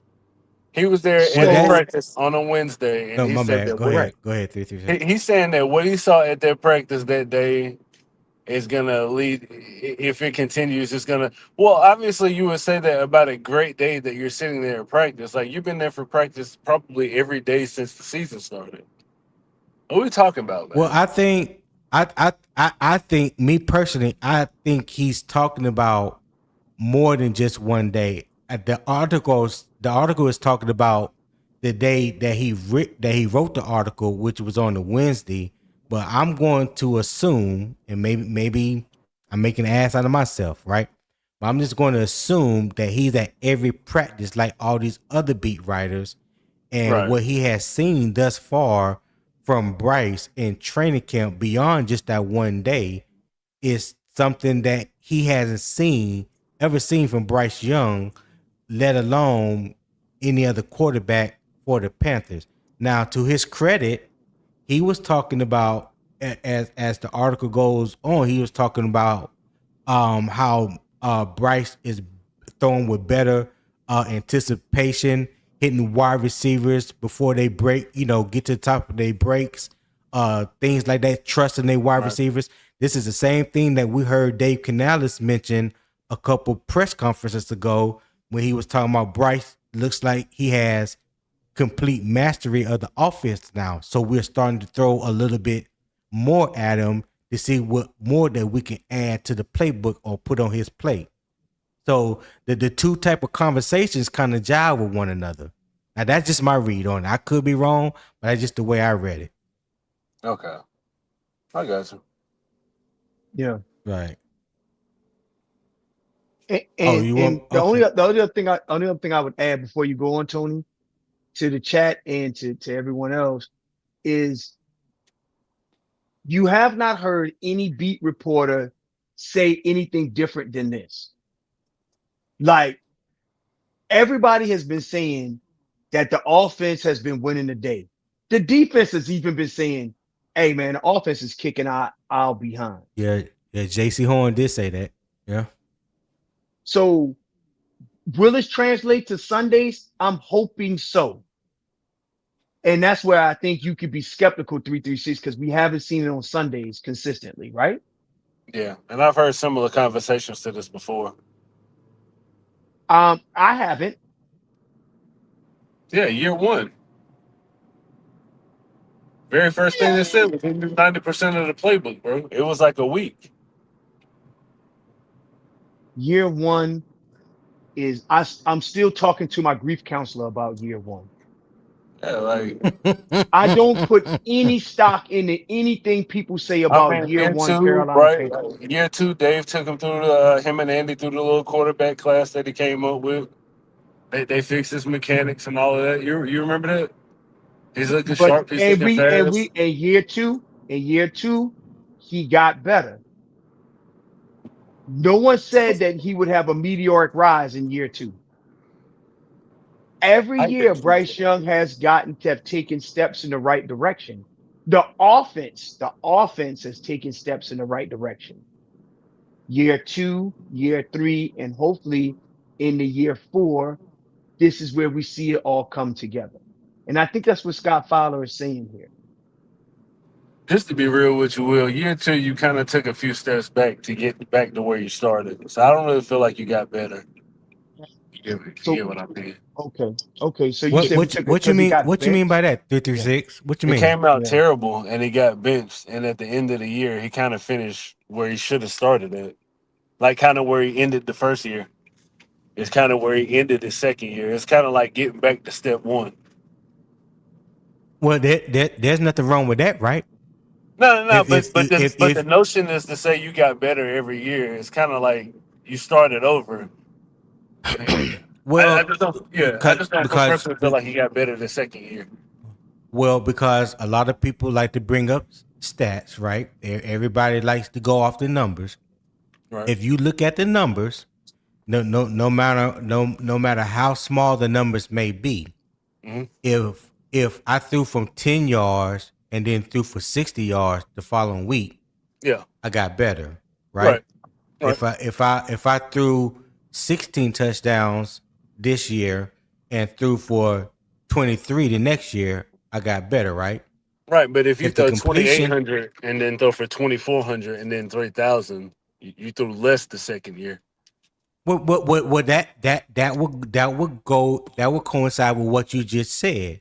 Like you start off bad because even though he had more years in year one than year two, he played more games in year one. That Right. I'm not trying to make that no excuse, but okay, you because not historically, if you just look at his whole season in totality, even though he threw for more years in year one was worse than year two. Uh, Even though he threw for more years. So I'm yards. saying that is to say is don't just look at how many yards he threw for. Look at that season in its totality. You can't honestly say that year two was worse than year one just I based off he threw for Or less even yards. equal. Tony, I think it had the potential to be worse if he didn't get sat down. Well, oh I yeah, can agree with you there. I can't argue that because I don't know what what it would have been if he never got sat down or didn't get back on the field. I don't know. I'm just going by what he did on the field. Cause the first two games of that second year was horrendous. He would look like a shell of himself, a deer in headlights. He literally looked like he did not belong in the league. Whatever happened, transpired. Whatever conversation was had between during those three games that he got sat. When he came back, he was started to look like the quarterback I was hoping he would look like from year one. And from that point on, I feel like he has ascended and got better at the end, the rest of that time of year two, and then year three. So Okay. and I don't think he didn't miss 6 games that year. I think it was 5. People keep saying, well, he's only missed 5 games in his career. He missed one his rookie year. He missed 3 in 2024, and he missed 1 in 2025, and 1 last year. So that's 6 games. I don't know where people get 6 games He didn't total. And he didn't start that one game. He came in that one game. I think it was for Andy. It was like Chicago or um, so one of them games that we had played. It yeah, might have been Denver. right, right, yeah. But And yeah, what and that's all I'm saying. Go y'all Yeah. go ahead, Will. what is Eternal 252 talking about? We got to spoon feed him plays. What is he talking about? Hmm. See, that's what I'm saying. Like, that just doesn't make sense. I don't know. I think it I was a don't question around the coaching staff overloading him at one point. No, he said 4 years and 4 years and we're still spoon feeding him plays. Oh, okay, yeah, the ex eternal, yeah. Yeah, well, I know that's what I'm just saying. That's what I'm getting at in the whole grand scheme of everything. But to to everyone's point to this article, and I know Tony, you're gonna run through it. I want y'all to embrace that 30-yard deep ball of Mullins. First of all, it's a deep ball that nobody said Bryce can throw the deep ball. Number two, it was to Mullins. Just moment You savory. had to get that in there. I feel you. I Yes, I know. did. I know. Yeah, I know. I know. I'm rooting for him too, So Will. no, you ain't 336. Yeah, I am. Yeah, I'm rooting for Excel. I don't like the Oh, Excel. unnecessary hate. Yeah, I don't like the Yeah. unnecessary hate. And I got some stuff clipped, you know, when people was talking about Bryce Young mama and daddy. I got that clipped Mm-hmm. up. I got that clipped. Mm. Y'all remember how mad everybody was on draft night? I got it clipped Mm-hmm. when people was talking about Teteroy McMillan, and when we drafted Teteroy McMillan, and how they said that it was a wasted pick because Bryce was garbage. I got that clip. I got it clipped when y'all was talking about Teteroy McMillan and saying my man says mama don't want you to call him Tet, and y'all said y'all Yeah. call him whatever the F y'all want. He ain't did shit. You toxic asses. I got y'all all clipped. When that man won rookie of the year, y'all ran and hid and didn't say shit. Y'all toxic asses. What you gonna do with all them I'm sorry. clips? Oh, I'm gonna unload them motherfuckers when they get Bryce's contract. I'm unloading. But you know the contract ain't the end all be all, right? You got to do No, no, something no, after no, that. no, no, no, no, no, no, no. It ain't the end all to be all, but it's proof point. All the shit y'all been saying, you've been wrong. It is a snip in time to help y'all understand where we stand. You said, I mean, dude, why would you talk about somebody's parents because you didn't get your way because you're a brat and you need to be you was the one kid that would always take your little basketball when nobody wanted to play with your little fat ass. Damn. People like that. I can't stand it. Oh my God. I Oh. can't stand I can't stand when people complain and just need to grow up. Have a very nuanced conversation about the player is great. And saying that you're skeptical about him, absolutely. But to talk about Teteroy McMillan's mother, get a life. I didn't. Okay. Well, I missed that part. They were doing that. Yeah. I When really when missed Ted that when part. Ted when Ted got drafted to the Carolina Panthers, when Ted McMillan got Yeah. drafted to the Carolina Panthers, he hadn't left the damn. He ain't get on a plane and flew to Charlotte yet. And they asked him, they said, some people call you Teteroy, blah, blah, blah. He said, well, uh, I would like you to call me either T-Mac or Teteroy because my mother doesn't like people to call me Tet. For whatever reason, for all you know, Tet could mean something derogatory to her. I You think don't it's their know. Vietnamese day or something like that. That celebration. Yes, for the Tet offensive, right? Yeah. So it could be anything, right? The mom, your mother, so he said, so in respect for his mother, he wanted to be called Teteroa or T-Mac or McMillan. Why would you get up there on a live and for the Panther fan base and say, I'll call him what the fuck I want? Because you mad because they drafted him because you didn't want Bryce to get a damn X receiver. Yeah. That's crazy It work. is, bruh, I'm That's telling crazy you, work. I am going to, the disrespect, that's the reason why I'm so passionate about about all the players on our team. I'm rooting for Mullins. I'm rooting for all these players. I mean, I don't know. I just, that's the stuff that I don't like. And then we allow, not we, but some people allow their platform to have other fan base come in and besmirch our players. And they find it to be rewarding to them. Yep. And I have seen that. Yeah. So anyway, I say all that. I know that I deviated on it. I'm sorry, Tony. got a little bit emotional there. Hey, I know how it is when you have to get off your chest a little bit, Will. You know, I have to Yeah. let you just go with it. What you gonna All say, right. I'm I'm 336? I'm Oh, I'm back. nothing. You good? Go ahead. Oh. But getting back to the article, where we leave off at. Yeah.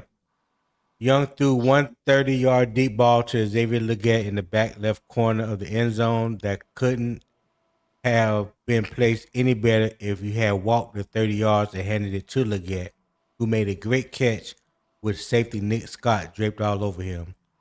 It said Young also scrambled away from pressure. That's where he's special, said Dave Canales, and found one target after another on the run. Said over and over the coverage wasn't bad, but Young was better. His receivers helped him out by catching everything. He ended practice with a strike to the fingertips of Terrell McMillan in the end zone. T-Mac hauled it in on the full stretch. The horn blew and practice was over with a play that was symbolic of the day. I remember that practice. I remember seeing the highlights from that practice. They whooped our ass today. J.C. Horn, speaking of the Carolina's offense success against the defense. Excuse me. And yes, that's exactly what happened. It's not what has happened in every practice, but it's happening more often as Young, the number one overall selection, plays with the sort of freedom that knowing the playbook backward and forward allows you to do. That Bryce is continuing to just take the next steps, Canales said Wednesday. What I see from Bryce right now is just ownership and mastery of the concepts. And now I just see the timing, the rhythm, and just the me to you factor with the guys and watching him throw anticipatory balls to T Mac, Jalen Coker, to David Moore, and who showed up again with another touchdown. All right, there goes Supermodel XL. There it is. Says important. Mullins in the house. It's it's important.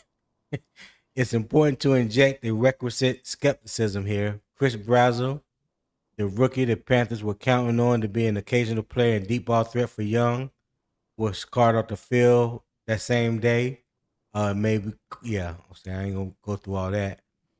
It's also significant to note that Young, still only 14-30 as an NFL starter, can't get hit in these practices, which Carolina fans usually would be watching, but aren't for the second straight year due to construction. Lots of QBs do throw the ball well in those kinds of situations, including Carolina backups on Wednesday. Still, most of these QBs aren't regularly going against Horn and Mike Jackson, one of the best cornerback combos in the league every day. Said Horn, I kind of noticed Bryce is trusting his receivers more, putting the ball in the air and letting them come make plays. They whooped our ass today for the most of the practice, but it's good to see that too. Just because we know we're coming in with some firepower on offense, on the offensive side of the ball, and it's going to help us on Sundays. They're barring a cataclysmic injury. All of this translate into an eventual. Huh? What you say, Will? No, I was muted. I think that was a reverb. Oh, okay. Um, yeah, barring a cataclysmic injury, all of this translating to an eventual Young contract extension. He's already locked into Charlotte through the 2027 season since the Panthers picked up his fifth-year option. But since quarterback is easily the most important position on the field, NFL teams routinely sign those guys to contract extensions well before their fifth-year option runs out. Based on current NFL standards, an eventual 4-year, $200 million contract extension will be in the ballpark for Bryce. BY9 is never going to have the same look at me personality as Cam Newton, but like Cam Newton was throughout the 2010s, he has become the face of Charlotte Pro Sports, and he's got the clutch gene. Young led game-winning drives in 6 of Carolina 8 wins last season. I just was told he had nothing to do with Carolina winning those games. But I digress. Some of this hinges on the Panthers getting better this season, of course. Odd makers think they will be slightly worse. Yeah. And I've seen that a lot. Say what else? As far as the odds makers, they're not betting on us at all. At all. Yeah. Yep, they got us at 7.5 wins is what the odds makers got us in the Yeah. aggregate. 7.5 wins. Yeah. Mm. I don't know, They man. had us at 5, but they had us at 5.5 last year. He's not I mean, he didn't go too far with the article, I guess, you know. Right. He didn't That's try to like I run said. off with it. That's what I'm saying. He didn't glaze them. But when Scott Fowler says stuff like that, you got to take notice because he doesn't, you know what I mean? He's a very even keel analysis guy.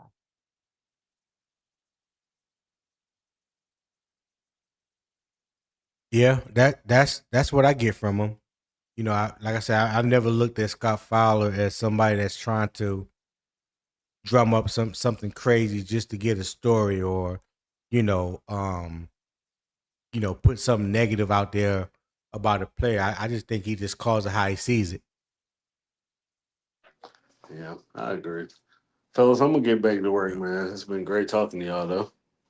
No, that's All all right. good. I'm about to get out of here. I ain't nowhere in the world did I have planned that I would be live for 5 hours. That's crazy work to me. It was a great But show though, That's Tony, for wild. real. It was a when great you talk conversation today. about the most decisive man in Panther Nation, this is what you get, and I appreciate it. I appreciate everybody that was on the panel today. I appreciate everybody in the chat. Will hanging out with me for longer than usual. I greatly appreciate that. I know he about to go have a good time this weekend. Happy Oh birthday to yeah. you again, my guy. Salute My to man. you. Yes, sir. 336. Thank you for pulling up. This is your first time on the panel. I appreciate it. Hope you see you more often. Oh yeah, no doubt. Quantum, HH Entertainment. Sorry about Freddie. I wasn't able to get him on.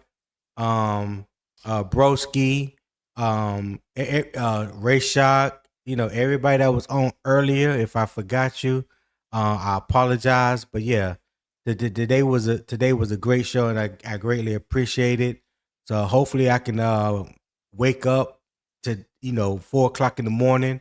I'll probably go live again and stream the game. So if don't hold me to that. You know what I'm saying? You talking about getting up 4 o'clock in the morning. Don't hold me to that. But yeah, definitely been a great conversation today. I greatly appreciate you guys, man. So in closing, Scott Fowler column started with a big number, but Carolina decision cannot start with the number. It has to start with the proof. A great practice can show growth. A breakout season can change the conversation. But franchise quarterback money should require a repeatable level of play that justifies both the market price and the percentage of the roster cap resources committed to Young. Fans do not have to love Bryce, and they do not have to hate him. Judge the evidence, define the standard, and then decide whether Carolina should pay him or make him prove it twice. That is debate.